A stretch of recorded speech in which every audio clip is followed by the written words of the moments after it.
This is Berlin. This is Berlin. Who comes to save us? Who comes to save us? Bring the people back to the old ways. The old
Thank you, Gene TV. Thank you very much, Hunter. Thank you very much, Waking Dream. Very cool name. Knackers on the 4. Thank you. This is all today. New sub, James Kucha. Thank you very much for the reals. Tier 1 at 15 months. Damn. The Renix Winning Spy. Thank you guys both. Appreciate that a ton. Arcadum, 8 months. Hard to believe I've known him for that long. It feels like I met him yesterday.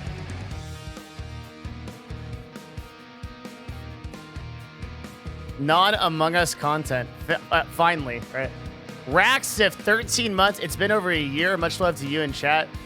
Yeah, it's actually insane. When you think about the amount that you've done in a year and the amount that is getting done in a year. Metro Jack, Twitch Prime. Jesus Christ, guys. You guys are killing it. Holy shit. Hey, yo, dude. I manage a YouTube streamer.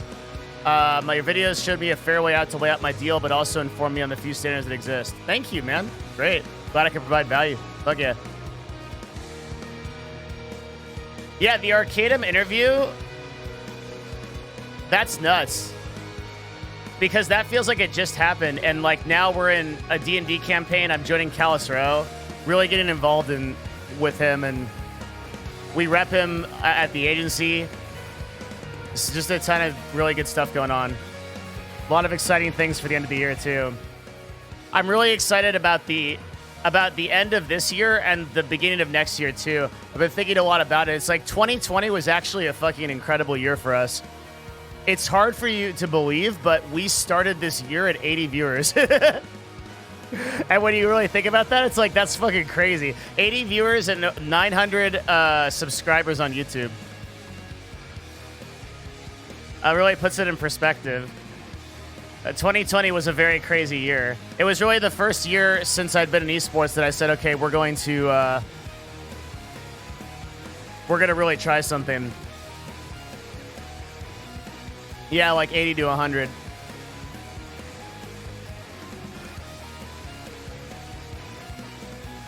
We beat CLG, which was my major goal. My last goal for the year to be accomplished is 100,000 subscribers on YouTube. That's like the very last one. If we get that, like, we're basically in. That's it. I think we'll get it by the end of the year, especially if we hype it a lot, stream a little bit more, put more content up there, obviously, is the most important.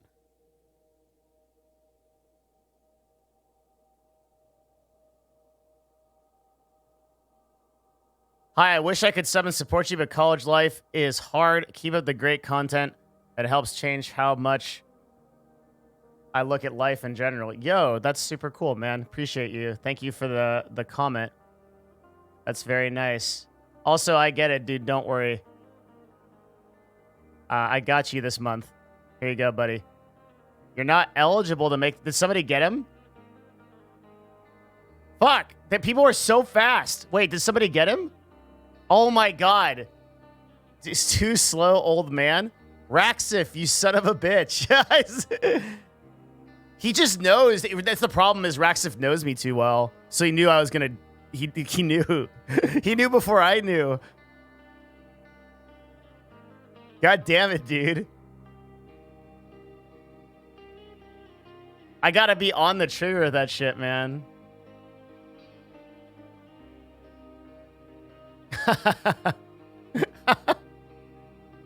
Kayla says, oh, hello. Thank you for Ethan's stream resume. Able to land an awesome job. Hell yeah. Make sure that you remember me when you're a billionaire. That's very important. That's one of the rules of this stream. Elephant, thank you for the 3 months, man. You're like all I watch on Twitch anymore. Everything else is playing the new trend. Thanks, dude. Yeah, I'm trying to stick to that. I know if I want to stream more, like I'm thinking if I want to do some like late night PST meme streams with more, I don't know if it'd be like more gaming content, probably still JC stuff, but like watching more videos and stuff like that rather than like targeted stuff we do in the morning. Maybe switch to like 2 streams for a little while. I don't know. I've been thinking about doing that. I'm with you, dude. Like I can't watch the majority of Twitch anymore these days. I just don't. And it's not that I don't think I think the content's bad or whatever. It's just I don't personally identify with the collab meta.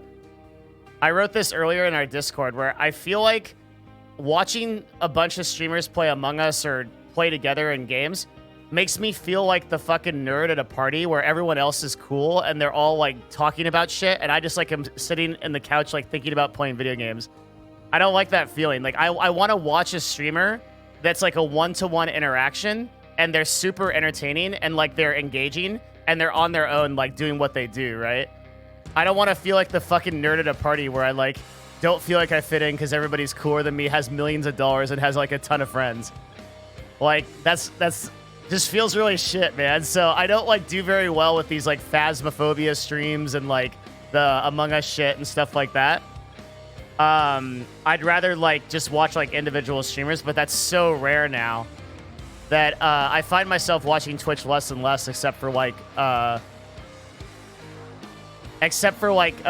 few like pretty unique streams, right?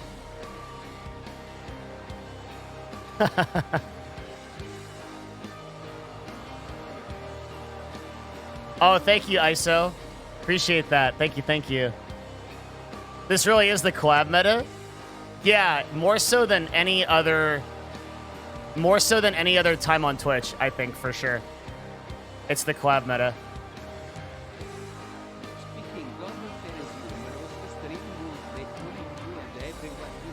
Does that include D&D?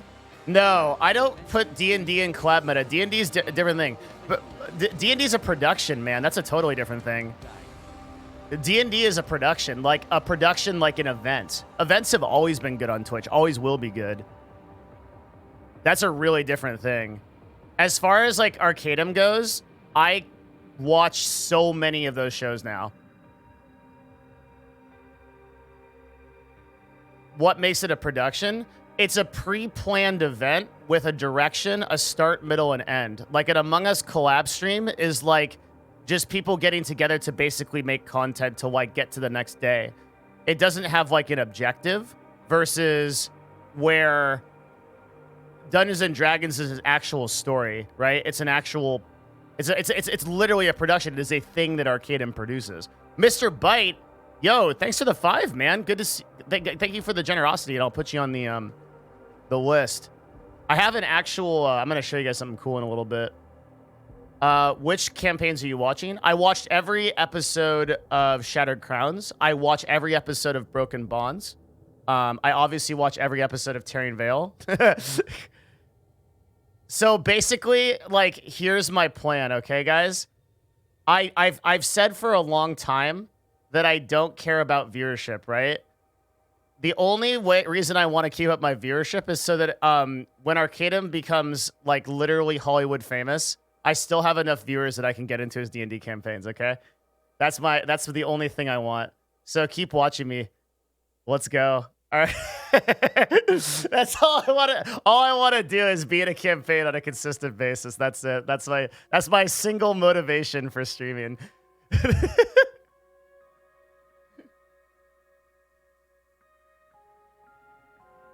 I got you in the Hall of Fame. Thanks, Mr. Bate. Appreciate that.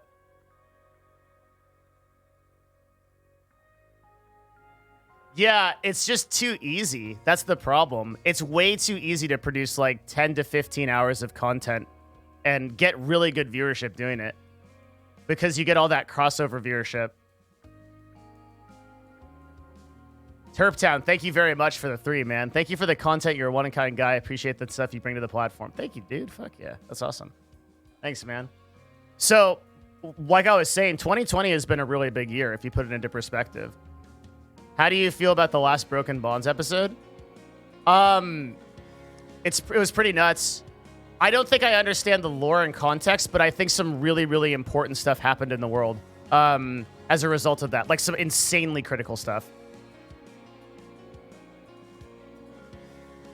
Yo, Slowhand, thank you for the 10-15 gifted subs, Mr. Byte and Slowhand. You guys are making this Monday pretty legit, man. Thank you very much. I really appreciate it. Damn. 15 gifted subs. Thank you very much. It's actually a little bit more than that because a couple people are giving to individuals, so it's been insane.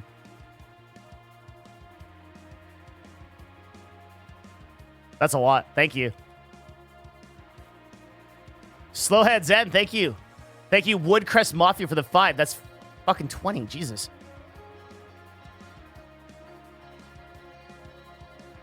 Actually, early streams. Yeah, probably going to be starting earlier.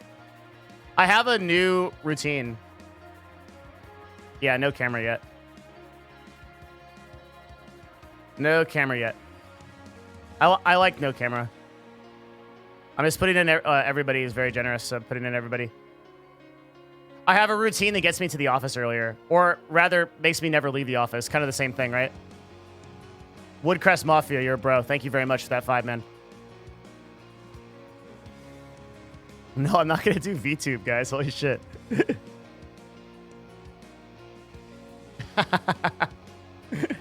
So to put it into perspective, 2020 has been a really big year. When we look back on everything, it's kind of hard to believe, right?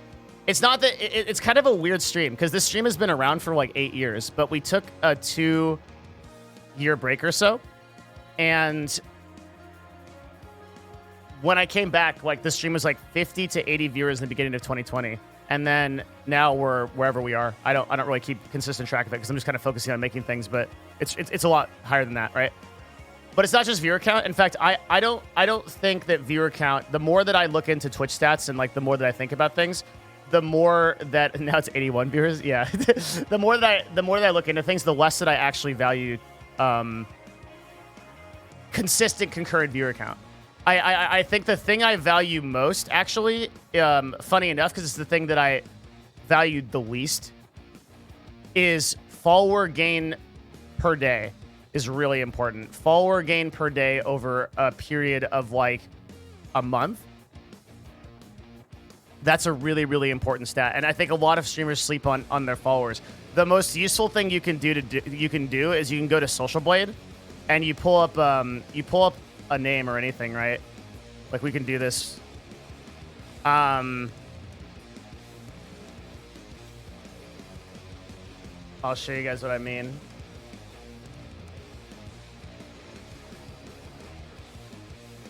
For like Arcadum stream, this is like an insanely healthy thing, and you can see like what different shows do for him based on the amount he gains, right? From days where he streams without a show or days he streams with like pre-production stuff. This is like very consistently healthy for a follower count of this nature. Mine's like pretty healthy too. So you can see like most of these days I don't stream, but I still gain followers. The reason is because, and some days when I do like actual collabs or something like that, I can gain a lot. So this is like a really healthy stream. It's a little bit, yeah, -1. Too bad, man. I said something mean to somebody in Discord. That guy was out. I don't know what happened there. Fuck that one guy. He's off to a better place, chat. So the thing is, it's really hard to look at this and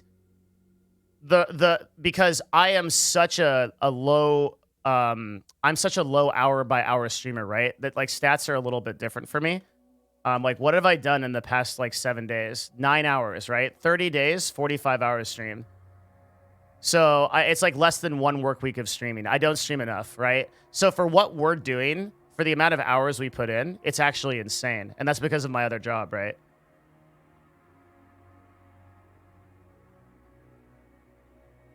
I thought you don't look at your own Twitch stats. I look at my Twitch stats every 14 days, and I looked at them on Sunday, so I'm well aware of like where I'm at right now.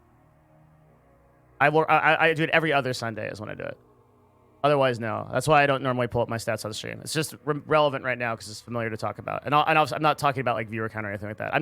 I'm using this as a catalyst to convey a thought, which is like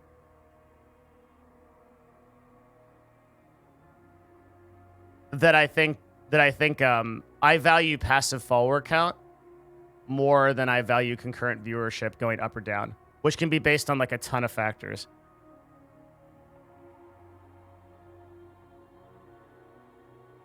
All right.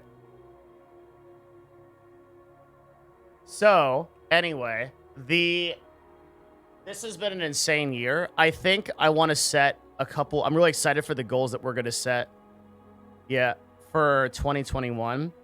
One of my really big goals is I want to get, this is outside of streaming, but I think I want to switch us over. I want to switch Novo over to an office with a sauna and a gym. That's a pretty big one for me, I think. I want to try to make that happen in 2021. Which, just like from a quality of life perspective, would be a fucking amazing thing.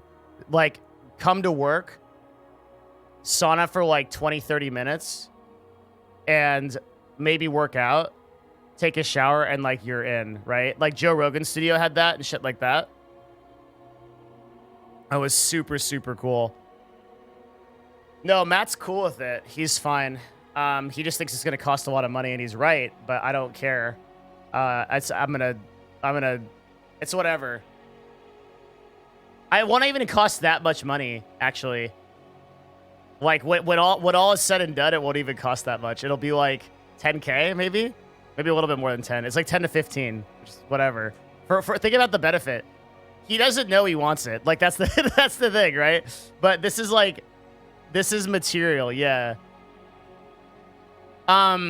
The amount of quality of life that gets improved by this like pretty small, relatively small addition when you think of like what you spend like $15,000 on to have a sauna that you use every day and a gym. So gym is fucked now. Like I don't want to go to a gym and risk getting COVID-87, right? And I just don't like going to gyms in general also either. There's a lot of really big people that make me feel small. And like, I don't know, dude. I'm so done with like the comparison meta. Everything's the comparison meta. Everything on Twitch is this girl's hotter than you or this person has more followers than you, fucking blah, blah, blah. I go to the gym and always there's some fucking guy that's like, hello. He always talks like that. I'm deadlifting 500 pounds, little man. If you wish, I can set up the rack for you. How much do you deadlift? 90 pounds, tiny baby man. And I'm just like, I'm fucking okay. I'm good. Like I want to work out on my own, and I want to like set my own progress and my goals and shit like that. And I'm good. I'm good. And so if I had my own gym, I would work out more. That's it, right? And I don't want to put it in my fucking apartment because my fucking apartment is on 6th floor of a complex and doesn't make any sense. That wouldn't add up. So I don't want to do that. So I think like, what do you really need in a gym? You need like a power rack and you need like dumbbells. And then you pay somebody else to make them, to bring them. Kettlebells. That's it. That's not that much. Like you order all that shit, probably get a sponsor, right? Like get a sponsor anyway. Nightcaster67, thank you, man. Back at you, dude. Yeah, bands maybe, a yoga mat. And then you got the sauna.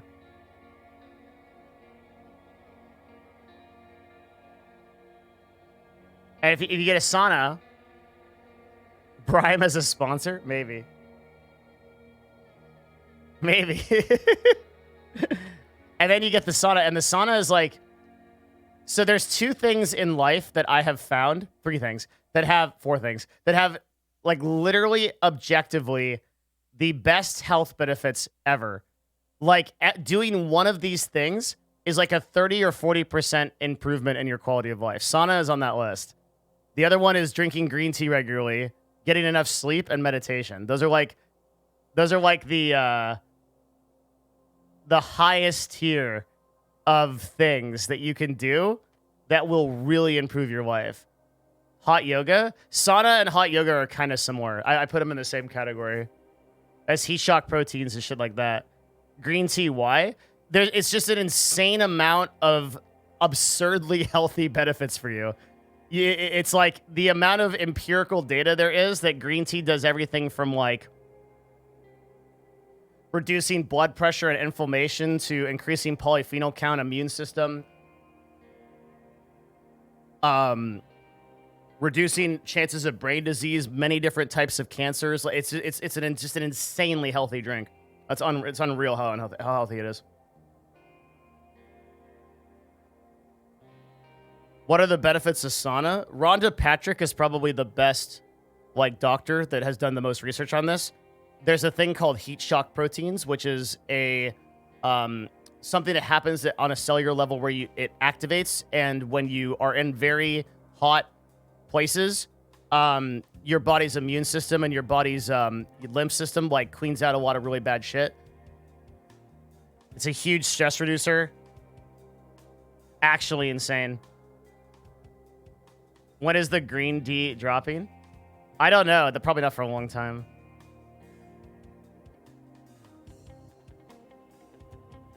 Yeah, none of us can do sauna anymore because of COVID, right? Because I feel like a sauna would be like where COVID lives. What type of meditation do you do? Typically Vipassana. Almost always Vipassana.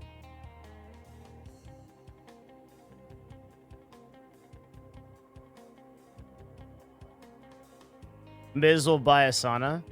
Maybe. I don't know why you wouldn't build a house without one. If I'm going to build a house, I'm going to buy a sauna. 100%. Like, the heat would kill the virus? No, I don't think so. I think a sauna is like a really good place for COVID to spread or whatever. I wouldn't go to a gym sauna right now. I don't think I'd even go to a gym, even still.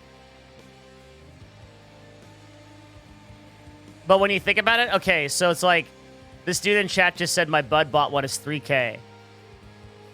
Think about $3,000 for like a huge quality of life improvement every day.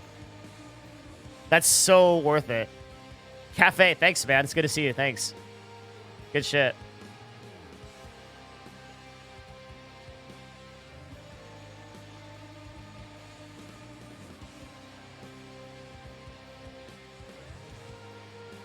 It's not an ad. I'm just thinking out loud. Basically, I'm just saying that I want to... This is squad goals for 2021. Before COVID, we were going to move the office anyway. There's nothing wrong with this office. It's a super good office. I just want one with, like, showers, a gym.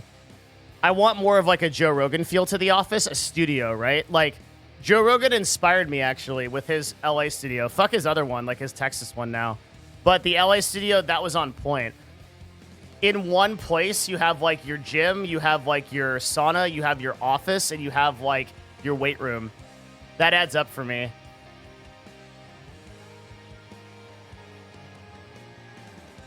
Yeah, I've never met a single person that likes his new studio. He tried to gear up too much. Like, he tried to, it's like, his studio looks like something that is the end process of someone who thought out something way too much. Like, what if we added, like, space walls? What's in his new studio? It just looks really weird. I'll show you guys. Also, minor announcement. We've changed the background of the stream for the first time ever. The background will now be different. I think you guys are going to be pumped at the result. I just have to minimize this screen to show you.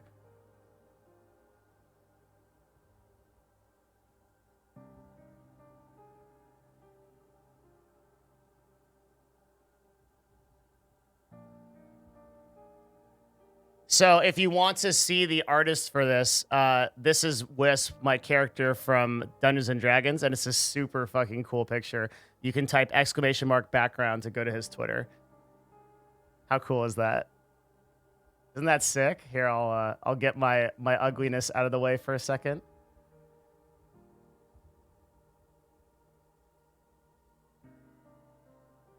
Isn't that fucking crazy? The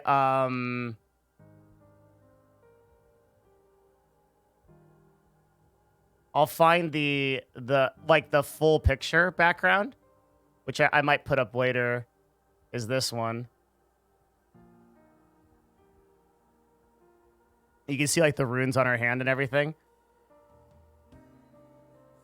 Very cool, man. I love it.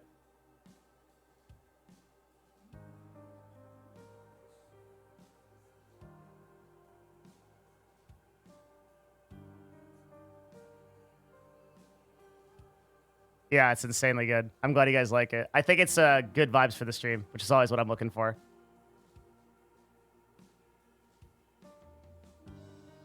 That's insanely good. Did you get it commissioned? No, that's what's actually insane about it. It's from a dude named Carlito who just made it. And I was like, dude, can I use this as a background? This is actually fucking insane. Like, I think he just subbed. Hi, I'm wondering if I could interview you for a class of mine. It wouldn't take more than 15 minutes. Probably not. I've got too much to do. I'm sorry.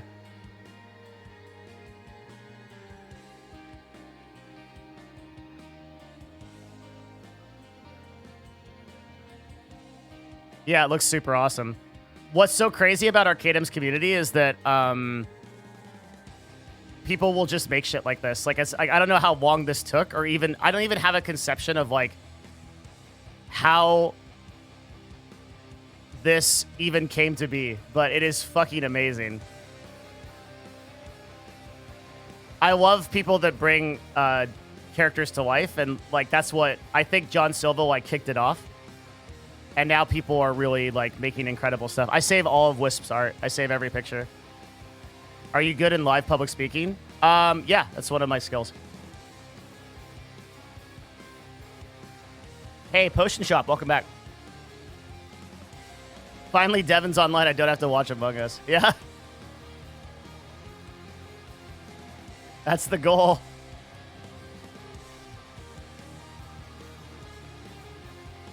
Thanks, ZXM. I appreciate it, man. Oh, yeah. Joe Rogan's new studio is what we were talking about. I'm sorry. I got distracted by how good this art is. Okay. Old studio versus new. I had totally forgotten. So this is like the last episode he had in his old studio. Well, I guess we could probably find a better picture, right? Rather than this. I'll just find like a picture of it. This is a good one.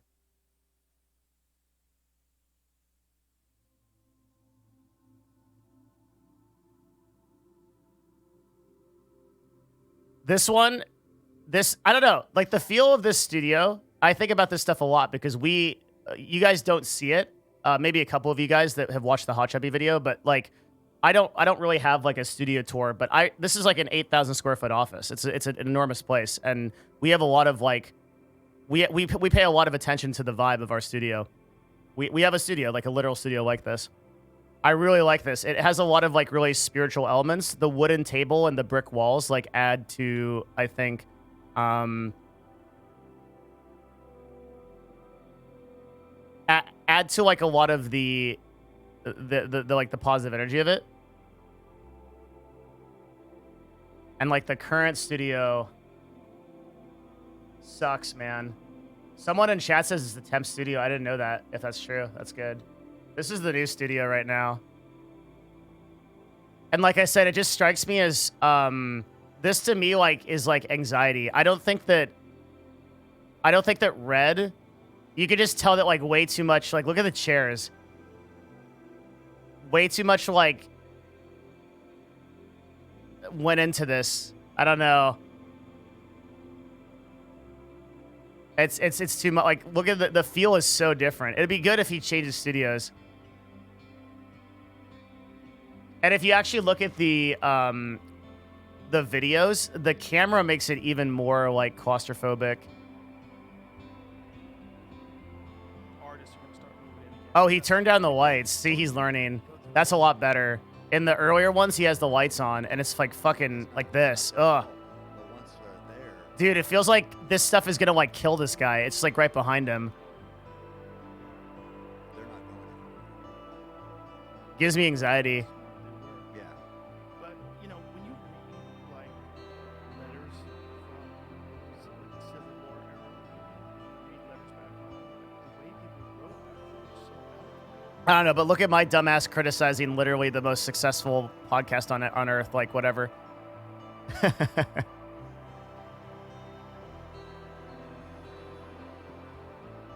I think it's just, I don't know, coming from, so he probably hired a marketing firm, right? And just, I can tell you, having been a marketing firm, that I run an agency, that a lot of the time you get like some people in a boardroom and they just start overthinking shit. And they'll be like, what if we put like chairs with like little handles and it's like futuristic and like we go to space?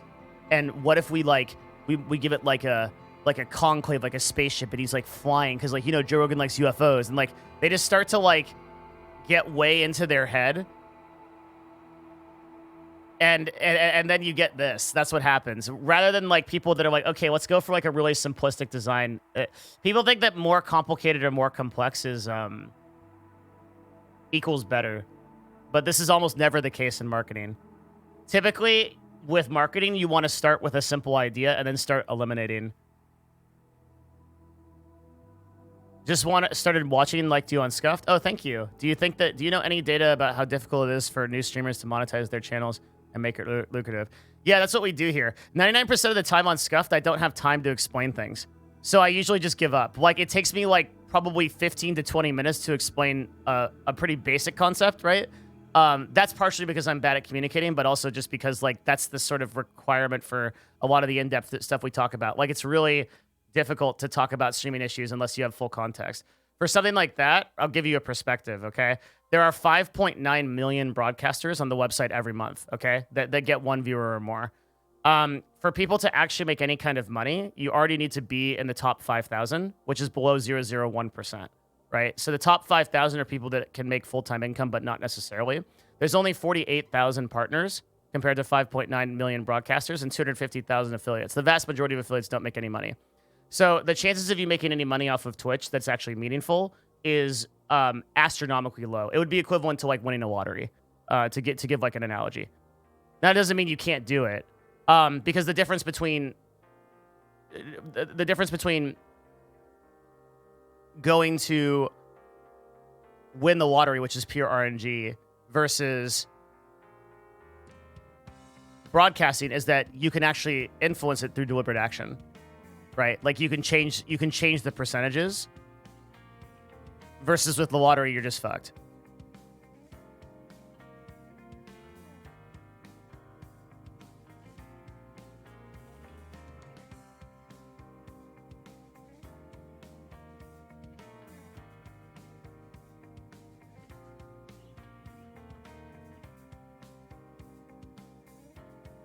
The problem with Twitch is that like, so we're gonna do a talk today. That's it's episode 1 of a new talk. Are you a full-time streamer? No, dude. I streamed 9 hours last week, 45 hours over a month.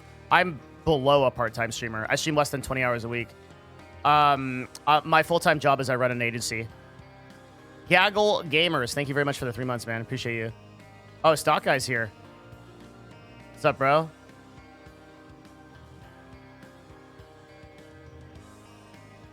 Yeah, I stream very little because I do a lot of stuff. But I try to make the streams very worth it when I do stream. And I kind of want to pump up the hours a little bit too. Wouldn't mind doing that.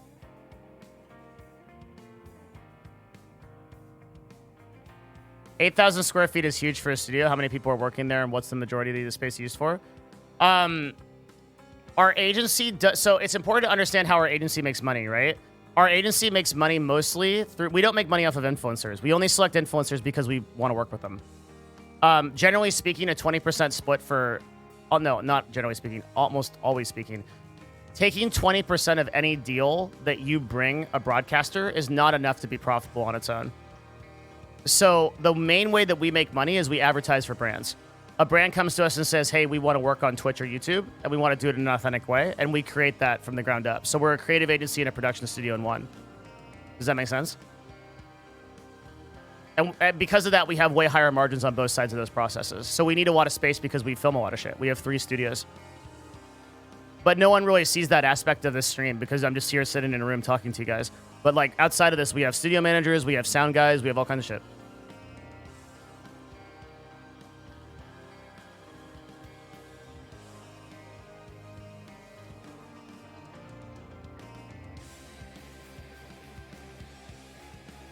No, this is a pic of Joe Rogan's studio.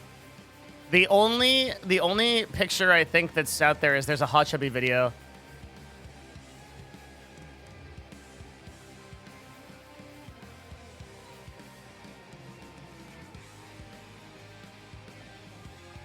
We were talking about Joe Rogan's studio.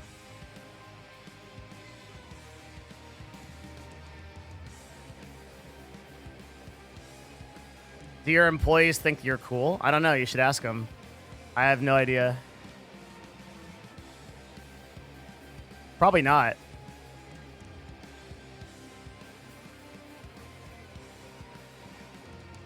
Here's the vid. Yeah. What's the name of your agency? It's called Novo or Novo Studios. Oh yeah, Hot Chubby gave me something. It's so crazy.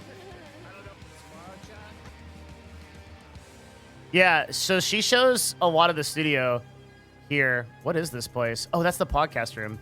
Yeah. I sleep in here. This is my room. This is like part of the studio. So this is set up. So like, okay. So this entire thing is modular, right? Those walls come down and the floors are replaceable. So we can set up different backdrops depending on like what you want to do.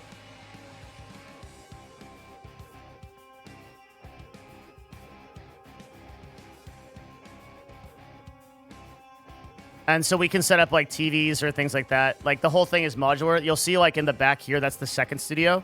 There's a green screen there. So that's for anything we need to do with like green screen work. And then on the left is another modular studio. That's more for like fireside chats and stuff like that. Example of ads you've done. Is this an interview?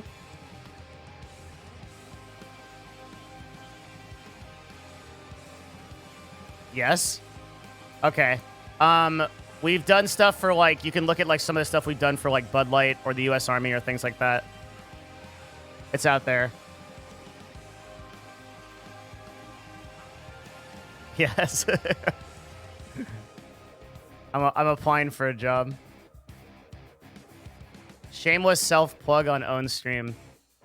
Wait, what do you mean? It's my company, dumbass. What do you mean?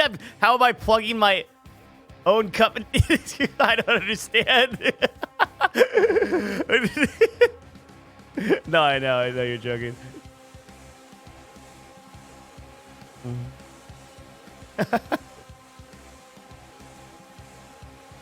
Shameless self-plug. What do you even mean? I'm not gonna buy anything. You guys don't have anything to buy from me. I'm too old for the emotes. None of y'all can afford this shit. So I'm not advertising anything, I don't think.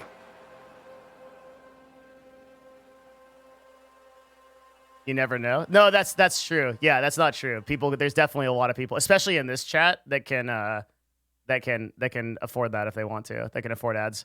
For sure. Like this, one of the things that always surprises me is like how many pretty important people are in the chat.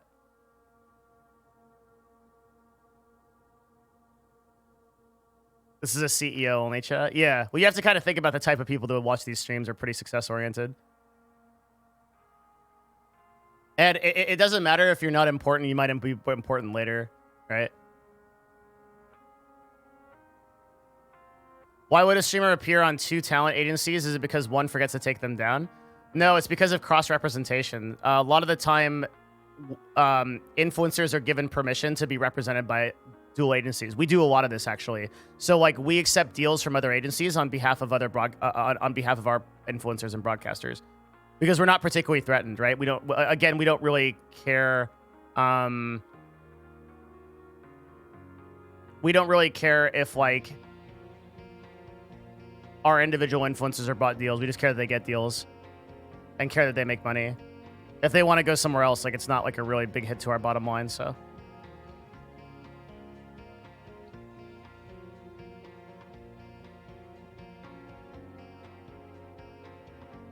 Thanks, Crazy Zed. Remember me when you're a billionaire. Who's the most well-known person you've worked for? I don't work for people. I'm assuming you mean what's the most well-known brand we've worked with. And I would say probably, I don't know, US Army, Sci-Fi, Bud Light, Hershey's. There's a lot, like dozens and dozens and dozens. Those are just ones that come to mind. Brisk Iced Tea. Learning a lot from your videos. Thank you. Do you invest in stocks? Yeah, a lot.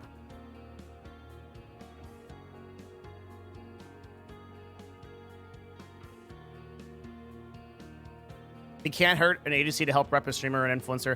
So a lot of agencies are actually really, really tight about this because they don't... Okay, if another agency brings their streamer a deal, they see that as the streamer thinking, oh, well, why am I with this agency if this other one can get us deals? And so because of that, they refuse, or they don't even allow, like, through exclusive representation, they don't allow influencers to get deals from other places. It kind of makes sense. If your whole business model is like relying on bringing deals to streamers, then it kind of makes sense that you don't want people to bring... It's like if your whole business model is you're with your girl, right? And like random guys are dropping in on her and taking her out on dates.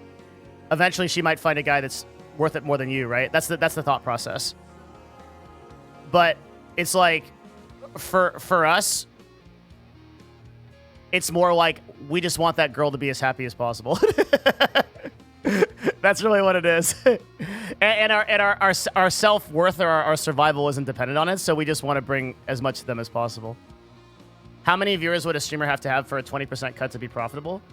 A 20% cut is never profitable. There's a lot of reasons for this. This is why agencies basically have to act in ways that are unethical to be able to survive. Because the cost of setting up a deal... Okay, I can explain this if people don't, if people care. God,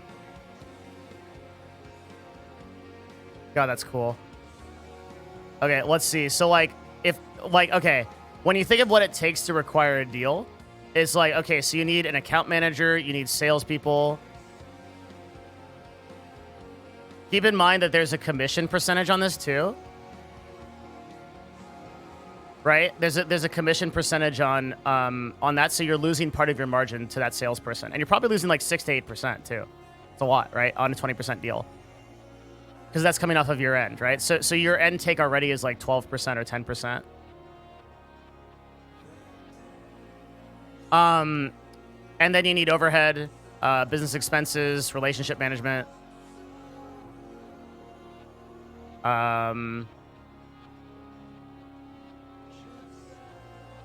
There's just a lot of costs that I'm not thinking of. And then when you think of like the let's say that like you bring in like a $10,000 a month deal for a streamer, which is large, right? Like that would be like a tier 1 streamer that you'd bring that into. Right? And if you do a $10,000 deal... Oh, hang on, the vibe changed. Uh-oh.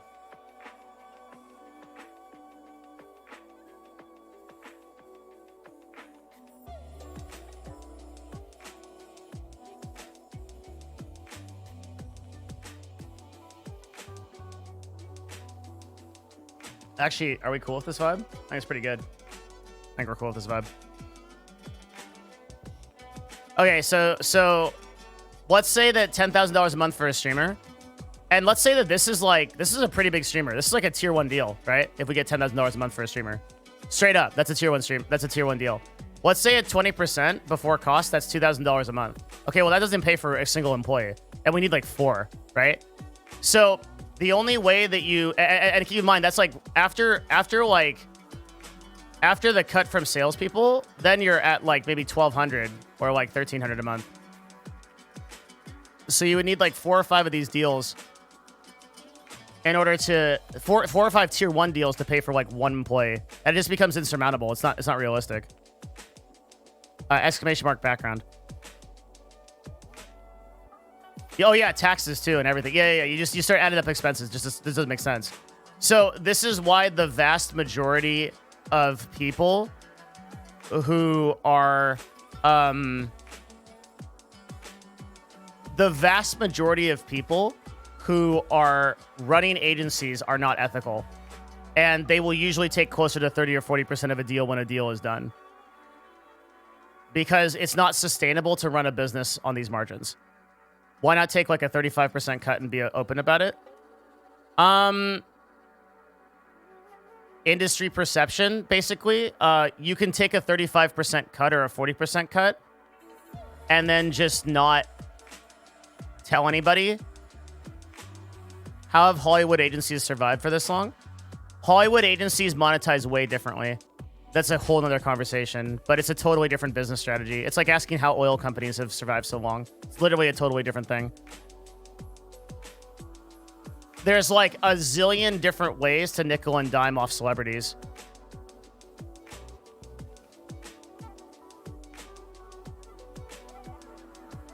Hollywood agencies make a fucking insane amount of revenue. Like, CAA and WME and stuff are like absolutely insane.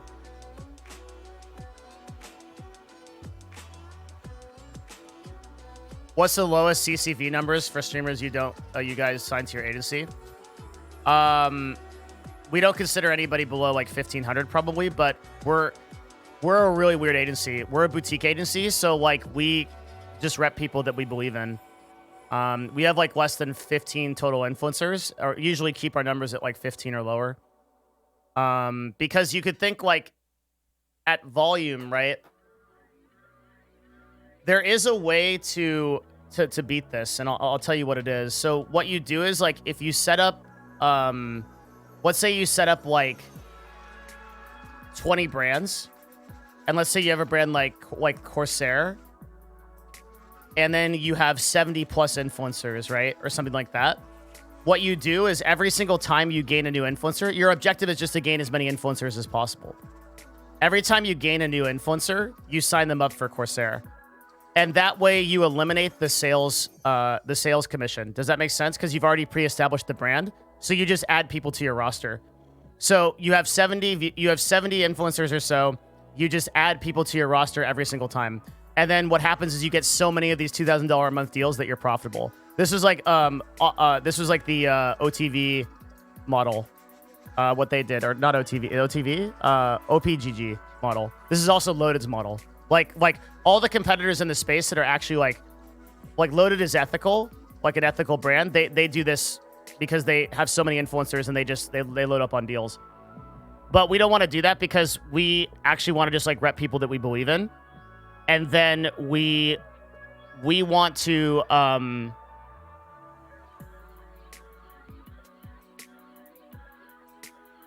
rep people that we believe in, and then like we want to bring them unique deals. So we can't do that at volume.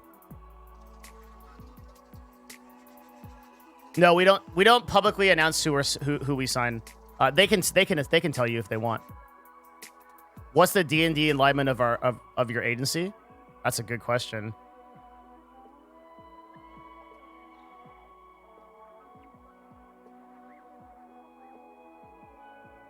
No, I'm lawful evil. I think the agency is probably neutral good or lawful good.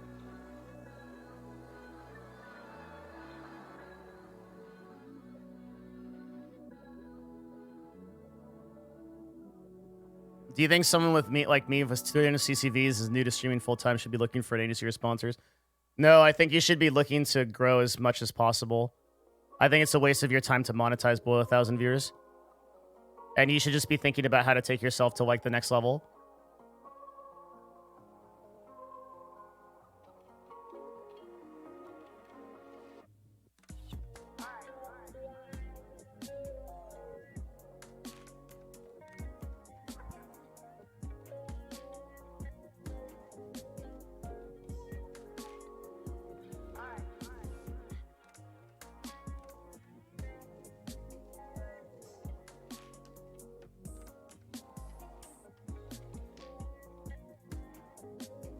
Do you think streaming is a fulfilling job? No. The vast majority of broadcasters at a high level are pretty unhappy. This is something I think about a lot because it's very tempting to want to like go into streaming full time, even for someone like me. Obviously, like I've set up my life in a way that I can't really do it, but like I mean to put a lot more hours into it. And when I really think, when I really think about it, because I have personal relationships with so many people, I know that like the end of that is not fulfillment.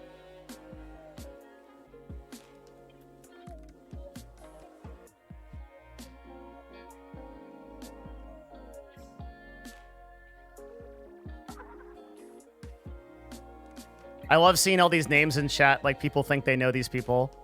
You have no idea.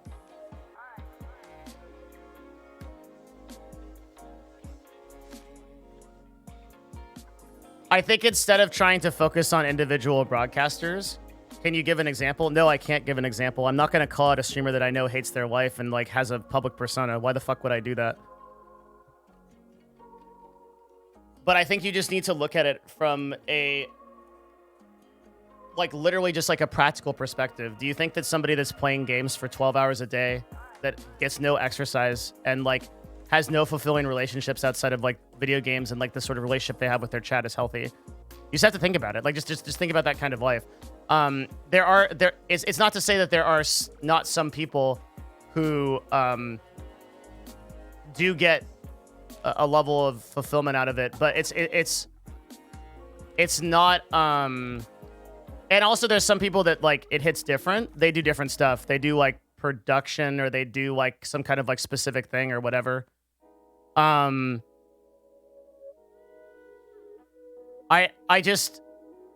don't know. I feel like it's weird for me to have this conversation. Like, I'm not your dad, right? But it just seems like we should know this, where it's like, okay, you can kind of just like parse this out and it makes sense, right? Think about the life that streaming begets, right? You're always clout chasing because that's the game. That's how you make money. So every single person that's streaming full time is clout chasing, bar none. Anyone that tells you it's like, oh, I don't care about viewers or whatever, is lying to you. And so there's always a sort of feast or famine type of thing where you are constantly getting the dopamine hit of the times when your viewership is up, and then getting that depression from when your viewership is down.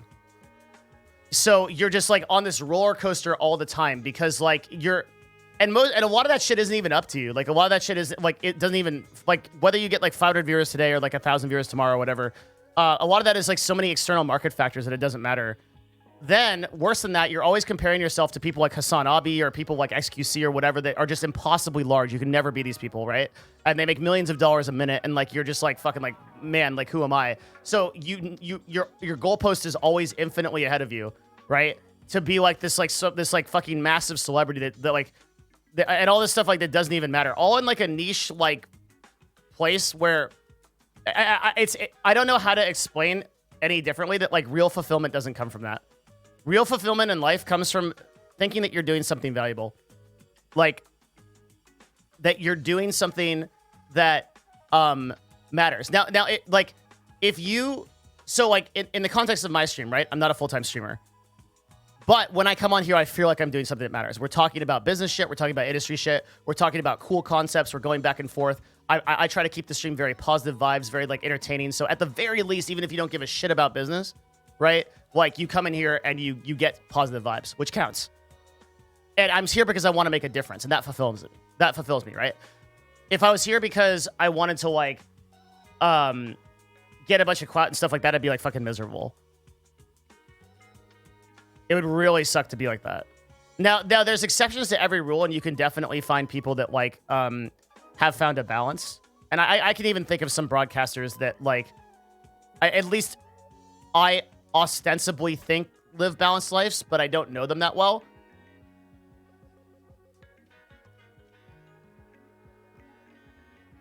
I just think that a large amount of what like society and social media tells you is like your path to happiness is not going to get you there.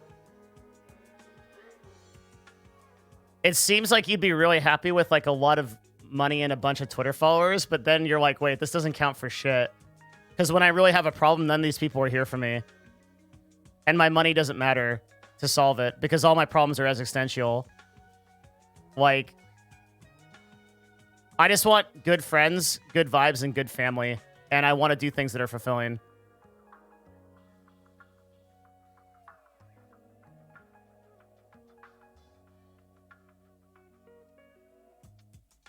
I don't know. Maybe I'm like a fucking old-fashioned or something. The big problem, okay, if I had to like narrow it down, the real big problem is the neuroticism. So it's the up and downs, I think. That's the number one. And I have so many broadcasters that message me, like big broadcasters that message me every week that are like, this guy has more viewers than me. Like they're on Twitch while they're streaming. They're on Twitch watching the directory, and they're seeing people that are following that they're following that have more viewers than them, and it's grinding them down while they're streaming. Holy fuck! Imagine that. It's like that sucks so bad. And like I'll literally point out to them, like this one dude last week was like, this guy has more viewers than me. And I'm like, no, dude, like you're running a sponsored stream right now, and he's running a fucking like he's doing an event, so of course he has more viewers, right? Like, but it's like that thinking that that like everything's always up and down. So then they feel really good, and like this is a really important concept from Buddhism, and this is one of like the most important things that I've ever learned. Okay, sometimes having a really good emotion and having something really good happen to you can be as bad as something really bad happening to you. And I know that sounds really dumb, but like if you get a fucking ton of viewers all of a sudden, and you get like a bunch of raids, and now all of a sudden like you're on cloud 9, and like you have like a bunch of viewers, a bunch of subscribers, that's not gonna last forever. You're gonna have a down. So that up like kind of like takes you up the roller coaster to fall off. And I think that in streaming and in content creation and being self-employed in general, I'm actually not afraid of the downturns anymore. I'm really afraid of the upturns. If people see the last time that our stream really spiked, I think it was a couple of months ago or 3 months ago, we were covering something. People might remember what it was. It was like 4 or 5 days of like huge news cycles. And usually when it was the gaming Me Too movement. That's what it was. Sonic Rider has it right. When we're covering, so this is the #1 like news stream on Twitch. Like when shit's going down, a lot of people watch this stream, and that's cool. But man, I was getting like 3,000 to 4,000 concurrents every day for like 2 weeks. I was terrified because I was like, oh my God, like this is going to go down. And so like, I was like spending 24%, like 24/7% of my time, dude. I was like meditating on failure. I was like, I will not exist here soon. And I had to keep that in mind like super constantly. Because if you don't, the neuroticism of like going into that cycle, you're fucked. It's really, really, really difficult.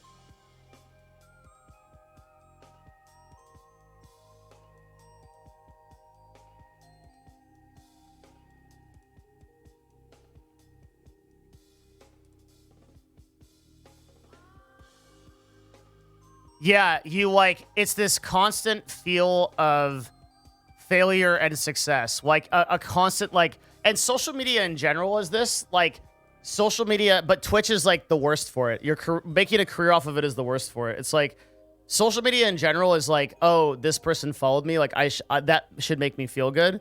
Or this person has more followers for me, that should make me feel bad. Up and down, up and down, up and down. It's all bullshit, dude. It's all created by humans. It doesn't matter. This is all just shit that other people tell you is important.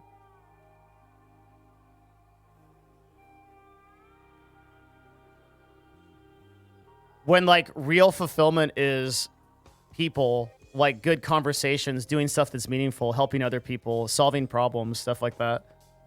Sounds really cliche, but it's true. So I have to like constantly project myself against the desire to like descend into the there's so much stuff I could do for content or whatnot, and I don't know. I'm always really careful. That's why I'm really careful with how I spend my time. It worries me.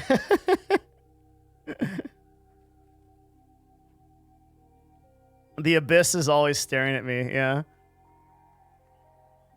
That doesn't even mention the parasocial stuff you have to deal with. Yeah, that's not a problem for my stream. Some streams have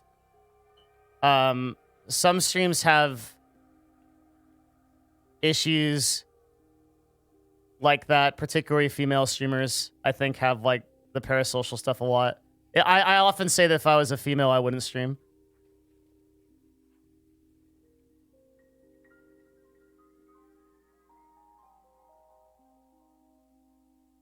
For sure, I wouldn't.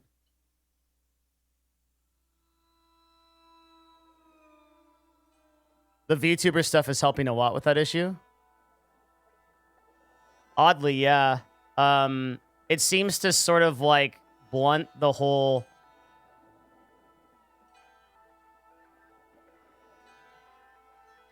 Yeah, I still need to do more research into the VTuber stuff.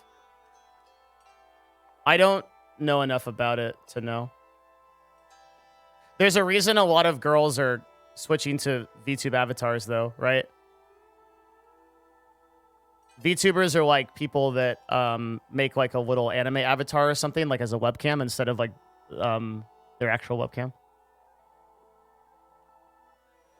People are weird, dude. I don't understand, like... I don't know what sort of person is like in chat that's like, you are my goddess. I live to breathe the smell of your feet as you walk on the earth. Every word that you say is like an angelic voice. Like, there's like, I just don't understand. Like, what happened to you in your life? Do a push-up or something. Like, what got you here? Like, there's just no reason to simp this hard. It's like, it's just not. It's not worth it. Most likely trauma, sadly. Yeah, that's the depressing answer. That's like the very sad answer.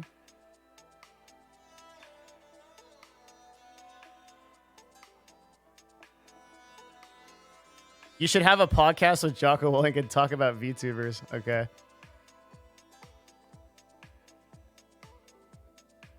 That would be fucking ridiculous. Devin, your forehead with no wrinkles, my king. Ooh. Oh, God. I'll never forget, like, one of the funniest things on the stream. This is probably, like, 9 months ago. Someone was talking about how often, like, okay, if there's a certain amount of viewers in your chat, like, who's jerking off right now? And we came up to the conclusion that probably no one had ever jerked off to a Devin and S stream. And then, like, a week later, somebody posted, like, a paragraph in my chat. And it was, like, full sentences, like, completely serious. And he's like, dude, I took up the challenge. Listen, it was really hard. I had a big struggle. There were a lot of barriers, but I got through it in the end, and I eventually made it happen. I believed him. Like, I just imagined just a dude just sitting there, just like struggling. It's just so hard because I'm talking about some like, well, statistically, $10,000 a month for a streamer is a tier 1 deal. Divide that by 8%, and like, they're just like, oh, dude, this is hard. Like, so I know it's happened. I know it's happened now. But like, that kind of stuff is happening like all the time. It gets too post-nut regret. You're the Mountain Everest of jerking off. What the fuck? Thank you, Rob. Yeah, it's hard to understand that one of the most annoying things for streamers that took me, I think, months and months to get over. It doesn't bother me now. It's that you oftentimes have to answer because viewership to you looks consistent, right? It looks like we have like a consistent number of viewers, but actually like viewers are changing all the time. There's a significant amount of people that just got here in the last like 5 minutes, right? Or 10 minutes or 20 minutes. And there's going to be new people that come in like the next like 20 minutes or things like that. So because of that, a lot of times you have to like repeat conversations. So you better like what you're talking about. I like talking about business. So I'm cool with talking about business multiple times. But if the thing that you're like, so right now, this AOC Hassan Pokey thing, right? I've literally read probably 100 comments about this in my chat so far. I could talk about it right now, and then 2 minutes later, somebody would come in and they'd say it again. Right? And it would just be, I could just talk about it over and over again. So if people are coming in and asking the same business questions, hey, Devin, how do you grow a stream? Hey Devin, what do you think about content creation? Hey Devin, what do you think about running a small business? Okay, cool. Like I can answer those questions. Like that's good. If a stock guy said, I'm new to investing, where do I start? Yep. What are the best stocks? What do you think of probably the things what you get? What do you think of Amazon? What do you think of Google? What do you think of Fang? What do you think of Netflix? Should I short Tesla? How many times have you been asked about Tesla in one stream? Holy fuck. Probably like fucking 5,000 billion times, right? Now imagine with all of that I just gave you, now imagine you're a hot chick. And instead of, hey, Devin, what do you think about small business? Okay, which is like a compliment to me, right? Is like, oh, someone wants to come in because they value my opinion on their small business. Somebody comes in and goes, nice bobs. Hey, are you going to take off more of your clothes? Can you show me your feet? You're so beautiful. What, right? Like very minor comments will drive you insane. You're so beautiful, that will drive you nuts because you will get 3,000 people saying that and you'll be like, dude, I'm more than my body. Holy fuck. Just value me for who I am. I know other things. Like I have other things. I just look like this. I can't choose how I look. Like that's, you'll go crazy. But you have no, it's so frustrating. And that's the kind of stuff that I never have to deal with here. People will meme me about it. And occasionally I'll get like a weird dude that's like, oh God, like this fat guy that's talking about analytics is my thing. And, you know, we just like casually like push him off to the side and we're like, whoa. You know, that happens like every once in a while. I get like a weirdo, but man, it like, imagine that happening literally hundreds of times, like a day, a lot of the time, you know? Bad take. No one will grow to hate you're beautiful at Devin Nash. Yeah, so we found the guy that's posting in Amaranth's chat. Like, I can tell you, dude, I have done dozens and dozens and dozens of interviews with high-tier female streamers, okay? You can look at my YouTube. I'm not coming from a place of, like, lack of knowledge on this, and I am telling you that is, like, if every woman that streams, all they hear about is their appearance. But I know this is hard for you to believe based on your previous comment, but women actually have other things that make them interesting rather than how they look. It's crazy, I know. Wow, it's really insane. And like maybe a woman would want to be appreciated for those other things. Like maybe Amaranth, for example, who is a person who has an enormous amount of business knowledge, would at some point for somebody in her chat to be like, you know what? I really value the business knowledge that you bring to the table. And they'd be like, wow, that's cool. Right? Versus, wow, I really value the breasts that you bring to the table every time. It's just, it's like, it's just over and over again. It becomes like this really exhausting thing, you know? Bewee, thank you for the 5 gifted, brother. Appreciate you.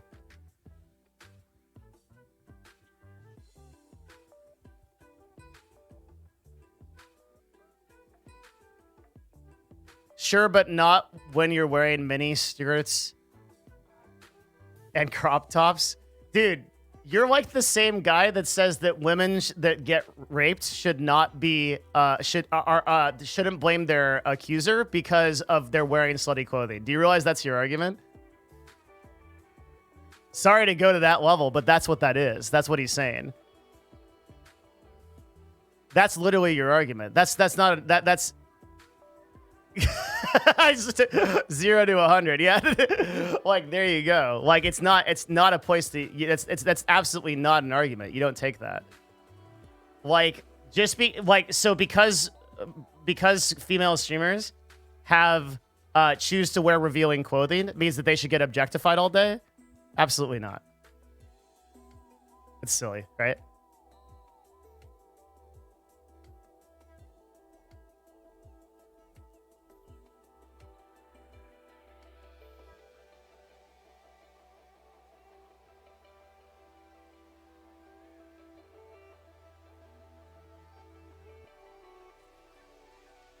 Where did my... What? Oh.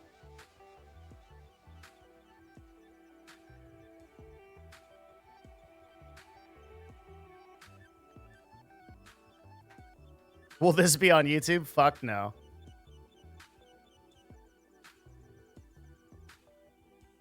That's not what I'm saying, but they should expect it because people are going to be idiots. You can't. You just can't understand. This is an empathy thing. It's I can't describe to you what it's like to be told the same thing thousands of times a day, every day of your life, in your career, always, and it never ends, and you can never escape it. It's an empathy thing. You just have to feel it out. It's like, what would happen if I was this person?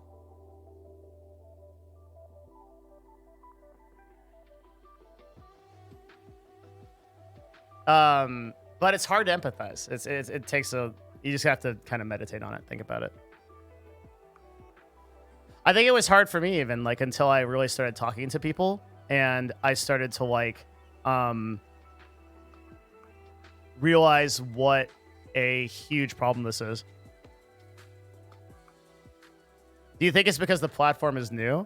I think women in gaming is fucked up in general and has like a lot of problems that may or may not be insurmountable. It's like women in gaming we have so far to go to like, I feel like we're still in like the medieval age when it comes to that. Like,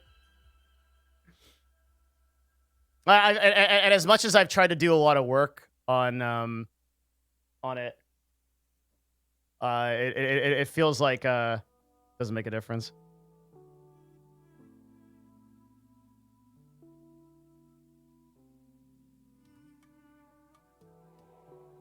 Empathy is really hard if you you have to really be involved and talk with the people who have those troubles. Like one of the I think I really didn't have a true empathy, and that's not to say like it would be really privileged for me to say that I have this now, but like I have a little bit better of an understanding after BLM, right? Because people make the same argument, like, oh, like it's not too difficult to be a black person, like, right? Like the cops aren't like that bad, right? Like because it's not happening to you. But then like you go through BLM, you start hearing people's stories. I was out there protesting. I was like you start hearing people talk, and you're like, oh shit, this is like a huge prevalent problem, and a lot of people feel and experience this.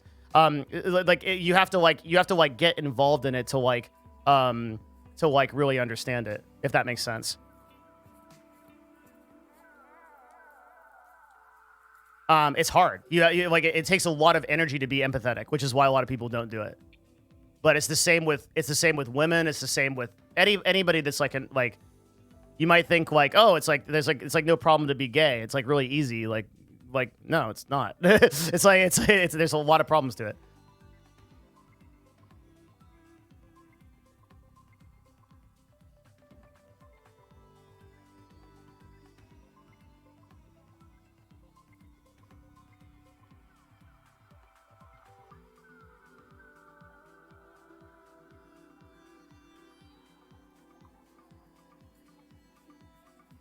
I don't know. It took me a while.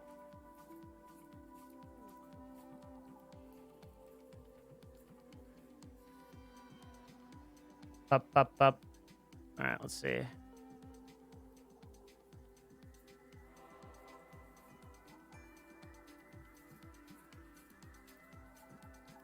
I forgot what we were doing, so we're going to do something new. I love these early streams. Do you have plans on taking them more often? Yeah, my goal is to run like a sort of like US morning stream / EU Prime. I know a lot of people ask me for those. That's always kind of been my goal, but I think I'm getting closer to it. And then maybe like hours and hours later, run like a night stream that's like way more chill. Like so many people ask me about this. So yeah, I'm down for that.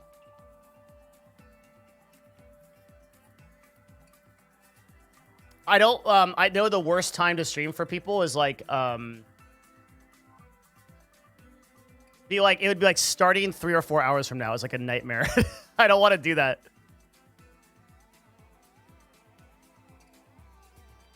Everyone hates when I do that. So yeah, I do want to stream, earlier. For sure. Either very early or pretty late. Do you have any business or marketing books you recommend? I can only recommend them to specific topics because I have a big list.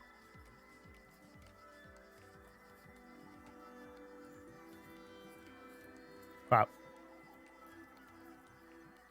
Before we do the state of the streaming talk, which is going to be our first, I'm going to do a new episodic thing, which is going to be called State of the Streaming or State of Streaming.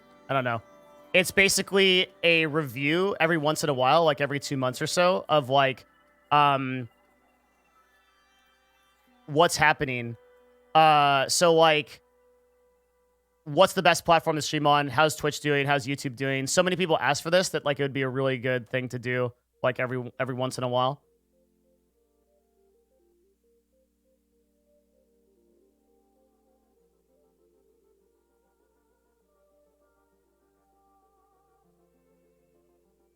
All right, hang on, I'm pulling up my next thing. Our early morning stream is a good time slot, like 6 a.m. EST. 6 a.m. PST is the best time slot on Twitch, but it doesn't matter for small streamers, right? Because your discovery is 0 anyway.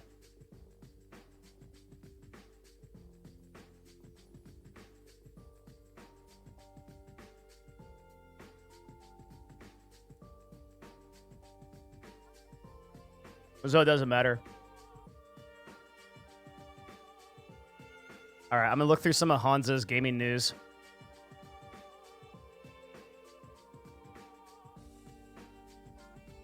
Wait, is this gonna charge me for this? Fuck, I fucking hate people that do this.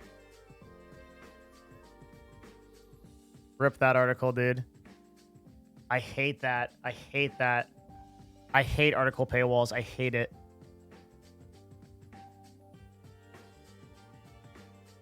God damn it. Monetize via a mailing list. Fucking so dumb.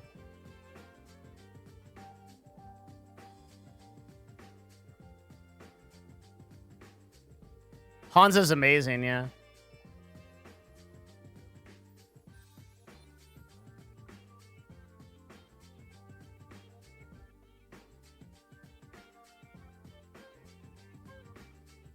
Google the article that opened the cache link. I don't think I want to do that on stream. Sounds illegal. Is AOC going to stream Among Us with Hassan? Probably. That's not like an abnormal... I don't think that's like too weird of her to do.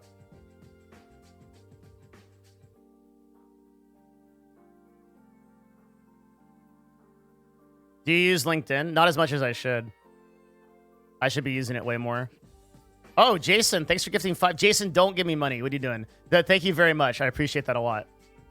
This fucking guy. It's my birthday. I mean, shouldn't I be giving you that? Like, thank you. Thank you very much. Appreciate it. Jason Dockton, if you don't know, that's the CEO of RAD. He's Rise Against the Disorder, which is an amazing charity. It is my favorite charity on earth. Which helps gamers combat depression and anxiety and other conditions by helping them find therapists, especially if they can't afford them. And transparently, I've been going through the process of finding a therapist, not because I'm like, whatever, I don't have to fucking justify it. Like, and Jason's been helping me with that. It's been an amazing experience. So it's kind of cool to actually try out the product. It works. It's good of me to do. He was on Scuff Podcast. Yeah, we did a fundraising stream for him. We'll probably do more too. I want to do at least one every, like 1 or 2 a year would be really good.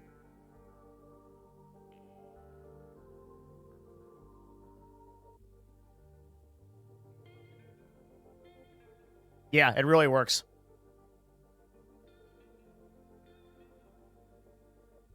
If you ever have a charity that you want to donate to, RAD is it. They do the most with your money. Very, very low administrative fees. They take almost nothing. And almost all of their money goes back into finding mental health support for people that really need it in our community. So that's the number one I always recommend people donate to.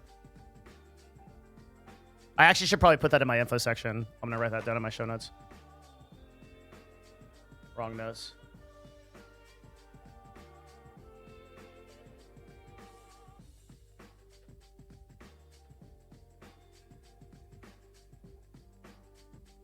What the fuck is going on? Oh, I thought my alliance was getting blown up on Eve.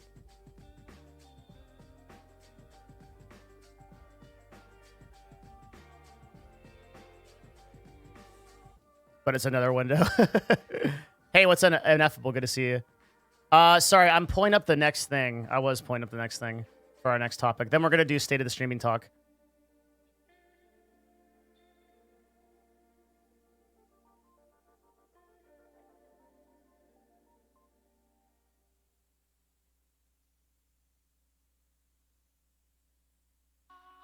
What's up, John? Do you want to do a talk tomorrow? Are you available? You want to do a guest deep dive stream?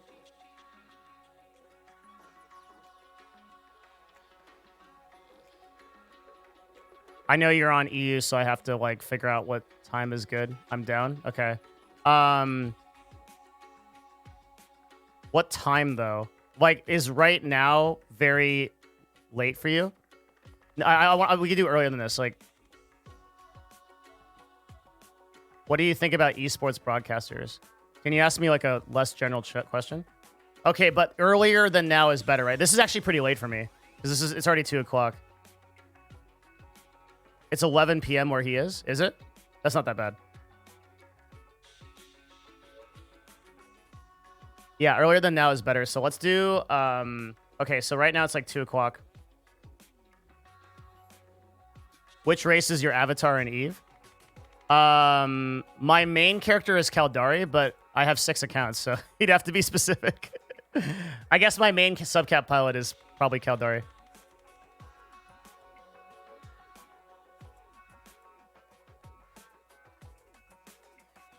I don't think there's enough value in... I'll talk about Ninja in a sec. Yeah, I think CAA is really interesting because it's setting up to be like the agency that people go to for larger influencers, mainly because of their legal protection.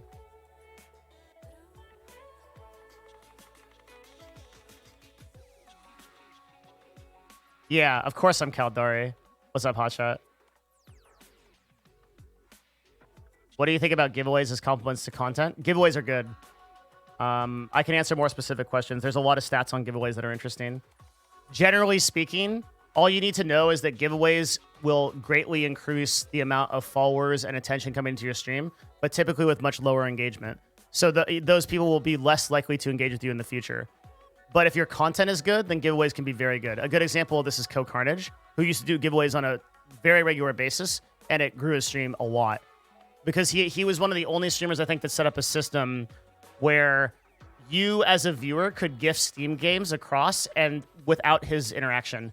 And people were gifting Steam games back and forth between each other. He used to do giveaways every day. A lot of people don't remember this because he's like a huge streamer now, but... Hi, you're very inspiring, especially when it comes to improving myself as a person. Fuck yeah, thank you. And thank you for the 2. Appreciate you, Celestial. That really means a lot to me. That's what I would go for on the stream, so I'm very, very happy that you believe that. Sorry, that makes it sound like I don't believe that. But you know what I mean. Like...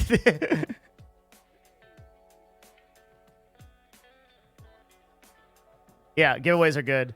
Would you mind me to keep you updated with progress via DMs? No, I would prefer you to. You're kind of like one of the top of my list if I ever do that mentorship program I'm thinking about doing. If you're still interested, obviously, I'm not going to like force you to do it, but you'd be instantly accepted because I wish I could spend more time with you helping you out with shit. But yeah, send me regular updates, of course. The whole odyssey of that sounds fascinating.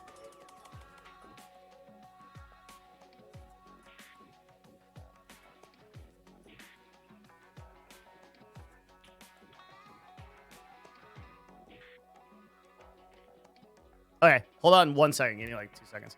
I want to lock down that John Silva thing, so I'm gonna go figure out what my guys are doing tomorrow. Like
He's still here. Message him.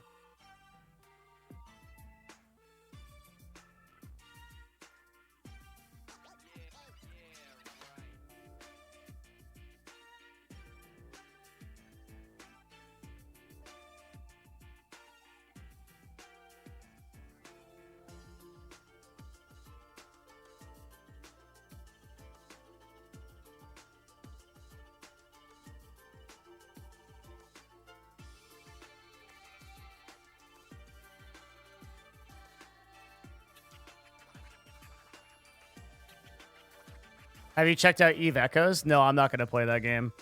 I'm very committed to regular Eve Online.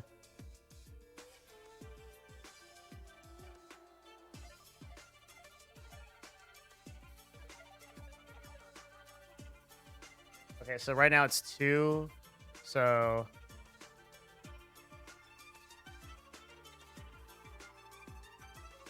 all right, I sent him some times. Hopefully he's down. It'd be really great to talk to him. So, like, the way that I think that conversation is going to be structured is, like, if you're a creative, if you're, like, a creative artist, like, how do you succeed? And I think that's like, a lot of artistic type people have asked me that question. Also, I'm going to put out, we're going to do some research on this.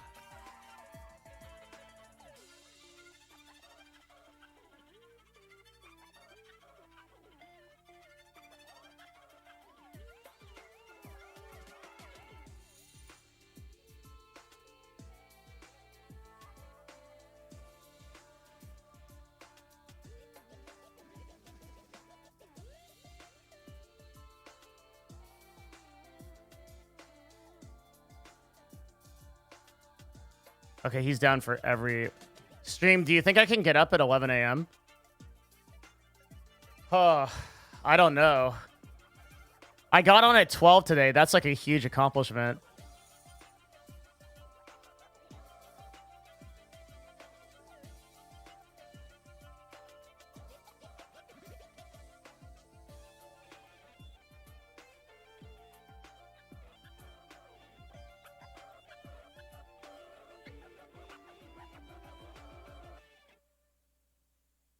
Trying to think if I can.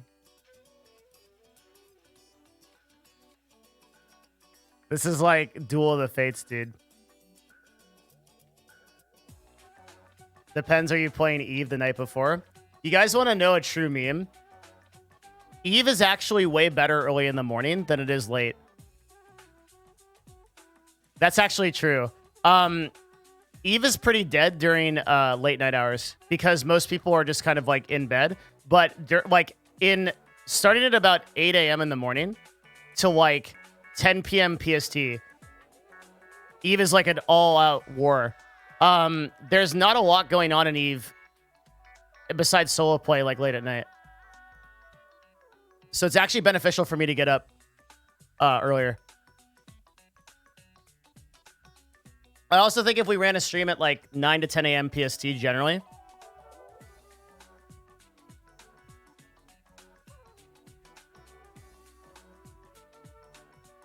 I feel like that would be really good vibes, wouldn't it? It would be like morning coffee gets started with your day type of thing with Devin Nash. That'd be Pog, right? Hopefully not frowned upon. Where should I send you my resume? I'm not looking for a paid position. Please do not send me it. I'm sorry. I don't mean to be rude, but I just get hundreds and I just don't. I will not hire you. Look for someone that's like less forward facing.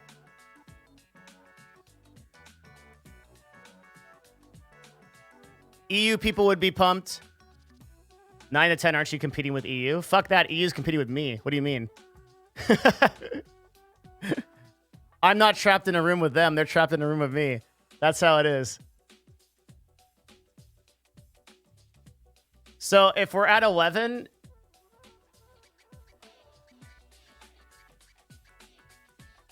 I think we do 11, chat. I think we do 11 tomorrow.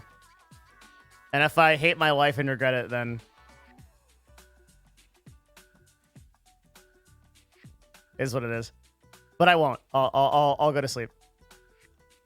Dude, okay. For me to fuck this up, I have to go to bed at 4. If I go to bed at 4 and I wake up at 11, that's fucking 7 hours of sleep. Going to bed at 4 a.m. is peak degeneracy.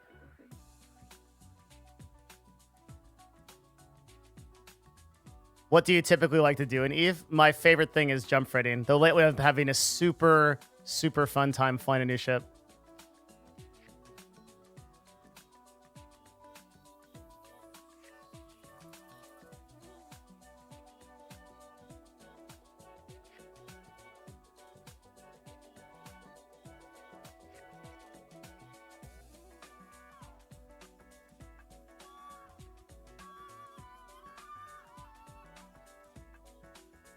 Wait, what's the comparison on this, right? Because now it's not even close. So August to September, it was competing. But I don't even think...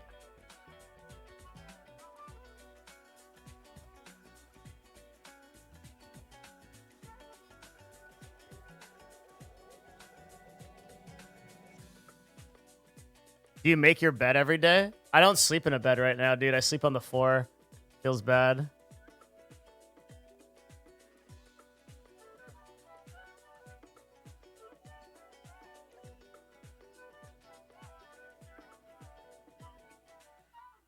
Why do you sleep on the floor? Because I sleep in my office. Well, yeah. So if we look at the data from like September to August,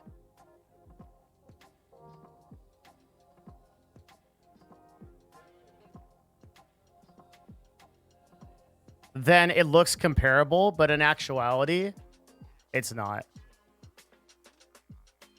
Why do you sleep in your office? Because my personal life is shit.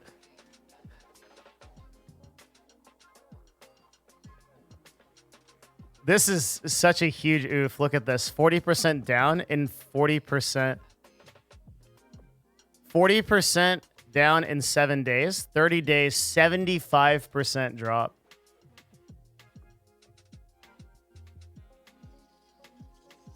Good God, dude. Oh my God. Okay, but this isn't actually like really that abnormal for a Twitch game. Typically, this happens with a lot of Twitch games.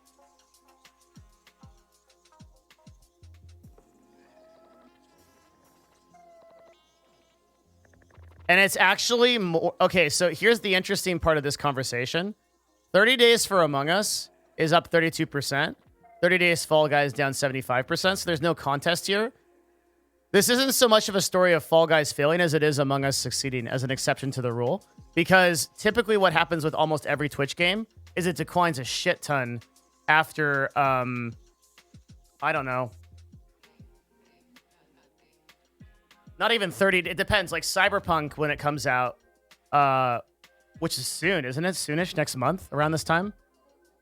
What'll happen to it is it'll be like really, really big and popular for the first, I don't know, call it 15 to 20 days. Maybe not even that much. And then after that, it will decline like 70%, 90%. A huge amount, right? And there will just be a fraction of the viewers. The fact that Among Us has stayed this relevant is fucking crazy. And I literally think this is my how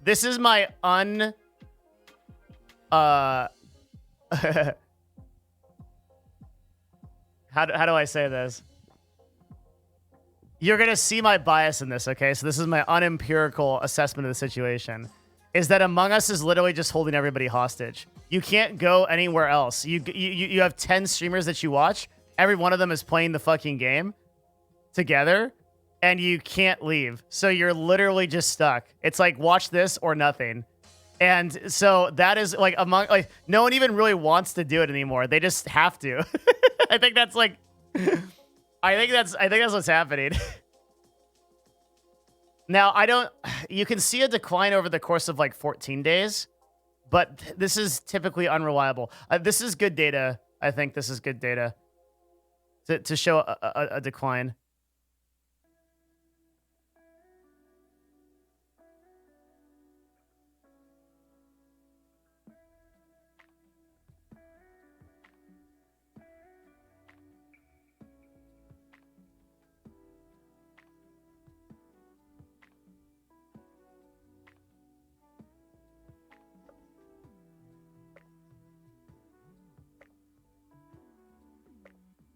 Yeah, and then people get it's a cycle, right? People get motivated to send me, like, here's the thing. People get motivated to stream, and then they get more viewers, so they see the results of it. And then they keep streaming it, and so it's a vicious cycle, so you're stuck there.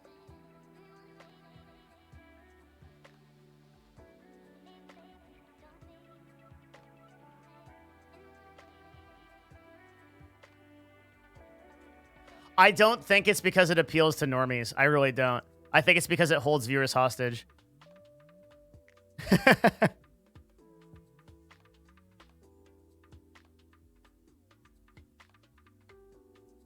Okay, at the beginning of September, they overtook it.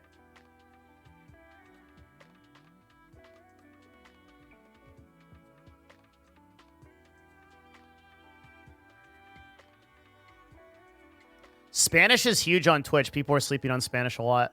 Spanish and Portuguese. Number one way to grow on Twitch right now is to be bilingual English-Spanish, I think.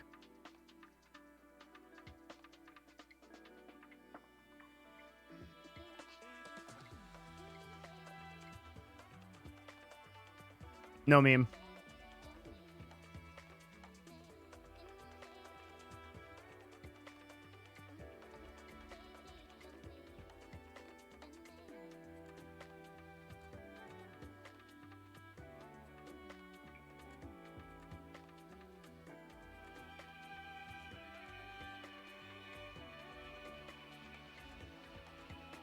Hey, 212, what's up, man? Thanks for the 15. Good to see you. Tier 3!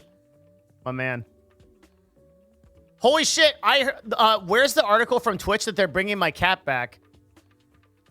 Do you guys want to do a class action lawsuit against Twitch for that? They promised me that Haha Ginger Cat, this fucking cat, was an exclusive emote. Right here. And we worked very hard to get this stupid ass emote so that I can use it. And then they brought it back.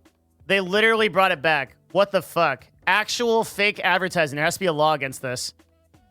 We should stop them. I'm very upset, actually.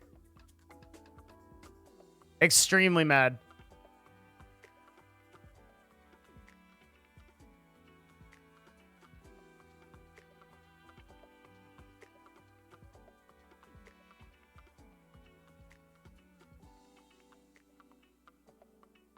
Extremely mad. This is top of September. Yeah. These guys are all Spanish streamers, right? God, that's fucking crazy. People are really sleeping on... Man, people are really sleeping on Spanish streamers. That's nuts.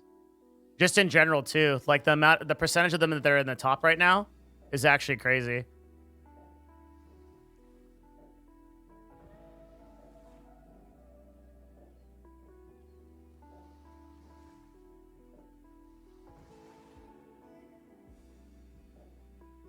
The problem with Spanish is that nobody understands it. Pretty sure. So, in terms of global charts, 2 people are foreign language streamers, and 3 or 4 in the top 10. I'm not sure if... No, 4 in the top 10. So, almost half of the top 10 streamers are foreign language streamers. That's fucking crazy.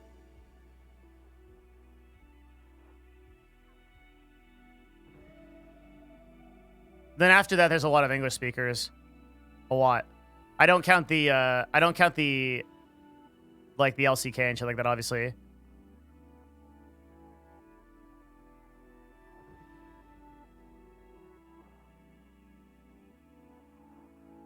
Interesting that in the top 10, it's like 40% representation, but once you get to like top 50, it's like probably a little bit more like 20% or less. It's weird. So, like, a few really big Spanish streams are blowing up. Is Quinn a top 50 streamer? Was he on this list?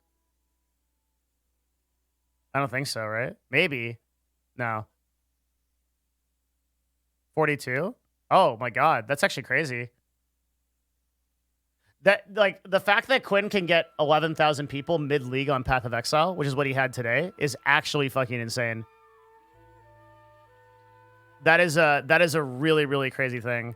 He streams a shitload, but it's like nutty that he can get that kind of like his viewership is I always love streams like this because his viewership is like not attached to whatever he's doing, right? He's like Moon.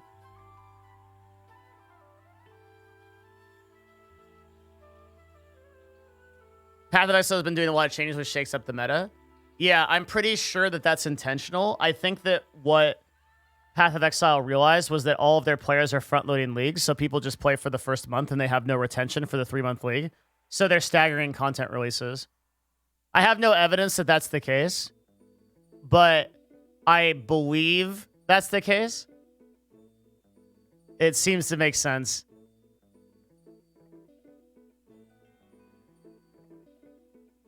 Are you going to play Ashes of Creation Alpha? I hate playing alphas, dude. That's why I skip Baldur's Gate. I just want to... I fucking hate the meta of, like, alpha test, beta test, friends and family. Just, like, fucking release the game. All right? If you want to do, like, a focus group or whatever, fine. But, like, I just don't... No, I'm not going to do it. I'll play it when it's out. I hate now, especially in MMOs, that, like, people play through the alpha. Like, this happened in New World. People played through it. They found all of the content that there is to do. So when the game actually comes out, it's not even a release. Everybody knows exactly what to do. Everybody poop socks directly to 50th level, kills the end boss in 2 days, and it's over. Because nothing is interesting. Yeah, I hate that meta. I wish games didn't do this. Especially PvE MMOs didn't do this. Are you reading any books right now? Yeah, I'm reading Full Catastrophe Living on audiobook. And then my physical book is I'm rereading a book called The Power of Now by Eckhart Tolle. Happened with Valorant. Yep, it did. It did. Yes. Happened with New World as well. I think you could actually separate by different language streams. Why is Ludwig not top 50? Ludwig doesn't put, like, you got to look at the hours these guys put in. It's absolutely bananas how many hours these guys put in at the top. It's insane. Z Cubic, holy shit. 10 gifted subs. Thank you very much. Damn, thank you. That was insane. Thank you very much. Wow. Good shit, man.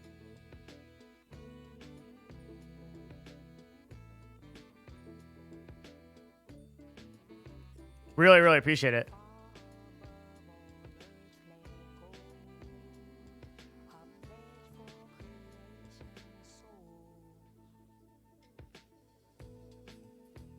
Thank you, man.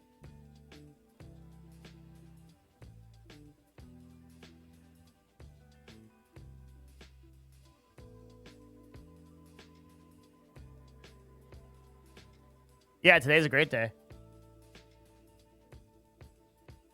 Okay, so look at the hours on these guys, right?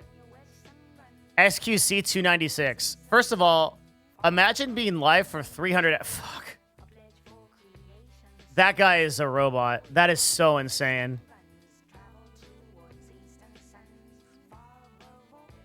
10 hours a day, every day, 7 days a week, no break.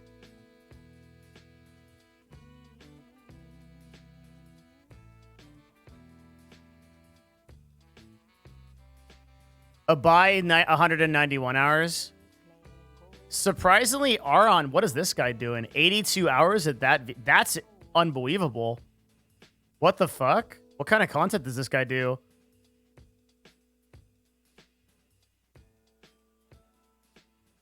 Gotta be a huge YouTuber. I'll bet anything on it. Watch. I am literally a fucking prophet, dude.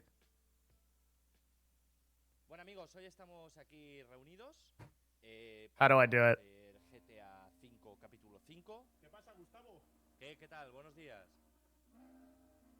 Not only a big YouTuber, but a very relevant YouTuber. This is a guy that's regularly getting like 4 to 5 million views on videos or more.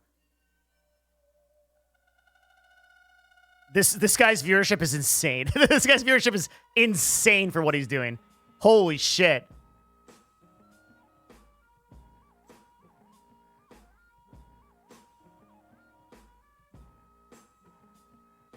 Wow. 16 million views on an Among Us video.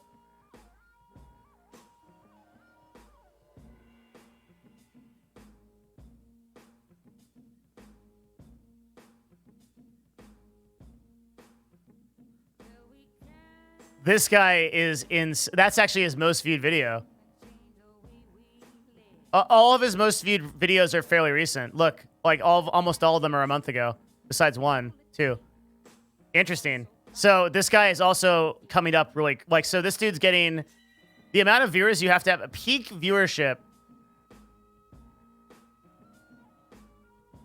This guy has an LCS tournament worth of viewers on a normal stream. 85,000 viewers average. Fuck, man. That guy's a fucking animal. That dude's a good animal. That dude's insane. That guy has gotten 500,000 followers in 30 days. That's 5 Devin Nash streams. Holy shit. That's not even his primary channel? What? Oh my god! What? Who is this guy?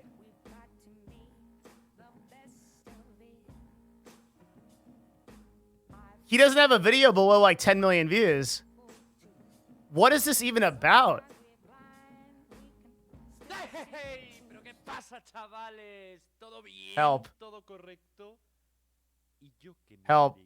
Uh-oh. It's also in Spanish. What is the use of this? It's also in Spanish. Help. Subtitles. Auto translate. Oh god, this is going to be terrible. Okay. English. Good, good. Tranquilo, no me pegues, no me pegues. No Calm, me pegues. calm. Don't hit me. Don't hit me. Don't hit me.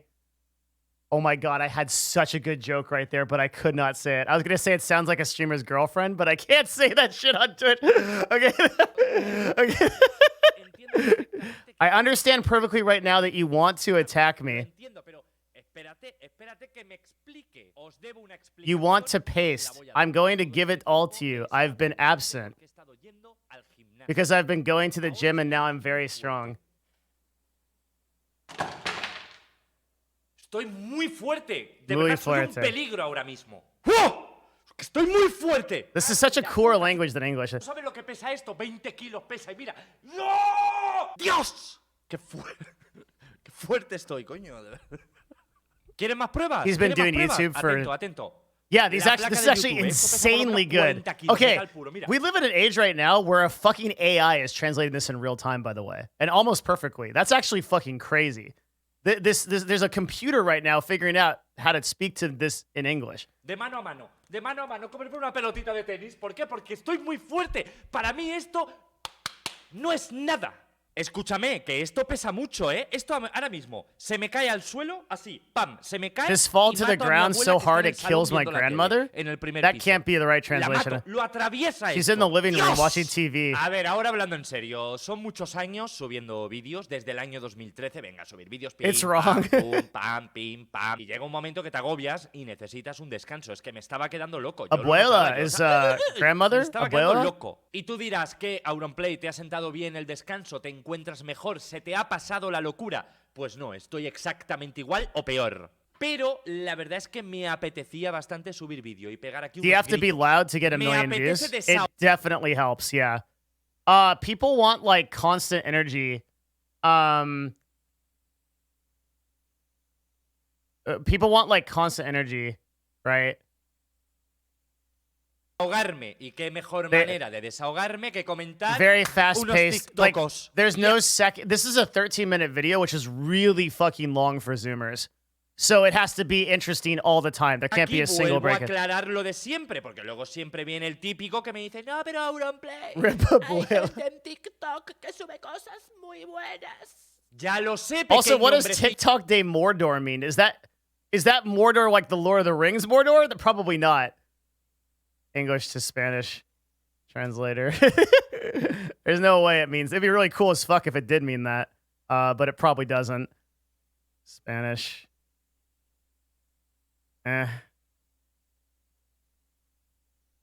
Interesting. Hell yeah.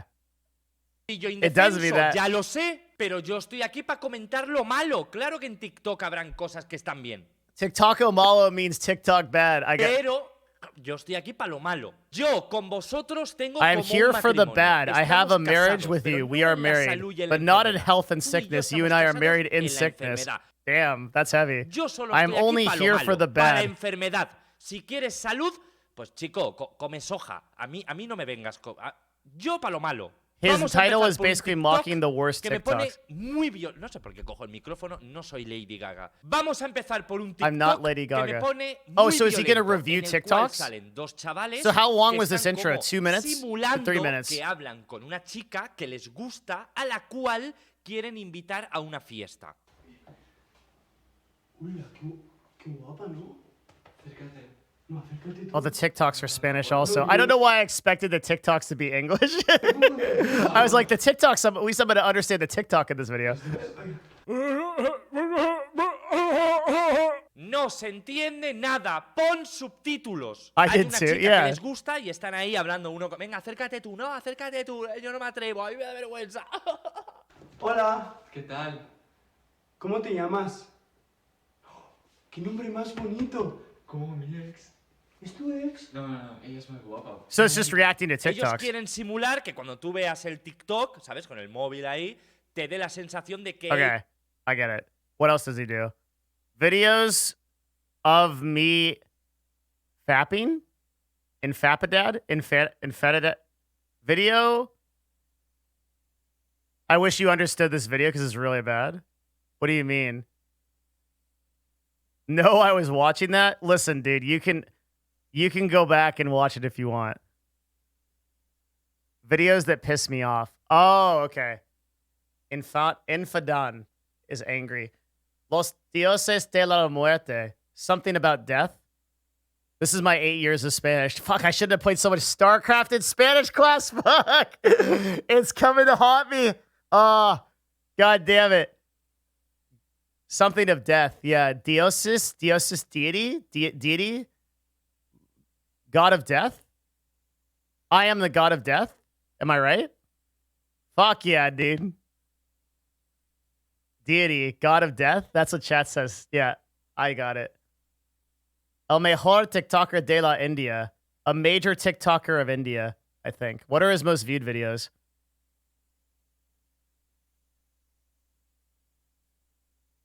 Thank you, PvP Scrub, for the Twitch Prime. Oh, best? Okay. Okay, let's watch his most... YouTube's most annoying child. 36 million views. His thumbnails are, like, not even that crazy good. It's just, like, him with, like, a reaction. Right-click translate to English. I have the English translation. You know what's really interesting about this dude? This dude is doing some of the most successful content I've ever seen at this video length. Typically, people that get these kind of views, like this guy's outperforming Logan Paul with 13-minute videos. Typically, people that I see get these kind of views are doing like 2 to 4 minute videos. And they're like, they're way higher production quality and they're cramming fucking content. Holy shit, just stuffing that shit in there. I think YouTube is a microcosm for Spanish speakers because it is a, like, because there's so much less saturation, there's so much fewer major Spanish streamers that they concentrate on views, which is really interesting. There's just not as much saturation, even though it's on the same platform, right? Y yo que me alegro. Sigo He's estando sick? un poco al borde de la muerte. I'm on the Me verge cago of en la death. hostia. ¡Putos resfriados, me estáis jodiendo la vida! Me he fijado y hace un montón de vídeos que no os cuento aquí un chiste. I just like Spanish.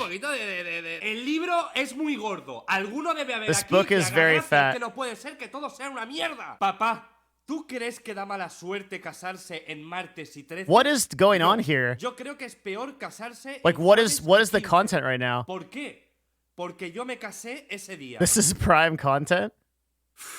Vaya chistes de mierda, te lo juro, es que me ponen hasta agresivo. Tanto como para He's reading from a joke book?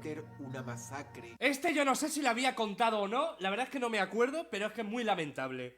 ¿Cuál es el chino más pobre? Chinun centavo.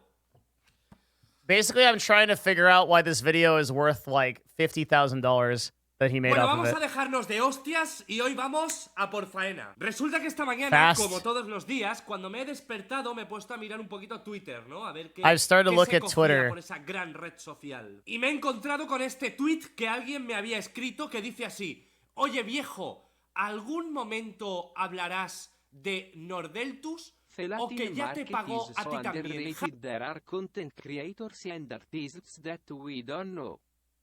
Exist with millions of followers and views on multiple social platforms. Hard agree. Yeah, I think that's actually true with like most countries, right? It's not just the Latin market, but there's like German influencers. There's like it's like the thing to think about is like it's literally blue ocean strategy. As soon as you move into another language speaking market, you're effectively on a different platform because there's such a different group of people that consume that stuff. But we never see it because YouTube knows that we don't speak Spanish.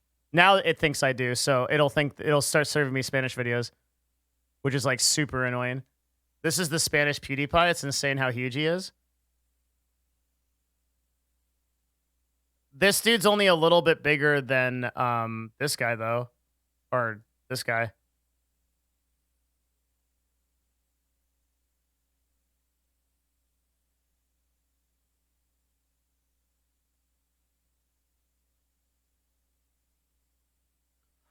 The thing to remember about content is that content's always relative. It's like you have to think of it more like art than like an objective. Like you can't like look at a painting and be like, this is dog shit. I mean, you can, but it's like you'd be a dick for doing it. Versus like you can look at something and like to some people, one man's trash is literally another person's treasure, right?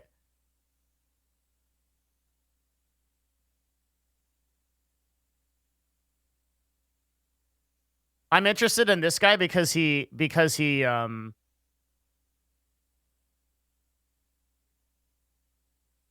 so what's real, it seems like he has the same type of okay, that's interesting. So he has the same type of thing that's going on in every video. 3 minutes of intro, and then he gets into whatever this like core content is. And it's just reactions. Same thing every single time. It's pretty interesting. 3 minutes, like, talk interaction. Every single video is the same length. It's like either 13 to 16 minutes, and very, very few are outside of it. There's like a lot of deliberate action that's going on here that is really interesting. Huh.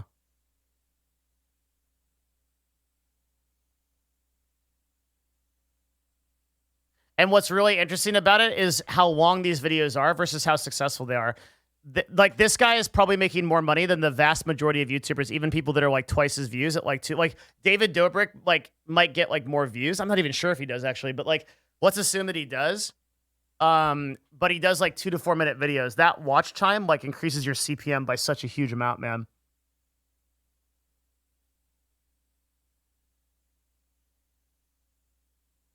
Isn't CPM way lower for Spanish speakers?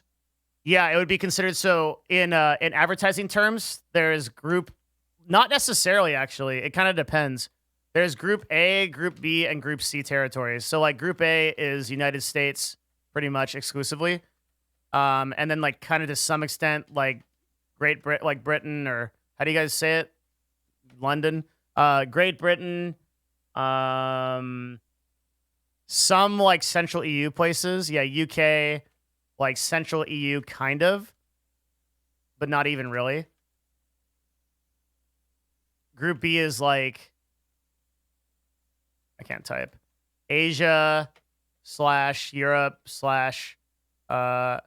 Eastern Europe. And Group C is like fucking Africa / like Here Be Dragons type places. Generally speaking, your CPM will like be cut in half at least on each one of these categories. So if you're making $10 here, you'll make $5 here. You'll make 2.5 in Group C. German CPM is a lot lower than US CPM. That's not true. German CPM is one of the highest CPMs. It would be like almost like group B.5. Be a little. It's pretty close. I think Latin America would be group B, but I'm not sure where Spain is. I'm not honestly sure where Spain is. Latin America, like Brazil, would be group B, if not group C. A lot of areas would be group C. But I'm pretty sure like Great Britain and maybe like Spain might be like group like areas like that, like really wealthy, like France, German type things are group A. Not sure. Also, this kind of varies. I'm talking about YouTube right now. Like Twitch has different classifications, Twitter has different classifications, but everybody goes by different territories. I don't really know, to be honest. Like this is not something that I have a lot of research on because I don't typically like, this is kind of like outside of my field, right? Well, it's inside my field, but yeah. But the justification is basically how much spending income these people have on ads, right? So like a place like Europe would be, there's more wealthy people there typically.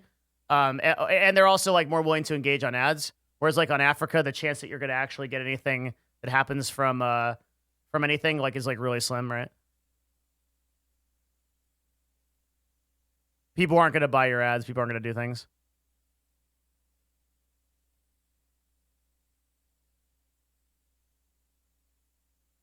It doesn't matter though. At this scale, this video is it's like an insane. It's actually like an insane amount of money. This video probably made him like $30,000 or $40,000, pretty easy. Probably more, probably way more. Probably like 50 to 70,000 even.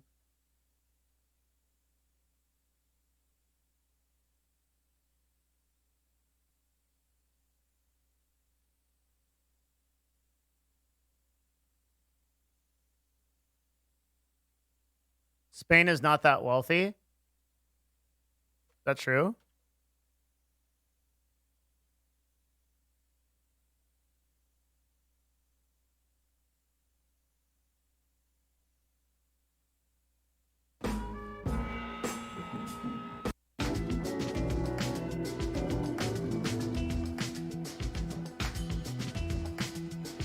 Their purchasing power of parity is pretty strong. I mean, it's $38,000 per person on average. That's pretty good. If you want to like look at the US, for example.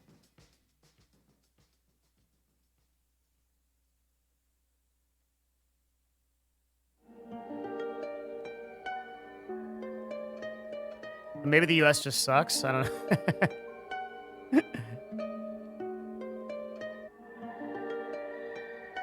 No, actually, fuck. The average person in the US makes $60K a year. That's a lot.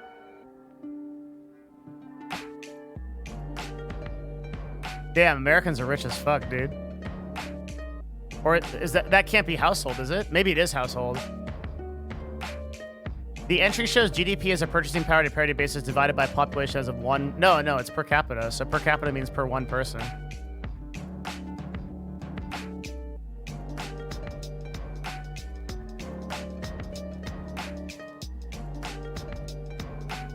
GDP not equal to income? Okay, this is the guy that took microeconomics class in high school and thinks he knows everything. So purchasing power of parity means the individual ability for somebody to spend as an individual, right? Purchasing power of parity is per capita means one person. So one person on average in the United States of America makes $59,800, right? That's what that means. It seems high, but that's what it is. So it'd be about half in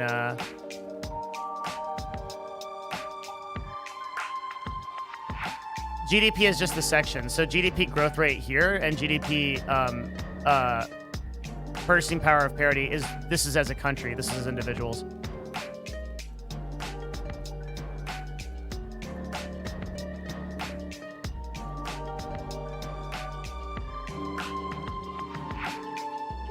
You also have to consider that because 1% of the U.S. population makes $400,000 a year or more, that when you actually weigh this out on a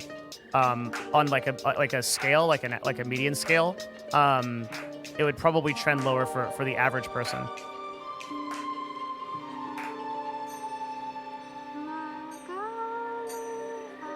This stat is very inflated.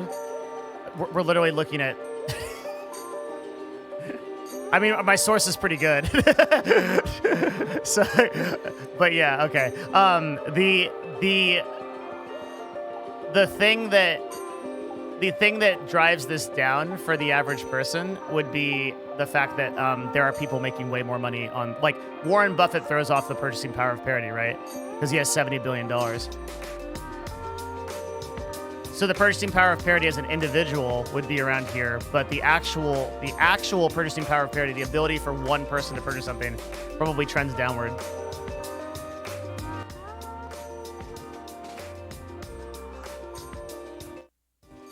Yeah, my music's like fucked up today. I'm gonna switch to something else.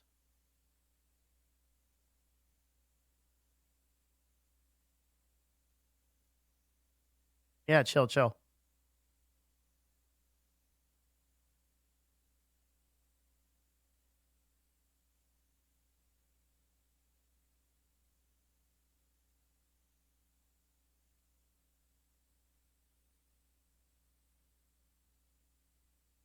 No, there's no way. Yeah, there's no way that it's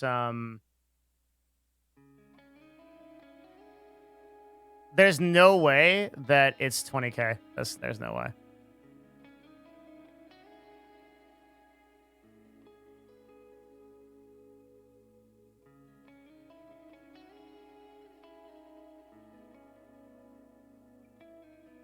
No, Trib Force. I'm not going to argue economics with a random dude in Twitch chat, bro. This is not GDP. This is purchasing power of parity as it relates to the category of GDP. This is why GDP purchasing power of parity, the ability to do the ability of a country and its purchasing power, is different from individual. This is just in the same category. GDP is the category. It's not GDP purchasing power of parity. It's individual purchasing power of parity.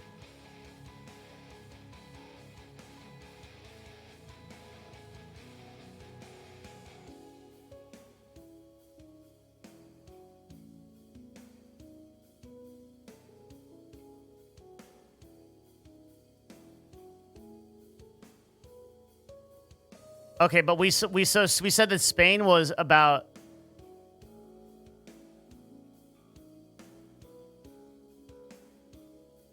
38,400. So I'd still say Spain is definitely like a B.5.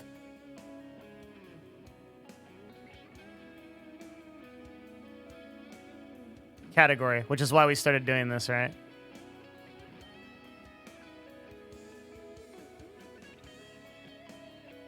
We're talking about ad territories.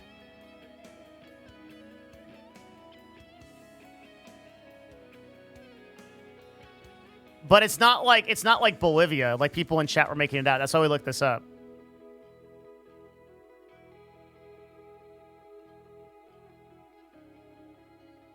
But people were saying Spain is like a fucking like fourth world country or some shit. Like it's like people are eating like paint chips and shit, but it's not. It's like fairly wealthy. It's definitely Group BK territory.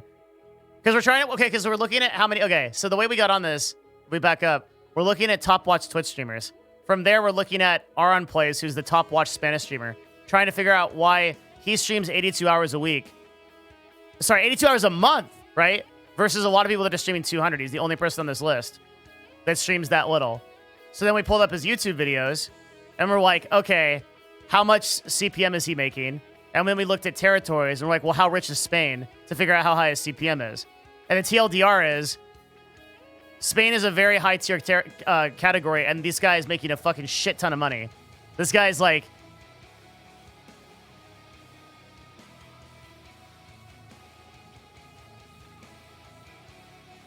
You can't compare goals because he does replays.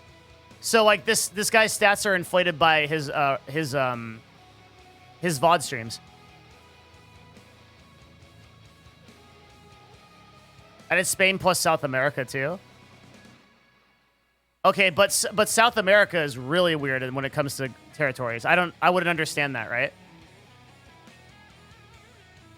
Depending on where you are in South America, you could be in a Group A territory or Group C territory.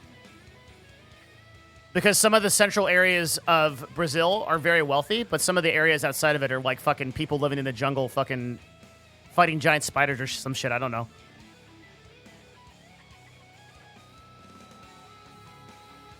It's a very diverse cast. But what struck me as like really interesting was that he's streaming so fewer hours than other people. Like everybody else is streaming a huge amount of hours to keep up. And what's the lesson here? It's YouTube, right?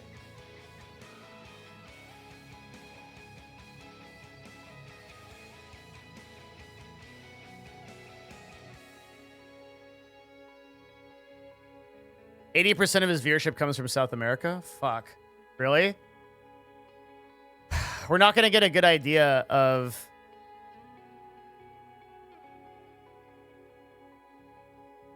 how much money South America has. It's such a weird... We'd have to look at, like... I guess you have to look at Brazil and then Argentina. It's so much lower per capita. Like a fifth of...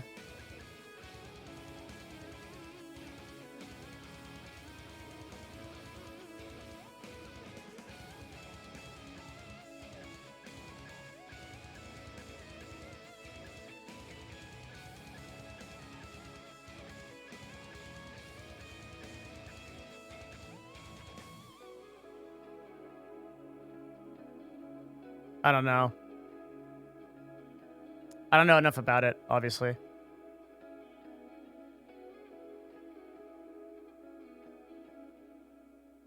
People are saying that 80% of Aaron Play's viewership is in Brazil and Argentina, but he speaks Spanish, right? So, like, how does that make sense?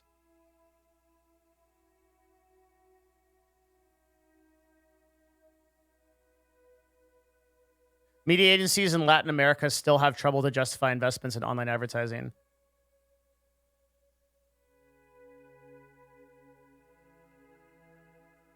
Oh, that's probably true. Just Google trends in his name to see the viewership. It's actually so smart. Holy shit. Are you guys doing my job now? Man.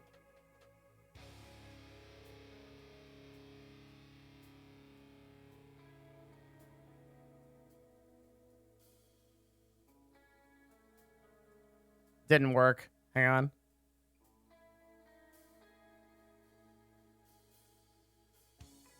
What's this? It just fails? We definitely don't watch them in Brazil. You can understand Spanish without study at all as a Portuguese. True? I don't know.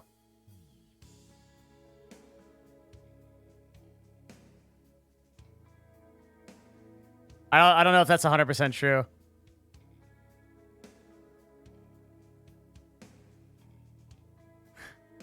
Fuck, dude. There's too many people. I can't tell who's an authority on this and who doesn't know what the fuck they're talking about. It's so frustrating. This is the problem with Twitch chat.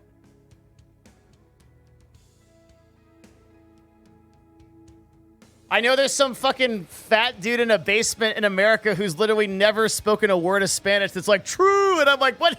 Who to believe? Because then there's some other guy in chat that's literally like from Brazil that's like, oh, it's not true. And like, I can't tell the difference. Fuck. It's so frustrating. And that's the same guy that jerks off to you. Nice throwback.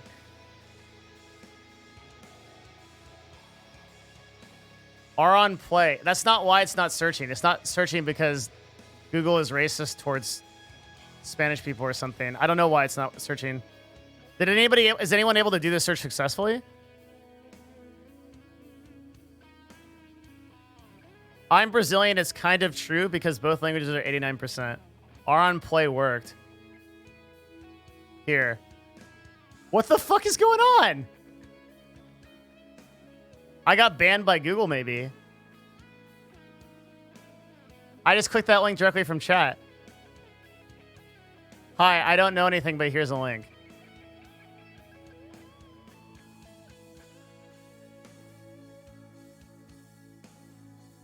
This is helpful.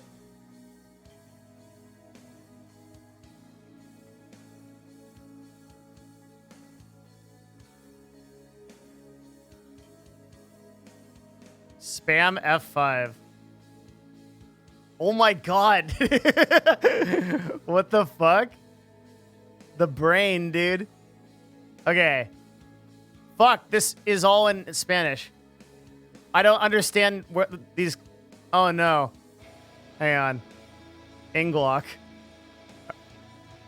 What the fuck is Two America region? What is Two America region? One Melilla. Oh, these are Spanish states? Spanish states? It's more than one. Two America region. The fuck does that matter? This is why I don't. This is why. Okay, chat. This is why I don't leave my lane that often, okay? And I only talk about things that I know that I'm talking about. I don't understand shit about this shit. Two America Legion? Is that bigger than One America? Also, you're on a Spanish trends page? Fuck, you're right. Hold on. Because somebody linked it. It's so weird how this...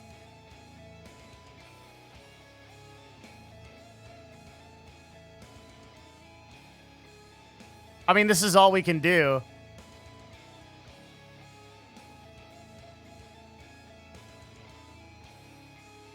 Look at mod chat.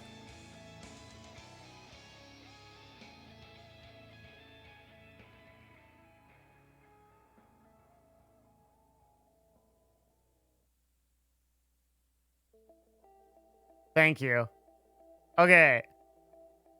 Bolivia. Oh, we finally got an answer. Okay. What does this number represent? So he has a shitload of people coming in from Bolivia. That CPM is actually fucking dog shit, probably. Because that's a Group C territory. Cuba, Group C territory. El Salvador, don't know, but probably Group C. Spain, I think, is B or B.5. And Paraguay, I don't know. Literally don't know. Can't even guess.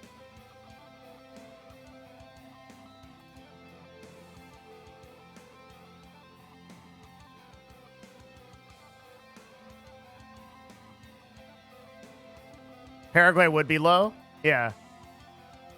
Costa Rica, same thing. So...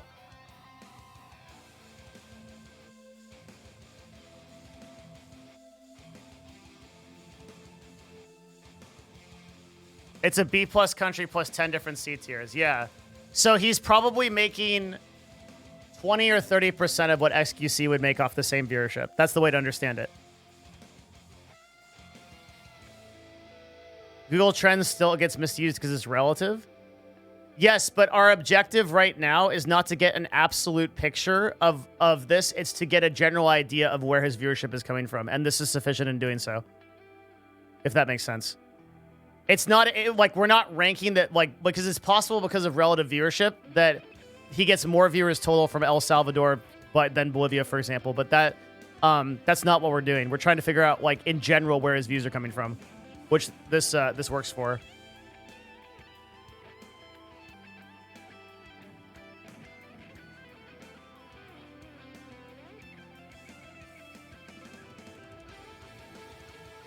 His income has more purchasing power because of where he lives. Yeah, so does it shake out? It's like off a 50 million view video, like maybe XQC makes like $40,000 or $50,000, but this dude would make, you know, $7,000 to $10,000. That's like the way to look at it. So in that context, the views aren't that insane, but if he stays relevant,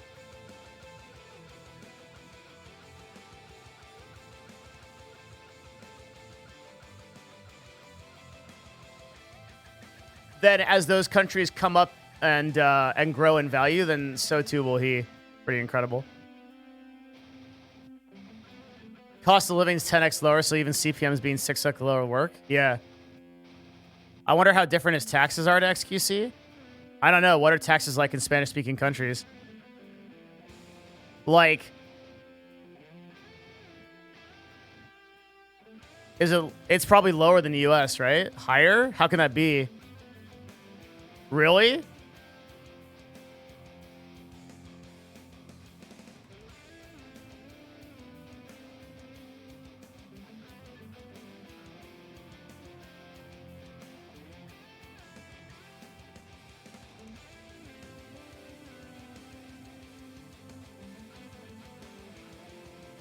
Oh, it's way higher. 45%? What a meme. Jesus.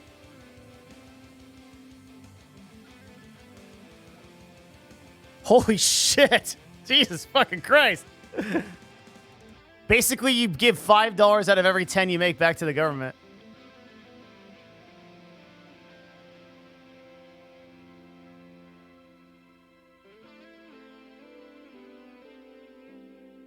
Yes, but healthcare is free? All right, let me give you the... Fuck this meme. Here we go. Okay. Listen. For that kind of money, okay, in America, I can pay $250 a month. And I will get what is called concierge healthcare. Okay?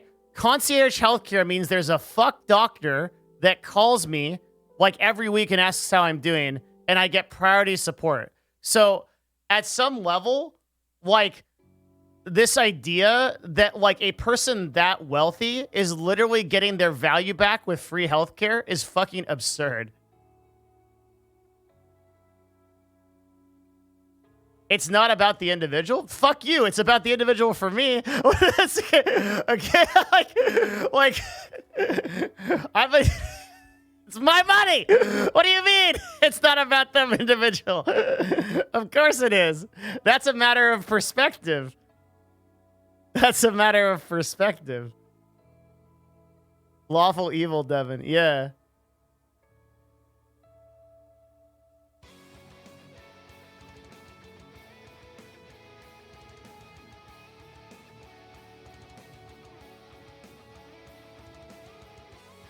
That's not very Buddhist of you. Buddhists don't make any money. They just sit in temples, dude. I don't know. I'm memeing, obviously.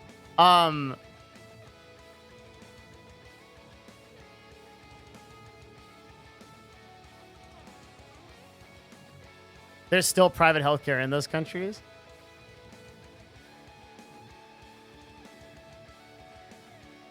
Everything's shades of gray. There's pluses and minuses. I think 45% tax rate is pretty high. I think that's why... Look, all right? Just saying. How many Fortune 500 companies have you seen come out of fucking Spain lately? How many Googles? How many techs? How many tech companies? How many Amazons? How many? Why do you think that is? Because it turns out that it's pretty hard to run a business when you give half your money back to the fucking government. Now, look, you might argue that the quality of life or happiness in these places is better. That's a sound argument. I don't know. Right? Yeah, how does America count for 5% of the world population but 25% of the world GDP? Yeah, it's favorable. It's favorable leans on business.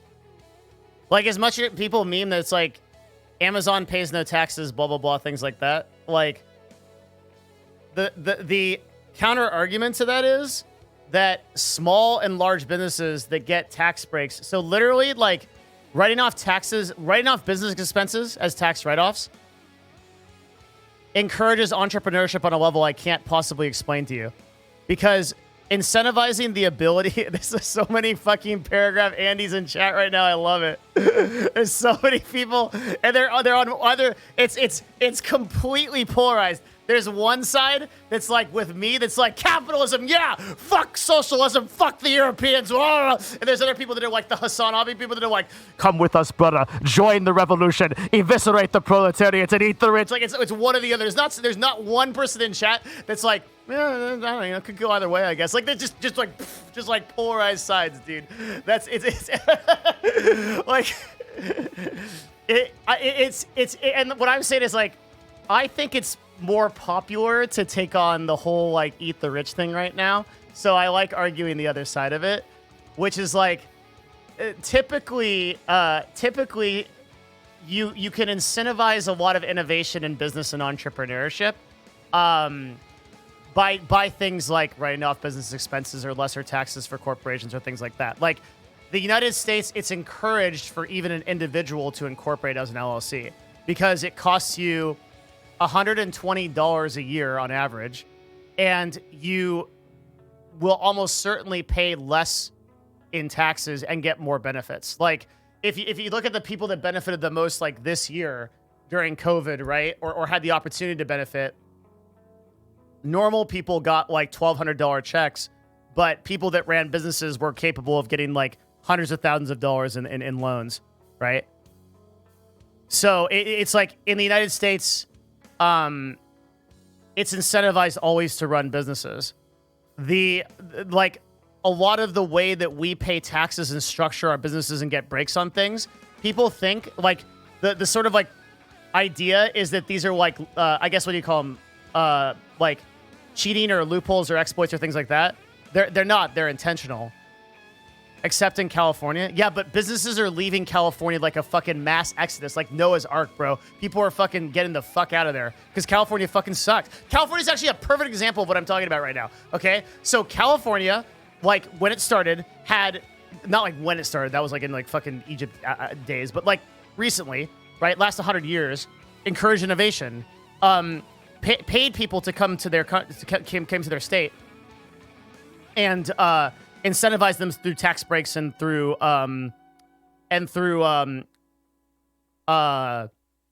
subsidizing areas that they could build in, and it was great. And many countries started, or many places started in California, in Silicon Valley, which is the tech capital of the world for a long time before I think Shanghai might have surpassed it. It like became like this big deal. Trib Force, thank you for the tier 1, man. I appreciate you. Like, okay. So what happened to California recently? California sucks huge donkey balls to run a business in now, okay? You want to know how I know that? Because I fucking left California after I sucked the biggest fart of my life paying taxes on the second company I sold. The first company that I sold in was in Nevada, and the second company that I sold with Hotshot was in California. And I paid max bracket California taxes, state, and max bracket federal taxes. And I literally ate ass.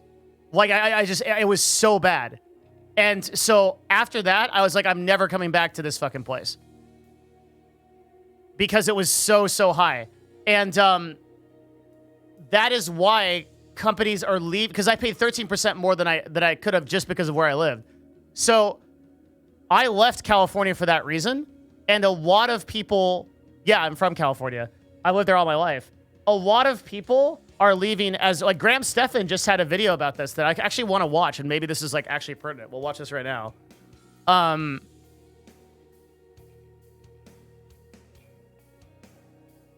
believe the way you explained it before was you didn't have to because there was some loophole you could have used. What I could have said is I could have claimed that income in Nevada because I had a Nevada residence, but that would have been illegal. That would have been illegal to do. I didn't do it because I didn't want the fucking IRS to come out of my toilet and fucking kill me. So I reported the income where it was earned, which is the legal thing to do. I didn't want to fuck with the tax board. Because that would have been some incredibly spooky shit.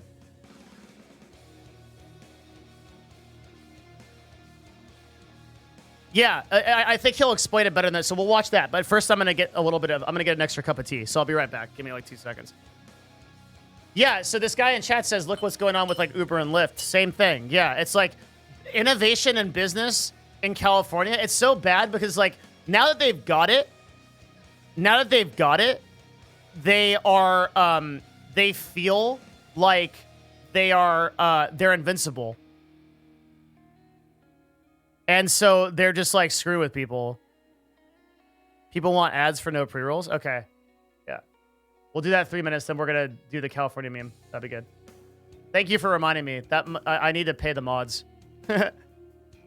All right, I'll be right back. I'm going to get some tea.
Okay. Are the ads done? I think so. Oh no. Yeah, we're done. We're good. All right. Joe Rogan talks about this too.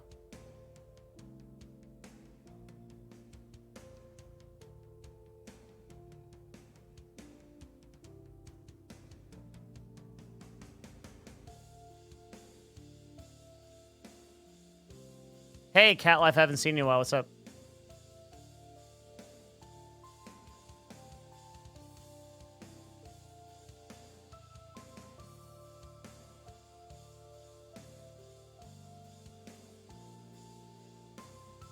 I got a Borat ad. Yeah, wait, this video was 6 months ago? Why I'm not leaving California. Why I'm leaving California. Wait, what? Wait, what do you mean?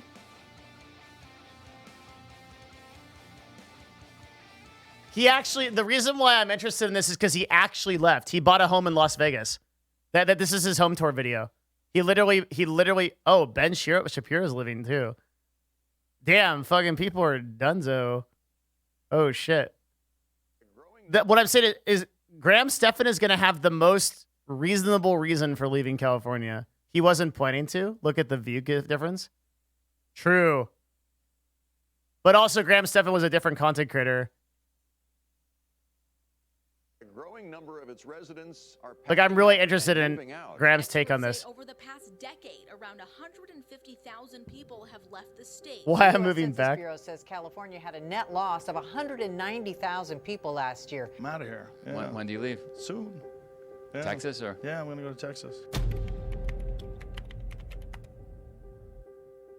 Well, this is certainly not the video I was expecting to make, but it is official. I am moving out of California. This is not a decision that was taken lightly. In fact, I've rejected the idea first. Okay, so real quick, sorry to, we didn't even get into this. Graham said in his other video, when he bought the Las Vegas house, that the savings he's going to make by leaving California pay for the entire house in Las Vegas. He literally gets a free house, and it's like a fucking, it's like a mansion. Hassan level of pausing. Shut the fuck up. Because California has always been my home. I was raised in Los Angeles. I went through the LA school system. My friends are here. I built my business here. And I don't think I would have the same perspectives I do now had I grown up anywhere else. So to a large extent, growing up in Los Angeles has shaped me into who I am today. But lately, it's been an ongoing struggle to stay. And more often than not, I've been coming up with fewer and fewer justifications of why I should not just pick up and leave to go somewhere else until I did just that. A few weeks ago, I put down a deposit to buy a home in Las Vegas, Nevada, and in a few months, that will officially be my new full-time residence. This is something I've been thinking about for a few years now, although it's You're gonna fucking live there. Thought that I pushed further and further behind because why fix what isn't broke? The breaking point came when my girlfriend and I were visiting some friends in Las Vegas, and Jeremy decided to give us an impromptu home tour across some of the areas of Summerlin and Henderson. I lived in fucking Nevada for fucking like 8 years. It tells me the fuck people come in. Welcome to Nevada.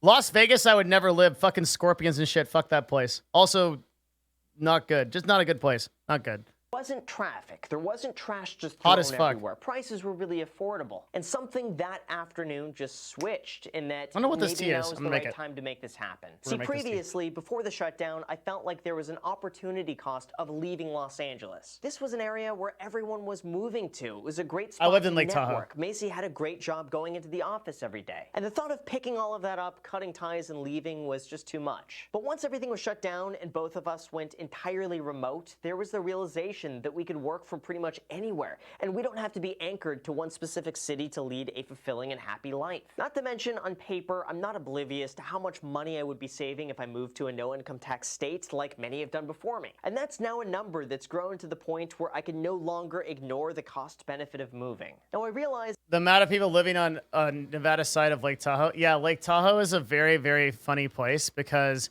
Lake Tahoe is a place that there is basically a border. Nevada people, California people, okay?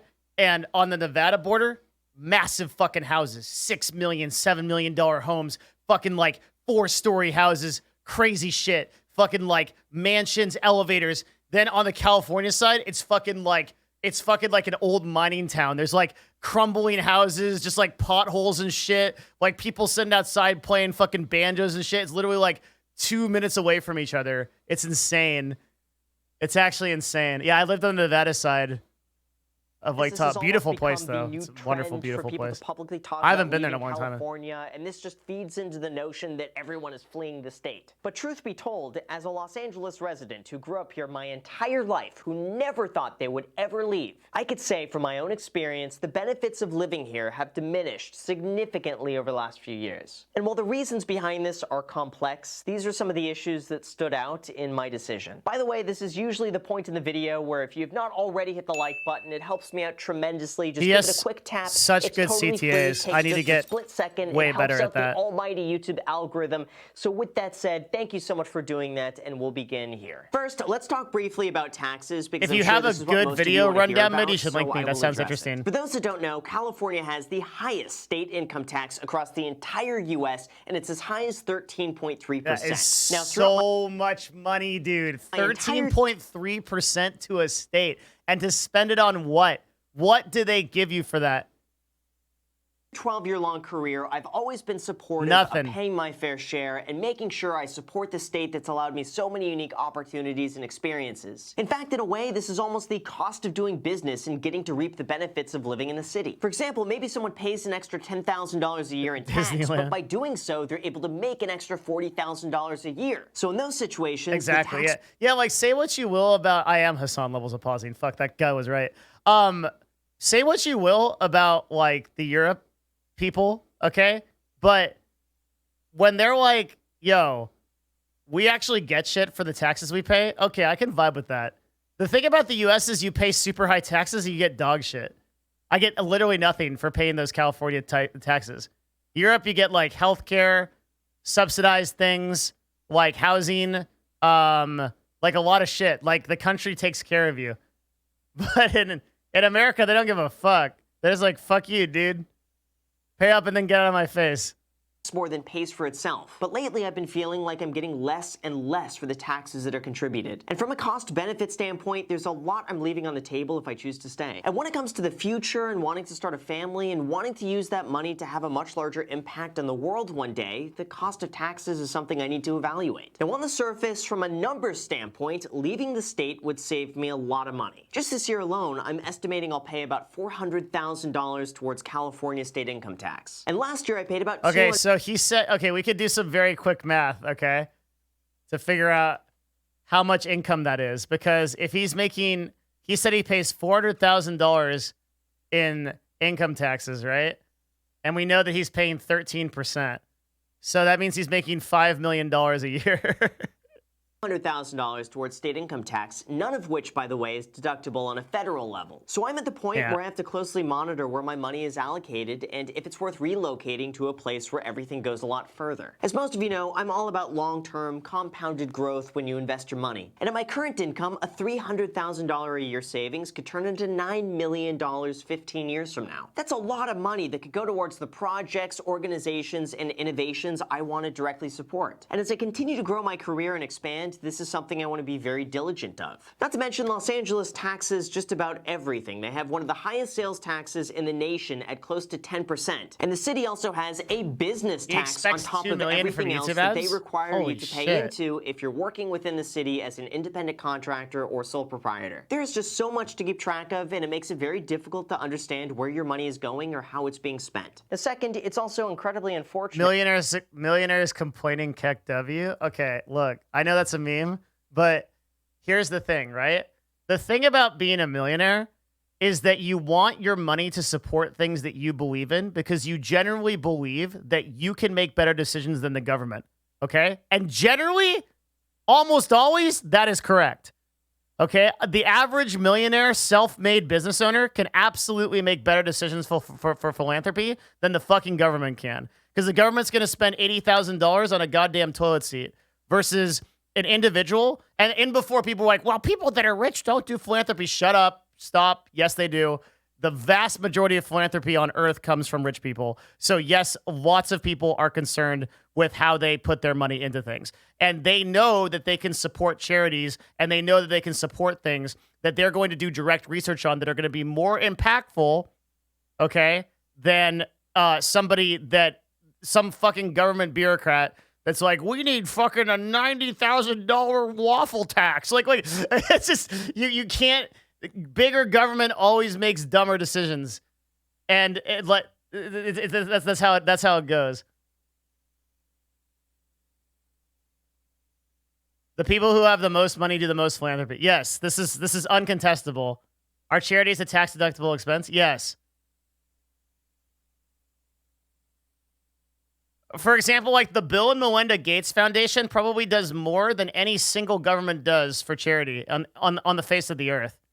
This is why people like Warren Buffett are giving the Bill and Melinda Gates Foundation their entire net worth after, like, fucking, when's the last time that the United States government cured a major disease? Bill Gates is on like number 3. He's like working on malaria right now after polio and a bunch of other shit. For people that are really interested in this kind of thing, watch, there's a really good Netflix documentary on Bill Gates. I think it's called Inside the Mind of Bill Gates or something. Just to get an idea of like the day-to-day of how this dude is solving problems. It's fucking insane. It's actually fucking crazy.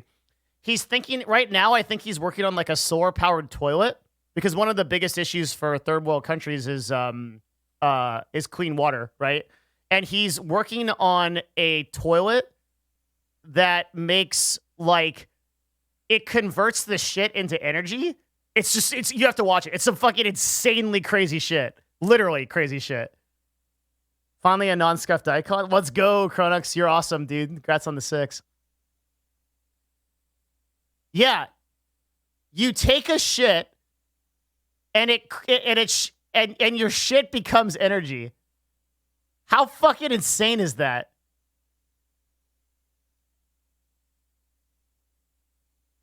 That's actually crazy. It's actually ridiculous. It's insane. And drinkable water. Yeah, you take it. Imagine taking a shit and out comes clean water and energy. Holy fuck. Actually, homelessness and crime has been a major problem of Los Angeles for as long as they've been alive. Although in the last few years, it's taken a drastically different turn. It's been nearly impossible to walk down the street without stepping past drug usage, tents, trash, and people who are not being treated appropriately. It's an epidemic that's not been properly addressed. And the state has not found a way to remedy the situation and give people the adequate care they need. It's gotten to the point where my girlfriend does not feel safe to walk down to the grocery store at night because there are people shouting and throwing things on the sidewalk as they make their way down the street. That's crazy. Subsequently, crime has also increased. In downtown LA, some parts have seen more than a 200% increase in crime. And while the entire situation is very complex to solve, it just seems like there's so much happening. What about Jeff Bezos? He doesn't give enough. Oh my God. Okay. Do we have to do this?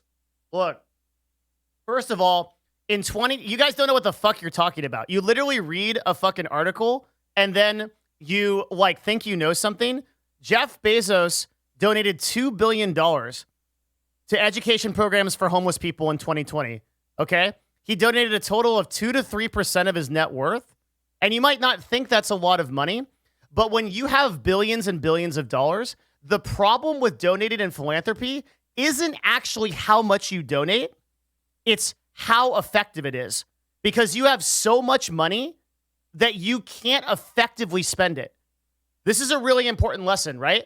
Like, if you want to allocate $1 billion to something, the scale at which that money has to be used for good is really difficult to grasp. Like, Bill Gates' number one problem isn't money.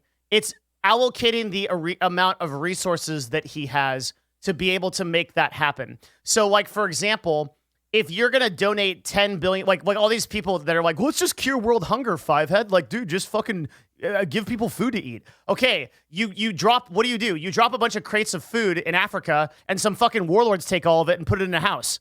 Like, it's really hard, right? Like, there's a lot of like political and socioeconomic dynamics that go in to doing charity in a corrupt way. In a non-corrupt way. So it's very difficult for philanthropists to allocate that money in such a way, especially when you're actively running a company like fucking Amazon, right? So just because Jeff Bezos doesn't donate more than 3 to 5% of his net worth right now doesn't mean that he won't do it later. Because that same argument could have been used for Bill Gates, who didn't donate a lot of money in the early part of his life, but later focused exclusively on philanthropy. Believe it or not, it's difficult to donate billions of dollars to charity and make it work and simultaneously run the largest company in the world. That's a hard thing to do. And by the way, Amazon is adding an enormous amount of value to the world, right? Even if it's a for-profit enterprise, it's not just 501c3s that add stuff to the world. Think about how much easier and better your life has gotten because of Amazon. Every one of the people in this chat has benefited.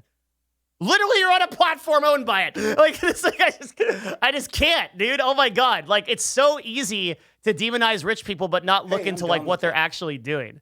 It's insane. Like, this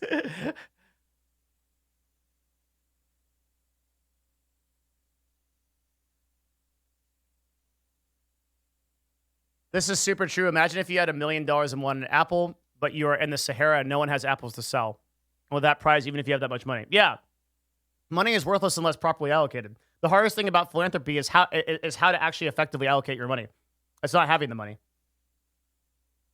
all at once that it can't adequately be addressed in the way that it needs. Now, I certainly don't want this to be taken the wrong way because I am not the victim. The real victims here are the people on the streets. But it's frustrating to see a lack of care for the mentally ill or people sleeping on the sidewalks with very few resources to turn to. Now, you would assume that California, with a $3.2 trillion GDP, would have the financial means to properly handle the situation and give people the proper attention that they need. But they haven't, I got it. Thanks, and it's Rundown, only gotten worse. People with severe mental illness are left on the streets to fend for themselves. People struggling with addiction are thrown to the side, and care facilities are too overcrowded to accommodate everyone. People with disabilities have nowhere to turn, so they're ignored and they're left to beg on the beach. It's a problem that desperately needs attention, and the shutdown has only worsened everything by many magnitudes. Now, this is a very sobering realization of what many parts of Los Angeles are now like. Here's a Google Street View image from September of 2014.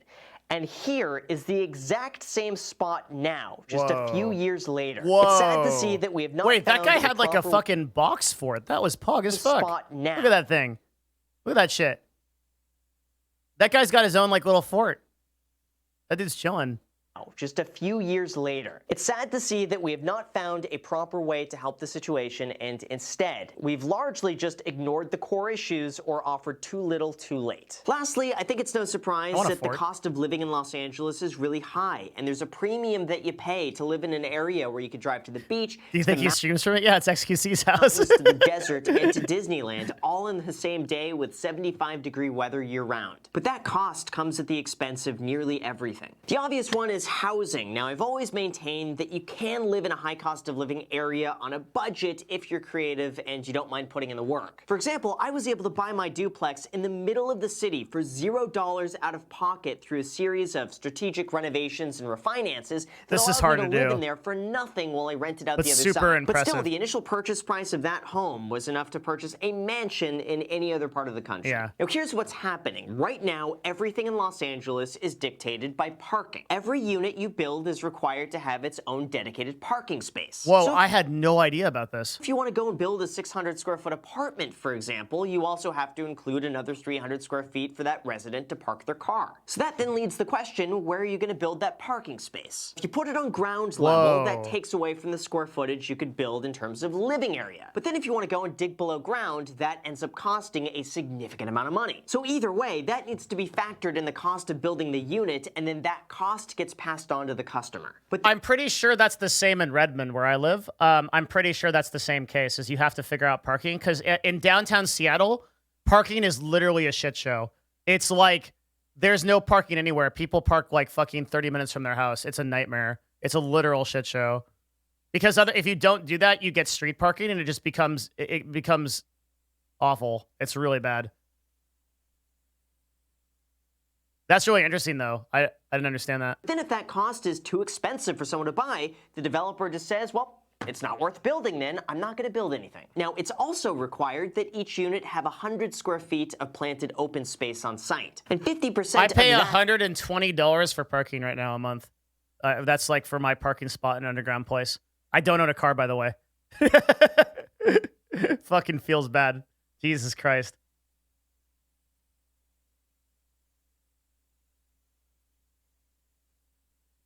Yeah. That's not like in the city. Rent it to someone else. No, my girlfriend parks there. Like, That space must be common space. So that just means right there, if you want to build a 600 square foot apartment, what you're really paying for is 1,100 square feet when you account for the parking space and open common area. That just now means That's that creating fucking new crazy. housing in Los Angeles becomes so expensive that a developer cannot create new housing without calling it a luxury apartment building and charging a lot of money for it, because otherwise they would lose money on the in project. a place with a It water just shortage? There's no water shortage in Seattle. I literally go outside and lift my face to the sky and I fucking have water. There's no water. There's no water shortage in Seattle. Unless you mean LA, in which, yeah, there's no water there. becomes impossible to create any affordable housing when you're required to allocate No meme. If I turn the camera on the fucking office right now, it's pouring rain right now. I literally could go outside and drink.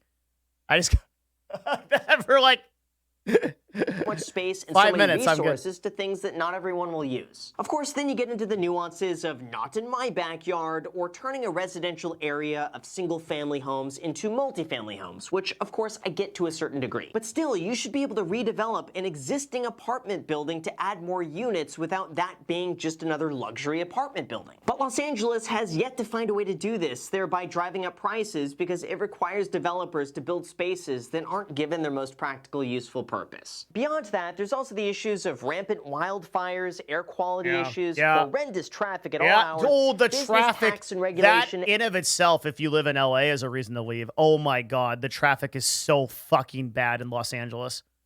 That shit is fucking terrible. I lived in Los Angeles for 4 years, and I fucking hated the traffic situation. It was so bad. Holy shit.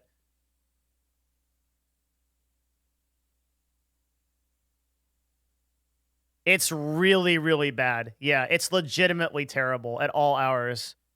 Like, the worst thing for me was that I had to go out of LAX a lot. So, like, there were times where I had to leave, like, 3 or 4 hours early just to get to LAX. And sometimes I'd still, like, rush for my plane. And a myriad of other issues, none of which, by the way, are political. But finally, something had to give, and eventually it did. And it seems like moving out of California has become more and more and more and more common now that remote working is widely accepted. I've spoken with a lot of realtors out in Las Vegas, and all of them have confirmed exactly what I've thought. Most of the buyers in the $1 to $2 million price point are coming from California, and they're all leaving for the same reasons as I am. Many of those buyers are also potentially worried about increasing California tax rates, a potential wealth tax, and the unknowns of what California might try to instate. So Are they going to increase California taxes above 13% state? I will shit. That's fucking crazy. That's actually crazy if they do that. They want to? Why? Dude, really? I doubt this will happen because of a COVID deficit. They want to go to 16%? That's madness. There is no way.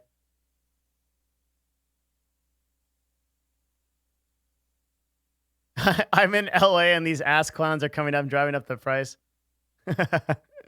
Yeah, Las Vegas will. I mean, you want to go to, if you're ahead of the game, you'll go to Reno, honestly. I think that's what has a lot of growth. Reno is probably going to be a huge growth capital in like 3 to 5 years. Where the fuck is my, let's see this, hold on. What?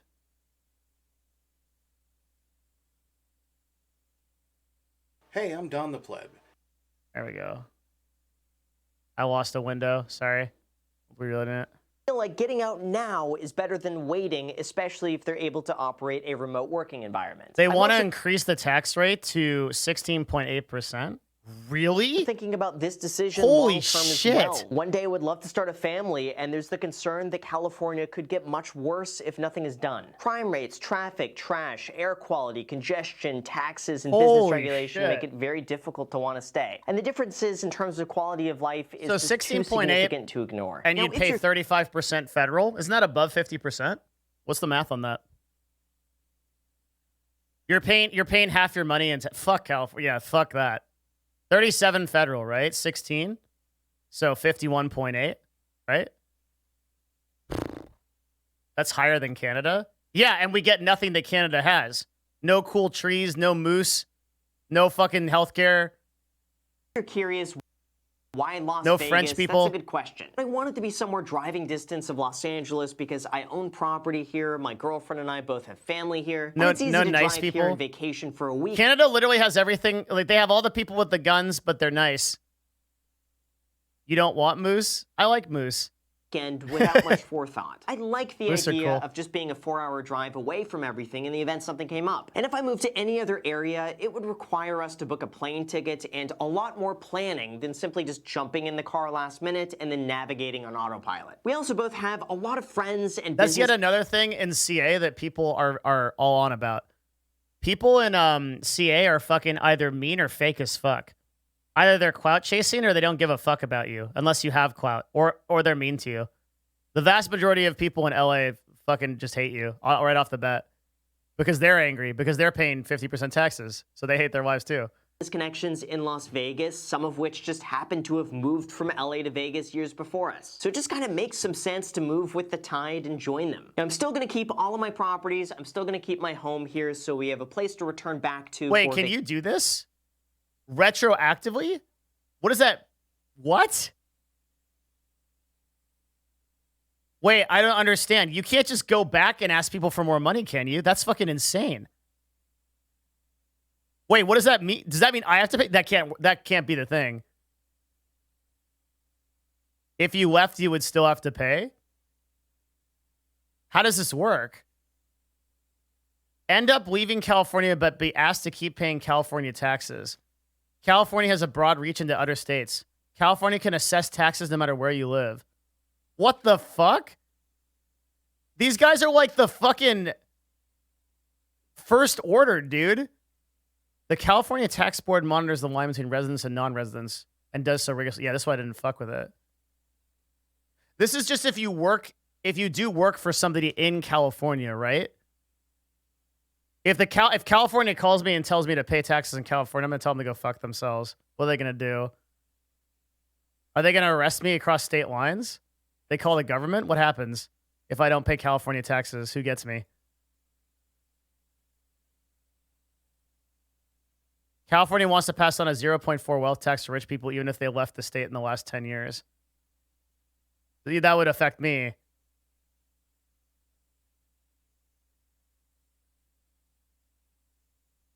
Fuck that, dude. If California literally comes and wants more from me, I'm literally going to flee the country and move to Zimbabwe or something. That's fucking insane. I put in my time, dude. There's no way that's going to happen. I'm going to fucking South Africa or some shit. Or North Africa or some place. They're going to fucking have to find me to pull that money away from me. There's no way, dude. I'll be in a hole somewhere. You have to pay U.S. taxes even if you leave the country? No, you don't understand. I'm going off-grid, bro. I'm going to be in an ashram in India somewhere wearing a big hat, and no one's going to find me. I am not doing that. There is no fucking way that I am retroactively paying taxes to California. There's no fucking way I'm doing that shit.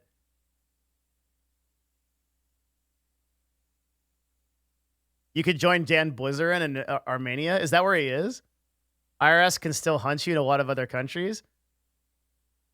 Not if I'm in a fucking temple, like in a random place, and then I like look over and there's like some guys in suits walking up the temple steps. We send the monks to take care of them, dude. They won't get me.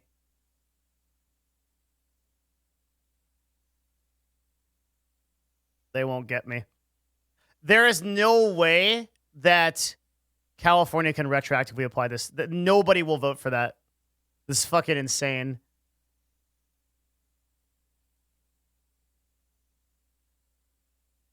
Fact, every Tibetan monk owes the IRS millions. That's right. That's why people become monks. Because they go to find enlightenment after they realize how much they pay in fucking taxes, dude.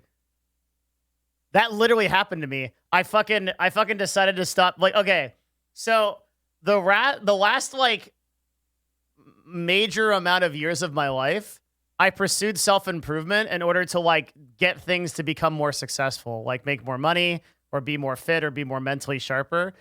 And yeah, dude, as of recently, I'm just like, I just want to stop suffering. And it's because I pay so much in taxes. Okay, everyone knows this. Everyone knows AOC is playing with Pokey. I have nothing to say about this. I don't care. It's not abnormal for a large streamer to get approached by a person in the Senate that wants to appeal to a younger demographic. That's not news. AOC is Alexandra Cortez. Is the Senate person. Everyone's asking for my take on it. I don't have a take. It's like, yeah, of course she is. She's appealing to a younger demographic, which is tens of thousands of people. Of course it's effective for her to do. Congress, yeah.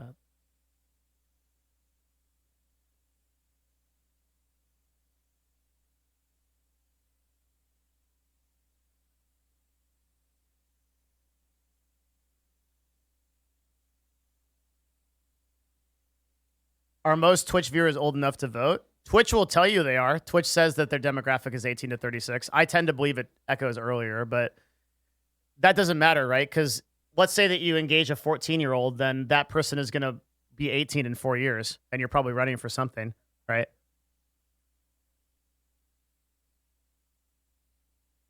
So you have to think of it from that perspective.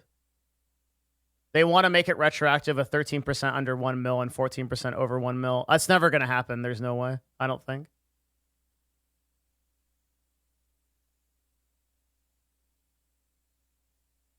As far as I can tell, there's no support for the retroactive thing. Yeah, I think it's a meme.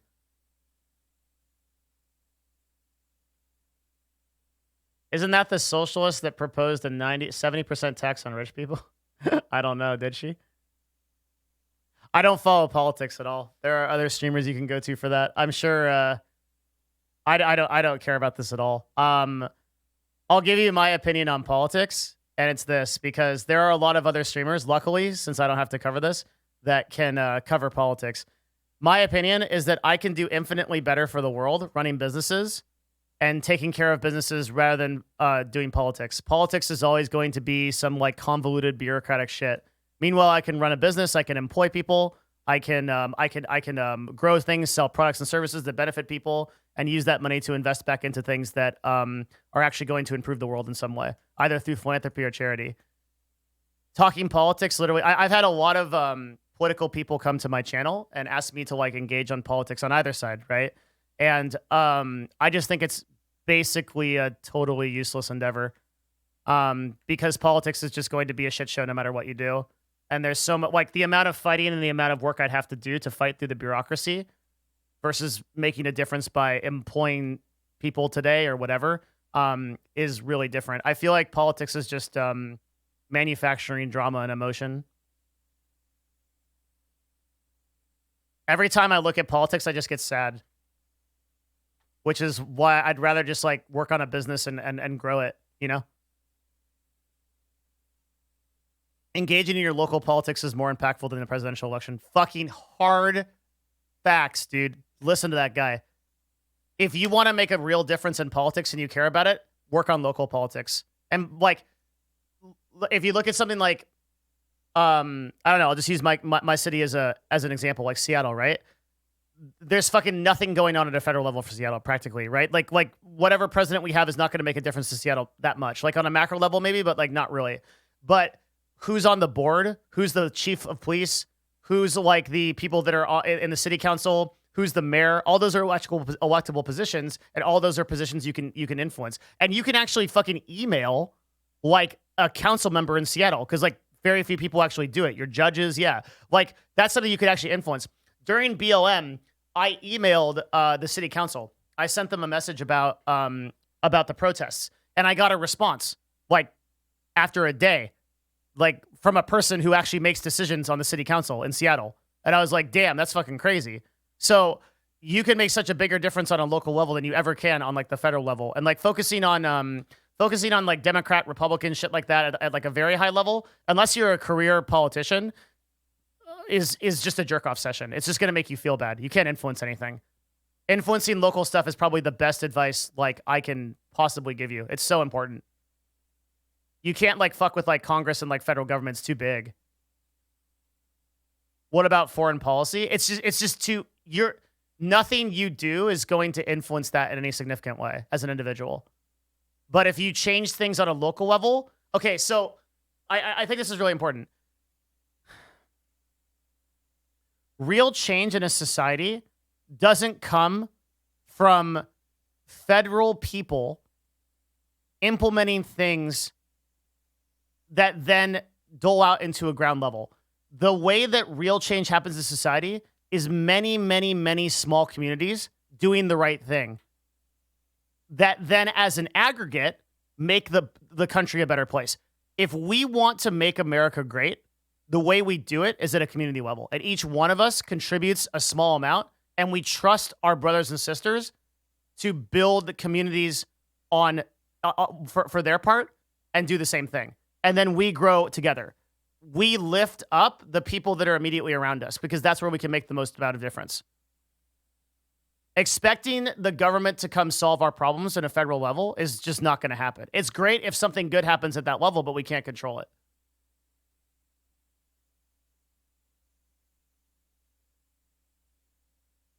People like we lose how much of a difference we can make in our local community and what change we can really make. Anything that I do political is always on a local level. Meanwhile, I'll be running businesses and trying to employ people and grow things so that I can like help people out. And that's where I think it ends up. I think that like politics is just a huge jerk off session. And every single time that I get into it and I on either side, I just get fucking sad.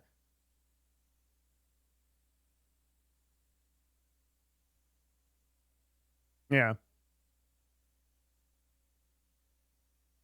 I'm on my town's plans commission board. It's a time commitment of 10 hours a month, and I push for affordable housing for minorities and poor, and it works. Yeah, exactly. Yeah, congrats on it, 24, man. New badge. But for all other purposes, it just makes too much sense to pick up and move to Nevada. Now, on the positive side here, geographically, California is a beautiful place to live that has a lot to offer. And I believe there's always going to be demand for people who want to live by the coast. But for me, the opportunity cost of not moving just got to a place where it's worth it to move. Now, when it comes to you, absolutely nothing changes. I'm still going to be making the exact same content, and I'm building out an even better filming set in Los Angeles. So many of my friends just constantly talk about having political fights on social media. Like, what a waste of time when they could be. Yeah, just go pick up trash. Go talk to somebody. Go talk to somebody in your community about something like that dude was doing, saying and volunteer for a board position where you set up housing for poor people, which literally has a direct effect. You can see what happens. You posting on Twitter like a meme about Trump or Biden or whatever is not going to fucking move the needle or do any good for anybody. There's an enormous amount of human energy that's being wasted as a result of that shit. Vegas. And I'm also going to recreate a space that's exactly the same over there as I have right What's here. this shit post on You're not TikTok? going to even be able to tell there was a difference. But I also can't say that I'm not sad to see so many people leaving and for the city I grew up in to degrade so quickly and for the quality of living to go down so fast while also feeling like there's no real solution to work towards. And I understand, it's such a delicate, complex situation, but to see such a sharp decline so quickly was rather shocking. But I'm also very excited on this next journey of life and for everything else to follow. So with that said, you guys, thank you so much for watching. I really appreciate it. As always, make sure to destroy the like button, subscribe button, and I want to watch bell. this video on how much he makes off YouTube ads, but it'll have to be tomorrow because we need to do the state of streaming thing. That's the next thing we got to do. He bought a house in Las Vegas. We're trying to figure out why he left California.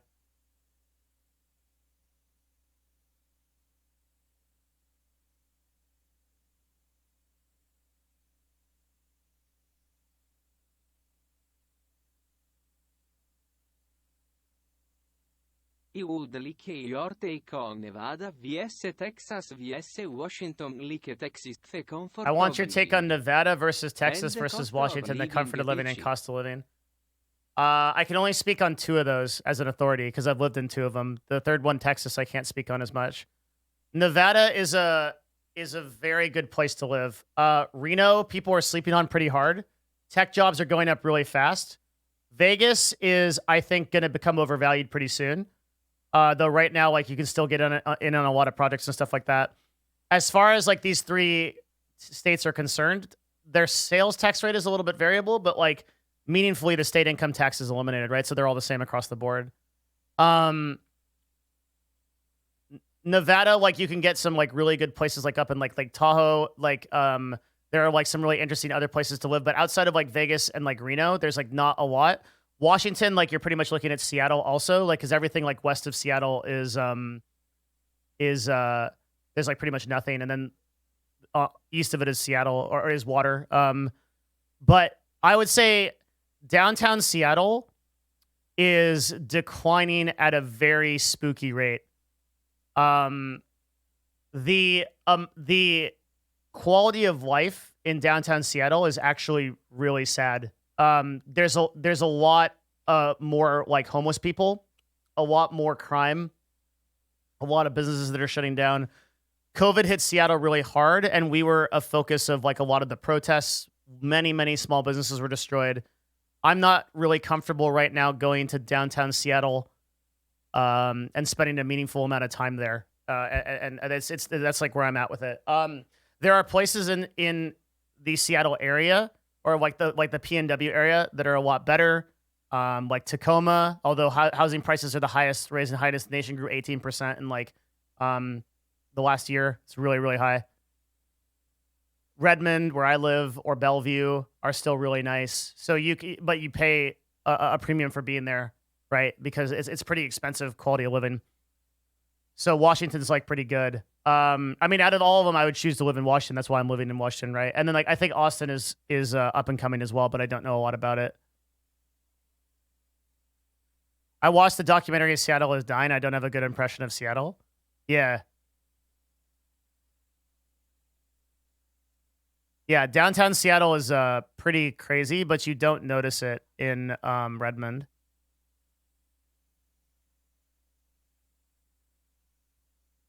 Yeah, Bellevue's crazy, super expensive. Seattle's weather is too rainy. I love the rain. I can't get enough of it. And also, that's a meme. It does rain a lot, but only during the winter. There's a 3-month period of time where it almost never rains, and it's basically just like LA weather. Isn't Seattle slowly becoming more like California with cost and homelessness? Yeah. Yeah, Redmond's great.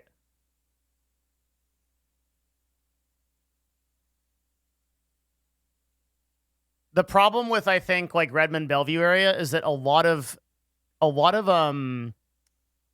businesses drive the price up of living here because like a lot of software engineers live in Redmond and Bellevue. So like a lot of people make a shit ton of money, which drives up rent prices. But rent is going down in Seattle now because so many people are getting fucked. Don't tell people to move here. I don't have enough influence to change anything.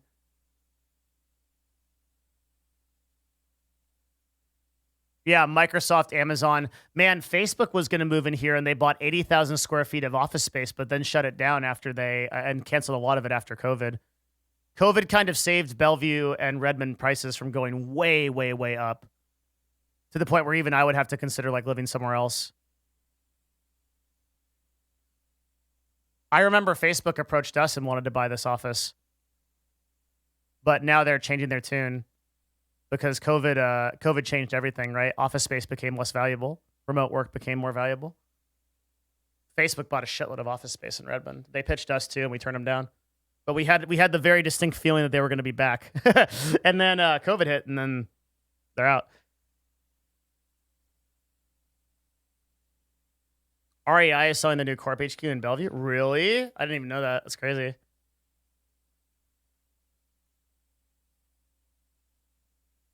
Huh. Yeah, REI just built a huge HQ. I didn't even know that. That's nuts.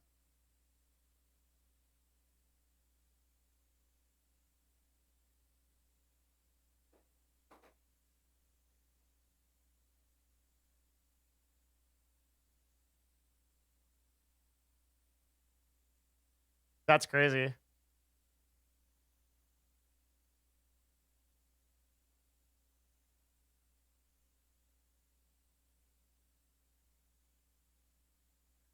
Well, I was talking to a bunch of people at Amazon, and they said the same thing. They said that like once people started to go home, their productivity actually increased, which is kind of nuts. So I hope we're finally reaching a meta where there are very few office places.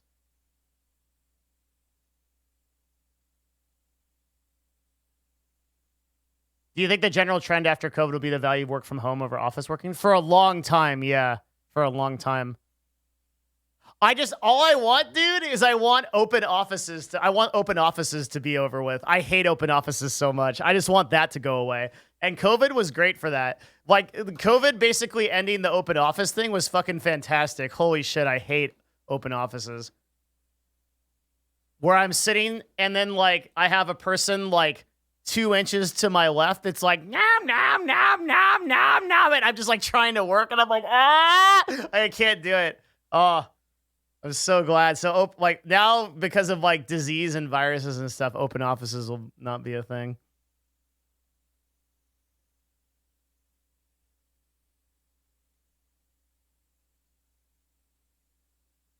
All right, state of the stream. Let's go. Hang on a sec. I'll load it up.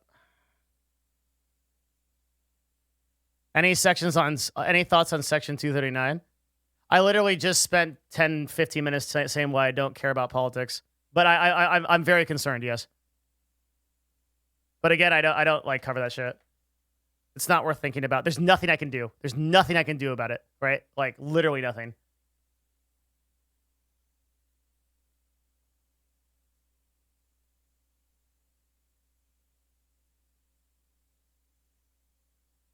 Okay, is it this one? Wait.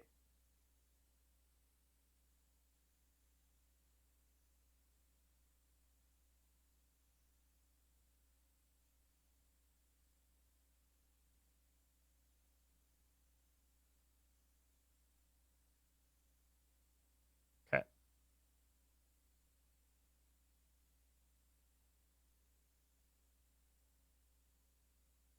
I didn't mean for it to be political, just the impact has something like with Twitch trust and safety. What I'm saying is it's not worth thinking about. Okay, so like, I'm not saying that we can't discuss it because it's a political issue. I'm saying it's not worth discussing. Because if you look at something like that, the way that a federal regulation actually impacts the day-to-day behavior of a platform is probably negligible in like 99.9% of cases. Like, look at like net neutrality getting overturned. Nobody's life in this chat has changed. Not yet. It might change later, and then we'll discuss that. But right now, it doesn't matter. See what I'm saying? It's going to be the same for that. That's not to say that net neutrality was something we shouldn't have fought for, but I'm just saying, like, nothing changed. I'm loading up stuff for what's next. Hang on.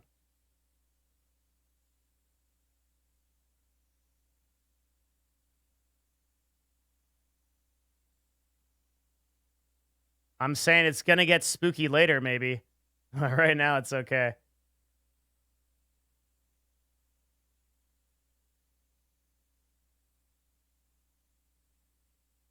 Okay.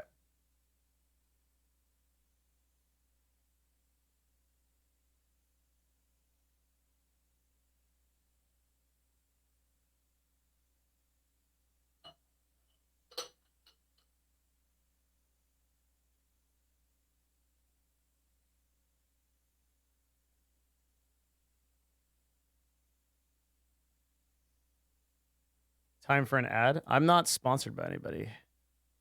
No, it's time to discuss what we're doing today. It's cool to see everyone fight for net neutrality, but everyone got lazy. Yeah, that's the trick, man. They just keep pitching it. I'm not going away. No, we're talking about exclamation mark background, Toasty.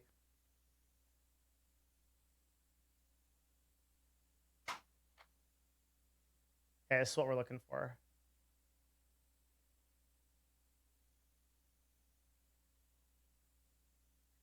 This is what we're looking for.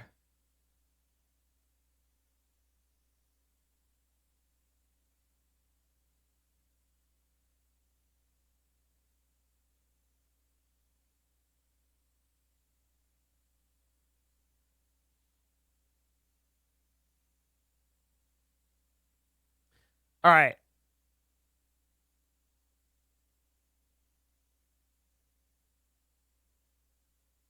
I want to do a new thing because I feel like people ask all the time, where is the best place to stream? What is the best place that's doing the best? What's the best platform? What are platforms doing? And I think that I haven't read this yet, but what Stream Elements does is they are kind of like, they post like a really authoritative analysis of like how the industry is going. And based on that and other factors, I want to start doing a like maybe once every month or every 2 months or maybe even every quarter. I want to do like a review, not just with this considered, but using this as a basis and then kind of talking through like the biggest talking points of like where Twitch is going, where YouTube is going, where digital media is going, etc. Right? Just kind of like putting this all together. The objective of this is sort of to like provide like a catch-all to like the zillions of people that are asking the question, like where's the best place to stream, or what's the platform that's doing the best, or what do we expect to have happen in the future. So, I think maybe the best thing to do right now is let's just go through it first, and then we'll kind of start going. So August has been an impressive month for platforms. All right. Twitch is growing again, and Facebook gaming maintains its upward momentum. So keep in mind, we're looking at a quarter, so looking at the past 3 months. Twitch experienced its first month-over-month rise since April 2027, so Twitch is growing again. But I think what's important to keep into context about this is that COVID was like a unprecedented thing, right? The fact that like everybody had to go indoors and had nothing to do besides watch Twitch doesn't necessarily make it a healthier platform. It only sort of delays like the problems that Twitch had before, which we discussed in other videos, like slowing growth, very difficult to sort of onboard new users and things like that. It's kind of difficult to tell if these watch hours came from people who are new users or if they came from people who are existing users coming back because they didn't have anything else to do. I would probably bet it's more of the second than the first. Facebook gaming continues its month-over-month growth. So this is like Facebook, on the other hand, is actually growing pretty nicely, although it's falling off a little bit. Twitch is up 57%, going on 932. During the same time, Facebook is 179%. So that sounds really impressive, but obviously Twitch is working with like much bigger numbers. Twitch has not returned to its peak hours watched in April. It's month-over-month up again of 1.47 billion hours watched in August. Facebook gaming has been growing consistently over the past 3 months, resulting in their latest milestone. The companies have proved that popularity of live streaming has kicked off in April wasn't a fluke. YouTube data was unavailable at the time of this report. That's really bad because YouTube is like really, really important part of this conversation, but we'll get into. As for categories in the past like 3 months, so just chatting is still dominating. Among Us was at number 11. It's actually number 1 at this time, based on a 30-day scale. So keep in mind, we're looking at past data, right? So Among Us, as of the time of this talk, is actually way higher. Fortnite is a little bit lower. Fall Guys is gone. League of Legends is still in about the same place. So right now it goes Among Us, JC, and League of Legends. Actually, it goes Among Us, League of Legends, JC, but that's because League of Legends is doing Worlds right now. Valorant's fallen off quite a bit. Minecraft's gone up. Call of Duty Modern Warfare has gone down. So that's the difference in this category. Pretty much is what's been happening as of current.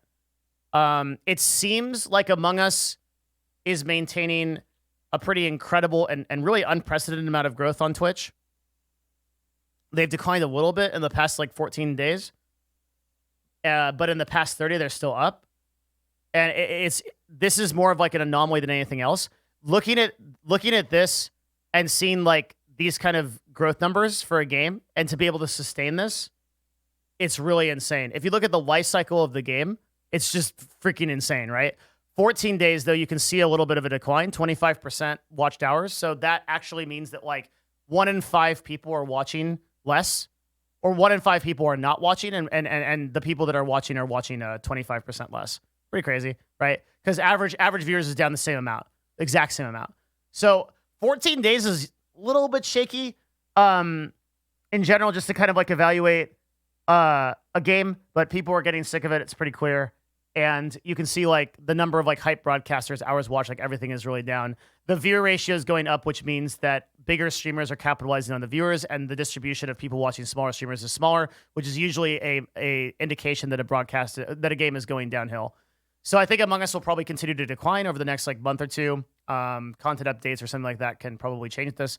But I've been talking about for a while that Twitch right now is in this collaboration meta.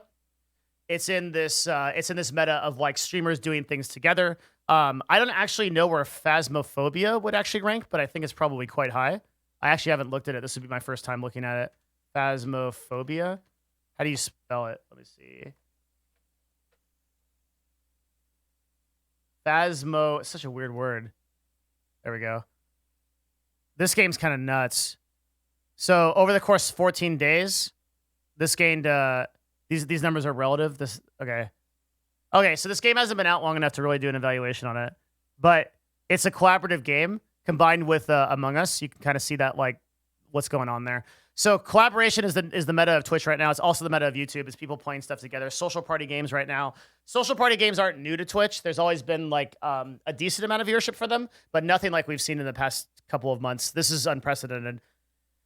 People like XQC are like absolutely dominating on these games, getting like 75,000 to like 80,000 viewers. Just like insane amounts of people that combined with COVID are like really taking everything off the top. One thing that's really different in the top 10 Twitch streamers that I don't think is in this article that's really interesting is that 4 out of the top 10 Twitch streamers are Spanish speaking. So this to me is like probably one of the most interesting things in this talk. So if you look at this, we see Abai, Aron, Rubius, Gauls. These are all foreign language streamers. Super, super interesting, right? Like so right now, I think that the biggest untapped vertical, or like another way to say that is like the place with the most amount of growth potential on Twitch and the place where people have the highest shot at being a successful broadcaster is dual language streams. English, Spanish, English, Portuguese, English, German are really good. Maybe English, Korean, since there's a decent Korean audience. And Chinese is, I think, maybe really slept on. No one's tried it because a lot of Chinese consume their own local platforms like Douyu, but there are a lot of Chinese-speaking people outside of China and I feel like there's room for a Chinese streamer. So those are just some thoughts on foreign language streams. The article didn't catch this, but it's really interesting to see how many people are foreign language streamers. This is something that's really new, really, really new on Twitch right now. The number of people that are actually taking like very high level spots as like foreign language streamers is really high. It's basically a different platform for foreign language streamers because they exist in a place that isn't saturated. Because people that are looking for like Spanish speaking content are just searching by tags for Spanish speaking content, and they are they're getting it right, and they're going to those Spanish speaking streams. So the top entertainers in those categories is big. Twitch's non-gaming food and drink has seen a massive uptick since. That's interesting. Food and drink has increased 132%, going from 744K hours to 1.7 million. So that's not a lot. It sounds like a lot because it looks like a percentage. But if you compare the hours watched to like Among Us, right? A single Among Us streamer easily covers all 10 of these broadcasters. Like someone like Trainwrecks is like 5 times the whole category of food and drink. So this sounds like really impressive, but I don't think is like really notable. I generally, for what it's worth, I don't value categories outside of the top 10. I think that you should, if you're a broadcaster trying to grow, you should generally just sit and just chatting. Because nobody searches these categories and they aren't like particularly discoverable. Very small percentage of people search them. VTubing becomes topical thanks to Pokimane. I think Pokimane helped, but it's literally a picture of Silvervale. Because I think that Silvervale and Project Melody were like the 2 people, Iron Mouse also to some extent. I mean, really all the people in the top 5 have made VTubing a thing. And now Lily Pichu has an avatar, Pokimane has an avatar, and I think VTubing is really interesting. For the purposes of this talk, I'm not going to have a lot to say about VTubing. I think I'll have more to say about it as I interview people and I do more research on it. But suffice to say that I think VTubing is like a really, really crazy untapped market right now.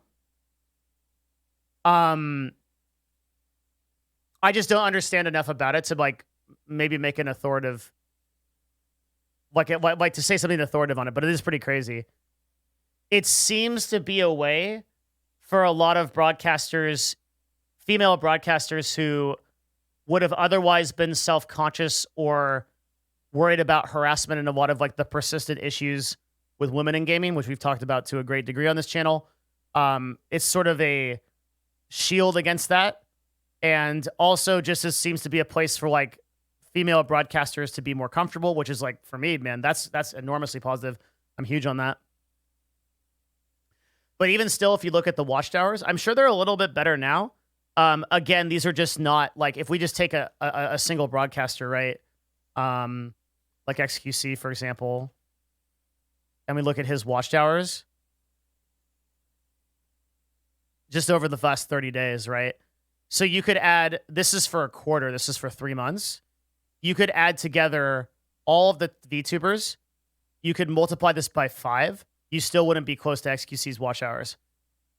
That's how insane, like a single. So you have to put all this stuff in perspective. Like, we're hearing about VTubing being a thing, and we're hearing about it be increasing, but it's very, very, very early, right? This right here is just August, right? So 30 days. So you take all these numbers here. This is 200, 100, whatever. What is this? Like, let's say it's 1 million, right?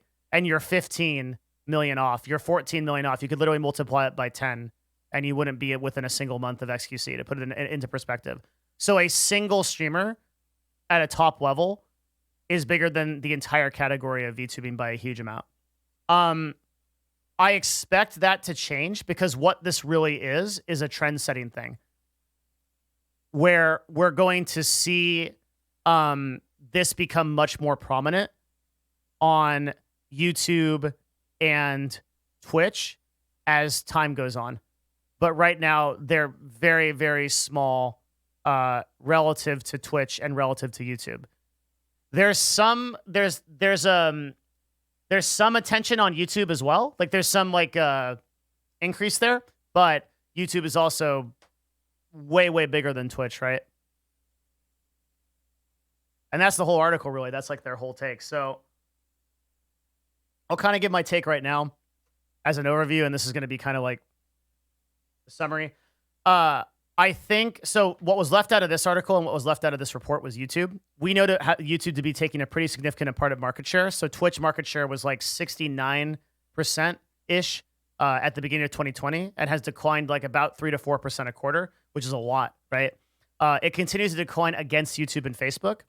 So the total market share of Twitch is declining. YouTube is the, especially since Mixer shut down, the fastest growing by a pretty huge margin, also has the most amount of users. I'm at a point where I can officially say that I think that YouTube is the best place to stream or start a stream. This isn't new for anybody that's listened to me a lot, but like for people that are wondering, it's monetization is basically the same. Discoverability is far higher. Potential ad revenue, the CPM is higher. And search and discoverability, ML beats everything, are kind of my reasons. The only thing you kind of lose is community is worse for now. That Twitch communities are still way better for just like spamming emotes. Freaking everything is better on Twitch in terms of community and building a community. But if you're a new broadcaster and you're starting, there is no reason not to multi-stream to YouTube. You should always, always, always multi-stream to Twitch and YouTube at the same time. YouTube is what I'm basically saying by YouTube is the best place to start a stream. I mean, if your goal is success, right? I want to be like really clear on how I like structure this. If your goal is success, if your goal is I want to grow a stream and make income off of it and have a decent amount of viewership, YouTube is the best place. Maybe if you want like a core community, then like Twitch or there's other reasons. But it's just too good. The discoverability on YouTube is too high. And I also put Facebook in that category too. It's better for Facebook. Twitch is doing some stuff for discoverability. They've gotten better with recommended streams. They've gotten better with like, you might also like this kind of stream and things like that. But there's no evidence that show that a significant amount of people are actually finding streams that way. It's still category. People are still mostly finding streams by previous follows or collabs, and by like direct reference or by YouTube or third parties. So you can't really get discovered on Twitch still if you're just starting out, unless you're starting on other platforms. Like my advice, which is like build a YouTube channel and like grow as a content creator there, and then grow on Twitch is still the same. I don't put a lot of faith into Twitch. The last quarter before this one, we were worried a lot about internal problems at Twitch. So there was a lot of concerns about like the Me Too movement. There was a lot of concerns about Twitch kind of banning random people. That seems to have gotten at least quieter. I don't think it's gotten better. I don't think that like the same people are in power. And I think that just the next go around of this is just going to be more of the same thing. But I think a lot of people have lost faith in like Twitch as a platform, and more or less don't think that the executive team represents their best interests. I would agree with this, right? Whereas YouTube has been increasing in that category. Their community response is very good. Nobody really talks about like the adpocalypse that much. Sure, there's problems with ads. It's more of a brand problem, the same problem that Twitch would have.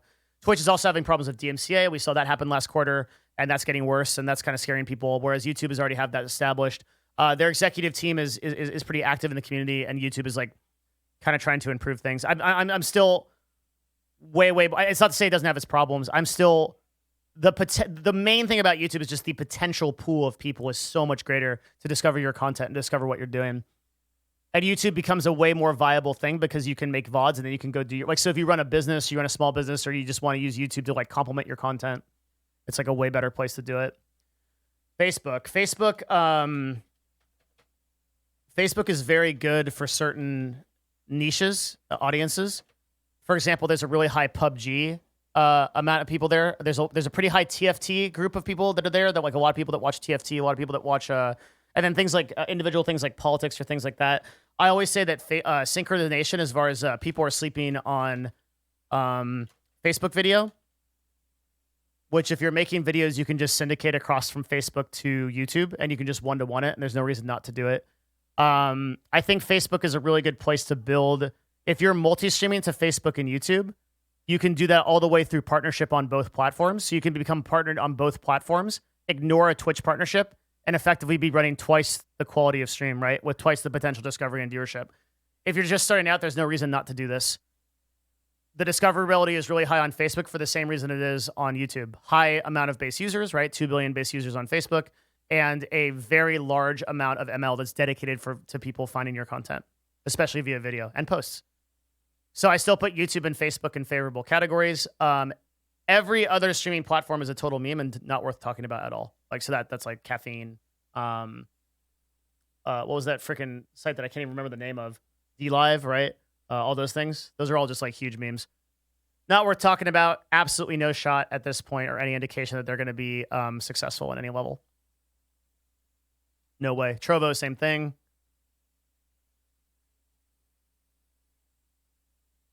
Okay, let's talk about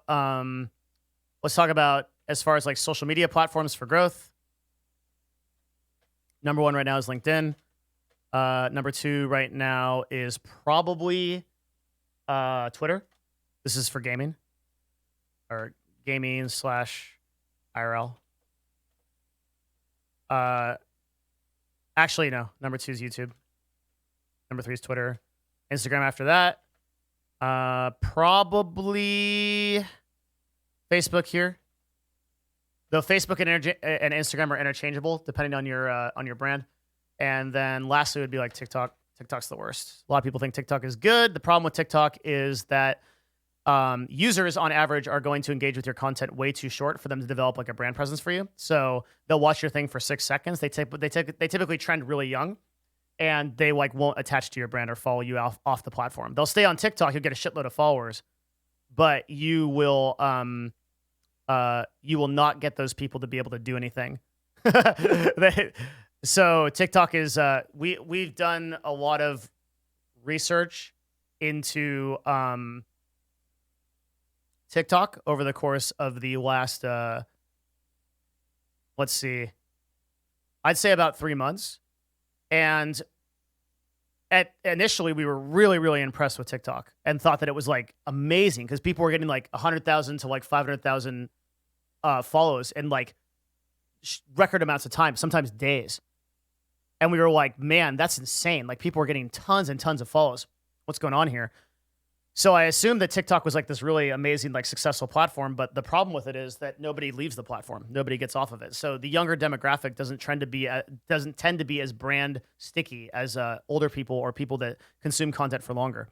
So you might have 100,000 followers on TikTok, but you can't get them to go anywhere, much less buy anything.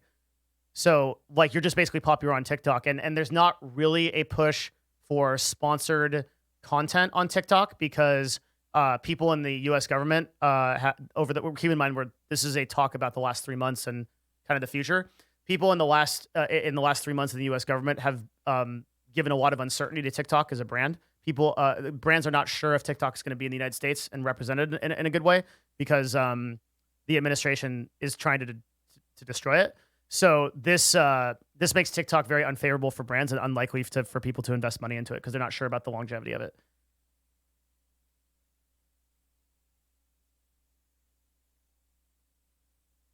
Okay. Let's talk about LinkedIn and why people think because LinkedIn sounds insane, right? Like LinkedIn is like, why are you putting LinkedIn on the top of this list? Nobody would expect that. So LinkedIn has, right now, there are about 15 to 18 million users that come to Twitch every day. Okay. To put that in perspective, there's about 200 million users that come to YouTube every day in gaming alone, only gaming. So that's 15 to 18 million users on Twitch as a whole website, IRL, every gaming category, everything. 200 million that come to YouTube gaming alone. To give you an idea of just the insane scale of this, okay? So that's a lot of users. There is 150 million users on LinkedIn, 10 times the amount on Twitch. But the number of content creators on LinkedIn, as far as market saturation, is unbelievably low. No one is making content for LinkedIn. The only people that are making it are like MLM people or like selling weird stuff, okay? And this talk really deserves an entire talk on its own to explain this, but to look at why LinkedIn would be successful for something like a gaming brand, you would have to understand how market psychology works. People don't turn into another person when they use another platform.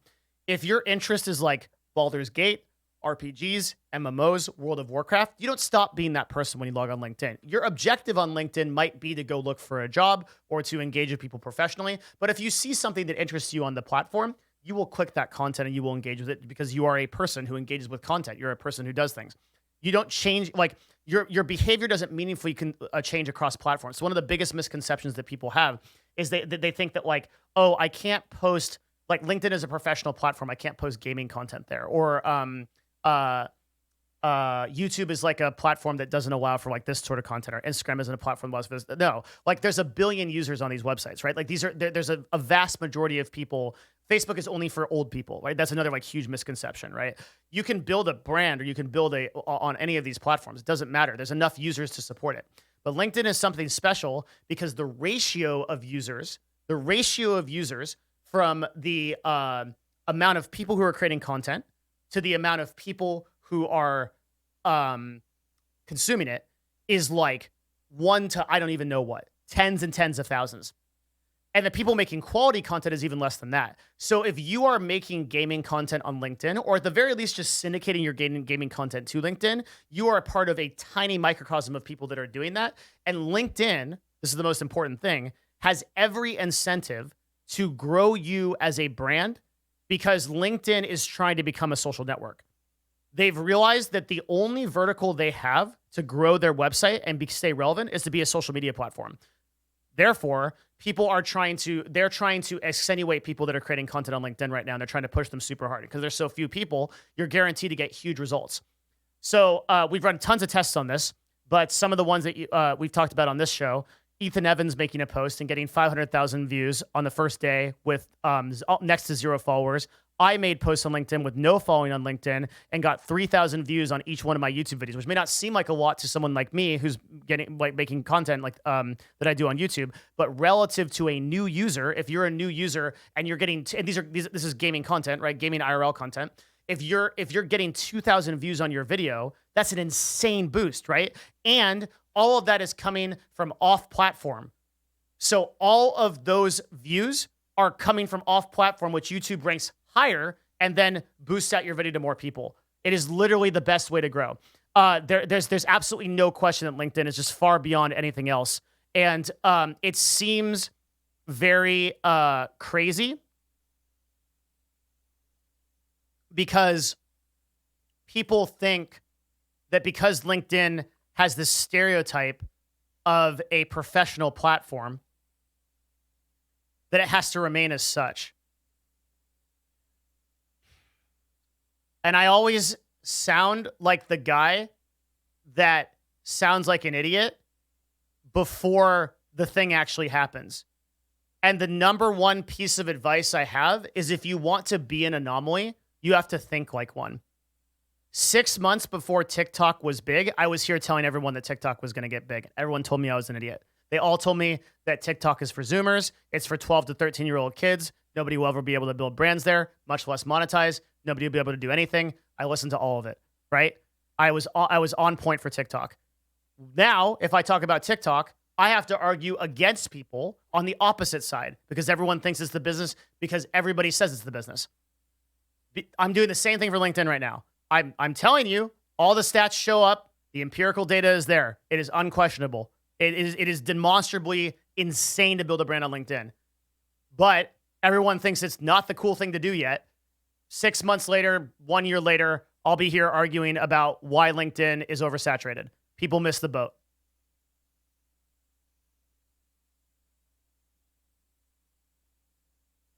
You have to you have to know that things are trending upward and get on them beforehand. And that's how, like, look at Twitch, for example, right? Everybody's talking about Twitch as like this, like nowadays, if I wear a Twitch shirt, everyone's like, oh, Twitch, like, oh, I know a guy on Twitch that streams on Twitch or things like that, right? Well, now is the worst time to ever get started streaming, but everyone wants to do it, right? Versus 4 or 5 years ago, if you got started streaming, you'd have a decent shot no matter who you were. And like most of the broadcasters in the top range right now, per capita in the top 5,000 started, 3 or 4 years ago. Very few recently. There are some exceptions, but typically they come with like really big followings like YouTube or something like that. So you got to get in on platforms early. The only exception to this is like YouTube, where I think like out of this list, YouTube is like a platform that despite being like super oversaturated, you can grow a ton because the discoverability system is so good that it like links you up with a person who wants to watch your stuff. And that's pretty cool.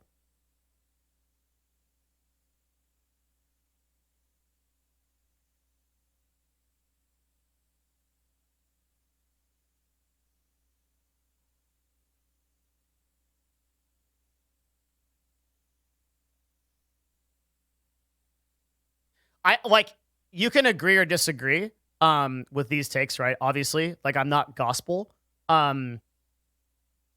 But my job is to, not my job. My goal here is to sort of present everything to people as it is based on just the numbers we're crunching in the background and everything that we see. And then you use this to inform your decisions of like what you're going to, what you know, maybe it's just interesting to you, or maybe you're trying to start a small business or content creator. Keep in mind that like, I think one thing about this too, is that all of these platforms are going to be relative to what you're doing. If you're an apparel or clothes company, despite the fact that LinkedIn is maybe the best place to be overall, Instagram is going to have way higher returns for you. If you're a gaming creator, then you're probably going to want to index on YouTube harder than you index on LinkedIn, right? If you're a person who is doing politics, then you want to be on Facebook and Twitter more than you do on these other platforms. It's relative, right? Like, and I can't go through every single individual case of every job on earth to explain where these places are, but it's important to understand that don't look at macro statistics as a decision to make like just because I say that LinkedIn is the highest growth potential right now, that's true, but that doesn't necessarily mean it's the highest growth potential for you. Your situation is different, right? You just have to use this information to make an informed decision. If you look at something like politics, right? Like Facebook, despite being very low on this list, over-indexes absolutely as the best platform for you. Facebook is an incredible place to run politics stuff. If you're a gaming content creator, right, like you want to be on YouTube 100%. And like that's like where you should index almost all your time. The idea of streaming right now for people that are saying they're getting into streaming, my recommendation is you spend 70% of your time, that's 7 out of every 10 minutes, on YouTube work and 3 minutes streaming. So you should stream for an average of maybe 2 to 4 hours a day. And you should work on YouTube for the rest of that time. Okay. I'm going to take a very brief break and figure out if I missed anything, and we'll cut. I'm going to take a week and just like figure out and then we'll do questions. Particularly if there's anything else you want me to cover in relation to like the last 3 months and the next 3, let me know. We'll cover that and I'll answer questions. Hang on.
All right, let's go.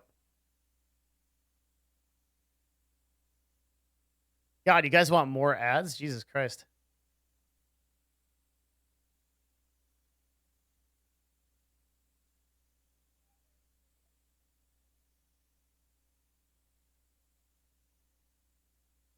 I'm not going to explain LinkedIn any more than I already have. At this point, it's me just trying to convert non-believers, and I don't care. I just like, if you don't want to believe it, that's on you. It's totally fine. Just don't do it then. I have nothing to sell you, right?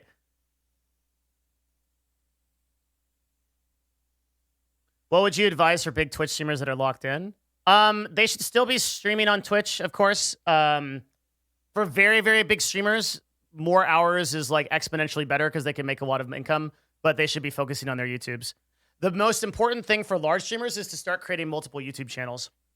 So streamers in the top 500 should all have like 2 or 3 YouTube channels. You can see this in like content creators like Pokimane who have like Pokimane channel, also Pokimane channel, ASMR channel, etc. Multiple is good. My hesitation with LinkedIn is because of all the personal information I have on my account. Would you recommend creating a brand new account for online personalities? Possibly, sure. Yeah, why not? If you want to do that. My general recommendation on this is, first of all, in before LOL, who would actually stream with their real name? What an idiot. But like, if you're going to do business IRL, like more and more sort of like topical non-fiction type content, then you'll probably want to use your real name. And if not, then you can use like a gaming moniker. You have your own personal reasons and stuff like that. Generally, I wouldn't worry about that. even if you're under like a gaming name, people are going to find you anyway. Nothing is private in this universe, and if people want to find you, they will.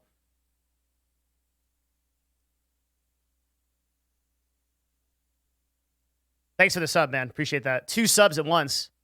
Tandra Twisted Veil. Appreciate it.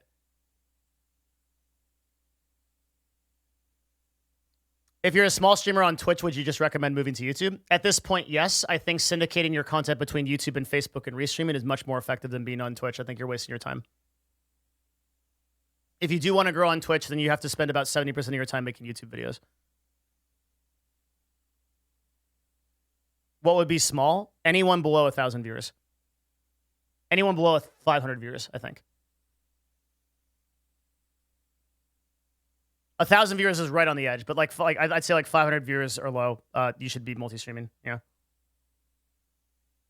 Unless you have some reason to believe that you're really going to blow up. Discoverability is just too low.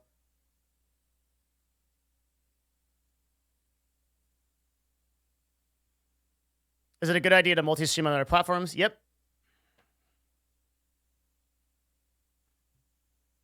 What do you predict is going to happen with the growth of the YouTuber community? I don't know. I don't have enough information yet.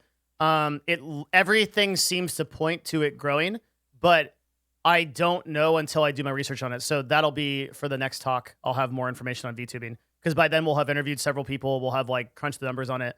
We've done no research in our agency on it, so I don't want to like tell you something I don't have good data to back up. I literally don't know. The trend is very, very new. It's super hard to tell. Why do you stream on YouTube then? Or do you Twitch then? I'm not a full-time broadcaster, so don't do what I do. I stream because I want to. I have a full-time job. I stream here because I've been here for 8 years and I like my community. If I wanted to explicitly grow, I'd focus 100% on YouTube and LinkedIn. What about Reddit? Reddit's always kind of the X factor. I don't really know where to put it in here. Reddit can like make or break a person, but the problem with it is that self-promotion is really frowned upon there. So you have to be really careful with how you do it. I generally think of Reddit as a thing that's like, okay, great, if you're posted there, that's good, but you shouldn't probably try to game the system because moderators are pretty pretty fierce on that. There are certainly ways to build brands on Reddit. Definitely. And like some subreddits have like 1 to 9 rules where you can like post like a ton of comments that they can make up for your self-promotion. I wouldn't discount the platform. It's really good for growth.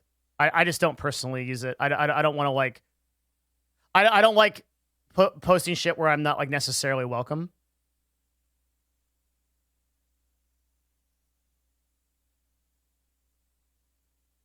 People on LSF. What about LSF for viewership? LSF grows brands. I would just not recommend indexing on LSF. Be careful what you wish for, as the genies say. You may get viewers, but they may not be the ones you want. And also, I just feel like if you're the type of content creator that wants to grab the people from LSF to watch your streams that are regular users there, I just think it's more trouble than it's worth. Like that's up to your individual content strategy to figure out. But that's where I'm at. I just like, so for my part, when I started streaming, one of my biggest things was marketing on LSF. I would do clip contests until they shit on me for that. Where I'd pay people to find like a cool clip of me. I thought this was a good idea. Obviously, Reddit thought it was freaking morally wrong. Blah blah blah. I got tons of messages about it. I had to stop doing it. But I paid like, I would do like a $50, $100 contest and it'd be like, hey, if you see a cool clip posted on Reddit and the clip that gets the most views, it wasn't even posted on Reddit. It was advertised any way you want. The clip that gets the most views at the end of the month would get a big prize. And then of course they all thought I was like using the Reddit algorithm against self-promotion stuff. Yeah, it was, I paid people who got the top clip for the month. And I think half of the clips didn't even go on Reddit. They just came from other sources. But of course people freaked out. And so I stopped doing it. So again, like this is my own marketing philosophy. I'm just telling you, you think about it in the way that you want to think about it. My experience marketing on Reddit was enormously negative. I never consume LSF anymore. I don't talk about it. I don't. I'm aware that I'm posted there here and there. The vast majority of it is negative, I think, and I don't attribute any of my growth over the past like 3 to 4 months to LSF at all. I think in my initial growth in the beginning of 2020, my LSF growth was significant. But if I could go back in time, I would undo that. I would not do that. I would not take that. I would have grown through other means. Are you open to showing that what your day job is? Yeah, I run an agency. My agency, that's why a lot of this stuff that we talk about is relevant here, because we crunch data for stuff like this. Now, look, another thing that people sleep on too is that like our LSF is not the only place where discoverability is possible, right? Like there are also like other places on Reddit. A lot of people sleep on our video, which could be like really powerful if you get your marketing right. That's like a really good place. There's all kinds of subreddits that you can grow on. It doesn't have to be LSF. Thanks for the tier 1. Appreciate that, Vald. Our Twitch, sure. Yeah, even though it's endless source of content.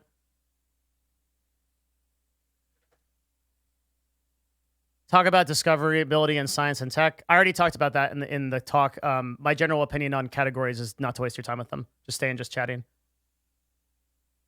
One of the things that people are sleeping on is tags. Tags you should absolutely tag your streams. It increases you in the search functionality. The problem with tags is they always get deleted. Our tag just got deleted again. I'm looking at but yeah, you gotta keep doing them. Fuck, I hate that. I put those in.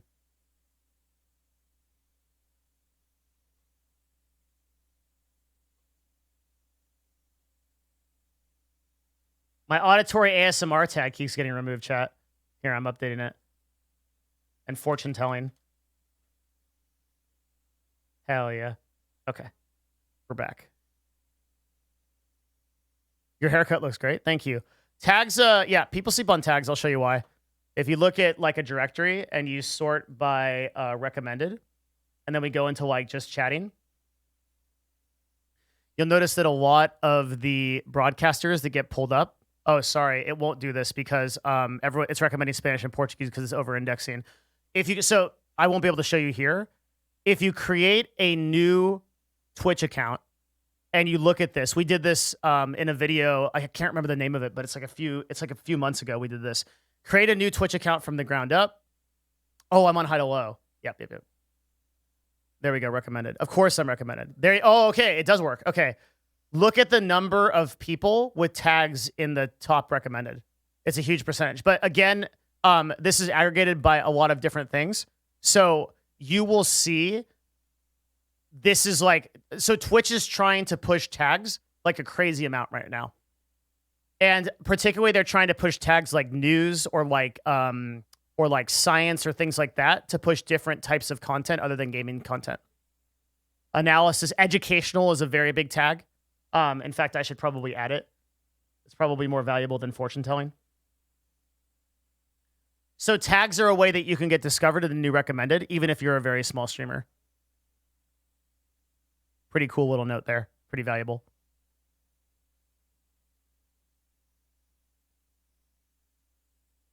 Thoughts on Instagram live streaming? Probably a waste of time for most people. What are your thoughts on the Spanish invasion? We covered it today. We talked a lot about it. I think it's cool. I think it's something to really pay attention to that I think this website is going to become multilingual super quickly. And the next time we do one of these talks, like we're going to be talking about, it's entirely possible that Aron Plays passes XQC, for example, which is pretty crazy. And that the top streamers on the website are not English speaking. Next time this talk is going to be in Spanish. Yeah. I just like my next talk, it's like state of the stream, December 2020. And I'm like, hola, buenos dias. We just talk about 100%. Yeah. I think like we're going to get to that point. It's English Spanish streams are probably the most interesting vertical on Twitch at this point, I think.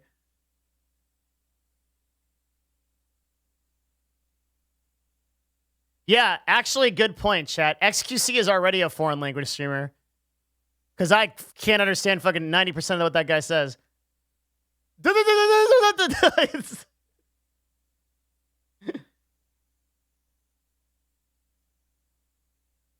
I don't even know if he counts.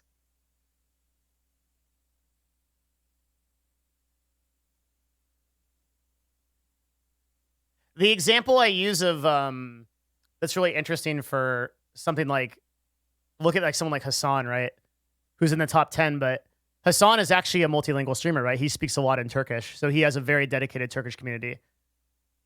And that's what I mean by relative audiences. Like people that look at stats or stats that I talk about or things like that, they have to remember that everything is always relative.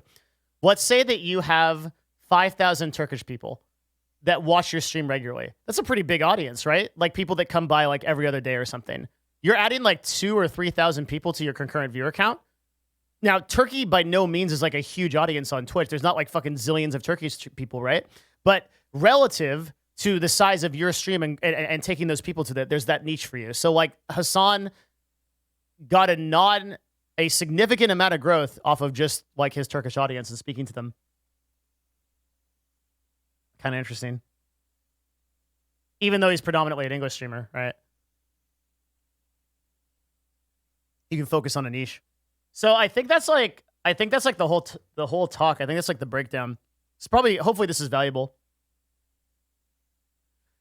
There's going to be some stuff you just like hard agree with. There's going to be some other stuff that people don't agree with. Also another thing, like I was saying, the TikTok thing, the other thing that people slept on was YouTube. Now, if I tell you that a YouTube streamer is like growing and like YouTube is a good place to grow, you'll be like, yeah, but like 6 months ago when I said, everyone's like, you're dumb. Like it's just what I have to deal with. Like, the reason is because it's my job to see like the beginning of trends and things like that, right? That can sometimes be insane. Like I realize I sound like a very insane person talking about LinkedIn right now. But you'll see. I'll show you all.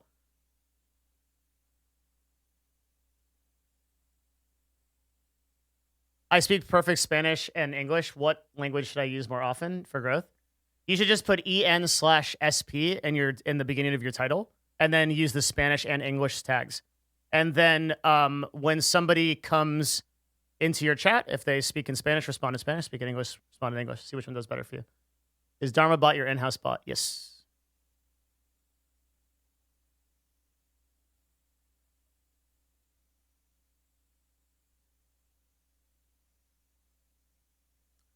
You can't use 2 language tags at the same time, but you can switch between the two, is what I'm saying.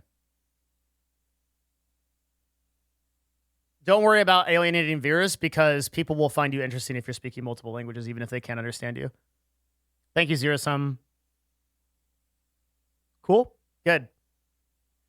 Good. Español es taking over la platform.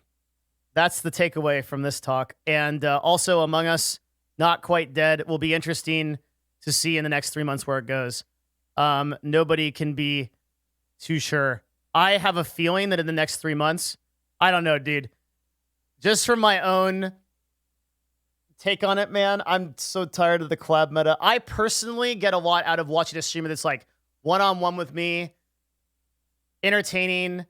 I feel like that's like my friend. But when streamers are collaborating together and there's like 10 people in a lobby and they're talking, I literally feel like, I was saying this earlier, I feel like the nerd at a party that's like thinking about playing video games in the corner where all these cool people interact and talk about how much money they're making and stuff. And I'm like, fuck, I hate this. So I don't do well with the collab meta on Twitch. I'm watching less Twitch personally than I have ever watched before because of the collab meta. I just feel like the odd person out of those streams. I'd rather watch people that are individual, that are like doing their thing. Drinking in a corner. Yeah, that's how I feel. So I hope the collab meta dies, but it has grown a lot of streamers, including a bunch of friends of mine, and that's pretty cool.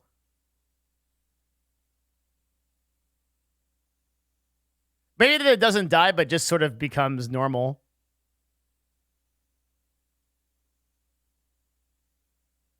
It's just too easy, man. You got to put in the hours. So what are you watching more of?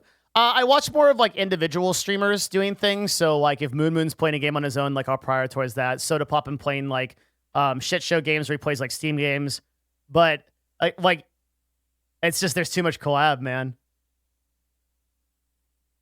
Even those streamers are like, I'll watch Path of Exile streamers, right? Those Path of Exile streamers are the most solo people on earth. Holy crap. Talk about no collab. Path of Exile streamers are great. They never collab with anybody. They're just they're just grinding. They just like alone in the world, dude. I love it. Yeah. Literally SSF, dude. Solo self-found. All right, that's my talk, and I think that's my stream. I'm getting tired. That was a lot of energy. We've been streaming for about 4.5 hours, so I'll be back tomorrow. Tomorrow at 11 a.m. PST is the talk with John Silva. We are going to be doing a long-awaited talk on how to succeed and grow as a creative or an artist. I think that's been long-awaited. Also, we're just going to talk to a very cool person who makes amazing stuff. He is the dude who made my my original portrait of Wisp, which I just love. It's this picture. It kind of like went on to define the character and got us a lot of like really cool stuff. Thank you for all the gifted subs and all the support today. It was like really neat. I'll see you guys tomorrow for the Silva stream. Then Wednesday we'll have a normal stream. And in the meantime, we'll be on Discord. Join our Discord. Come say hi. I talk there all the time. Discord.gg/Devin. If you're a first time here, please follow the stream. That would mean a lot to me. And I really appreciate you guys coming out and watching it. It was awesome. Yeah, it was a good stream. We covered a lot of shit. It was good to be back. Thanks for the follows. Thanks for the support. Have a wonderful rest of your evening. I'm going to go work. And I'll see you guys again later. Post those hearts in chat. Thank you very much for being here. See you again soon. Peace. Take care. Bye. Take care. Bye-bye.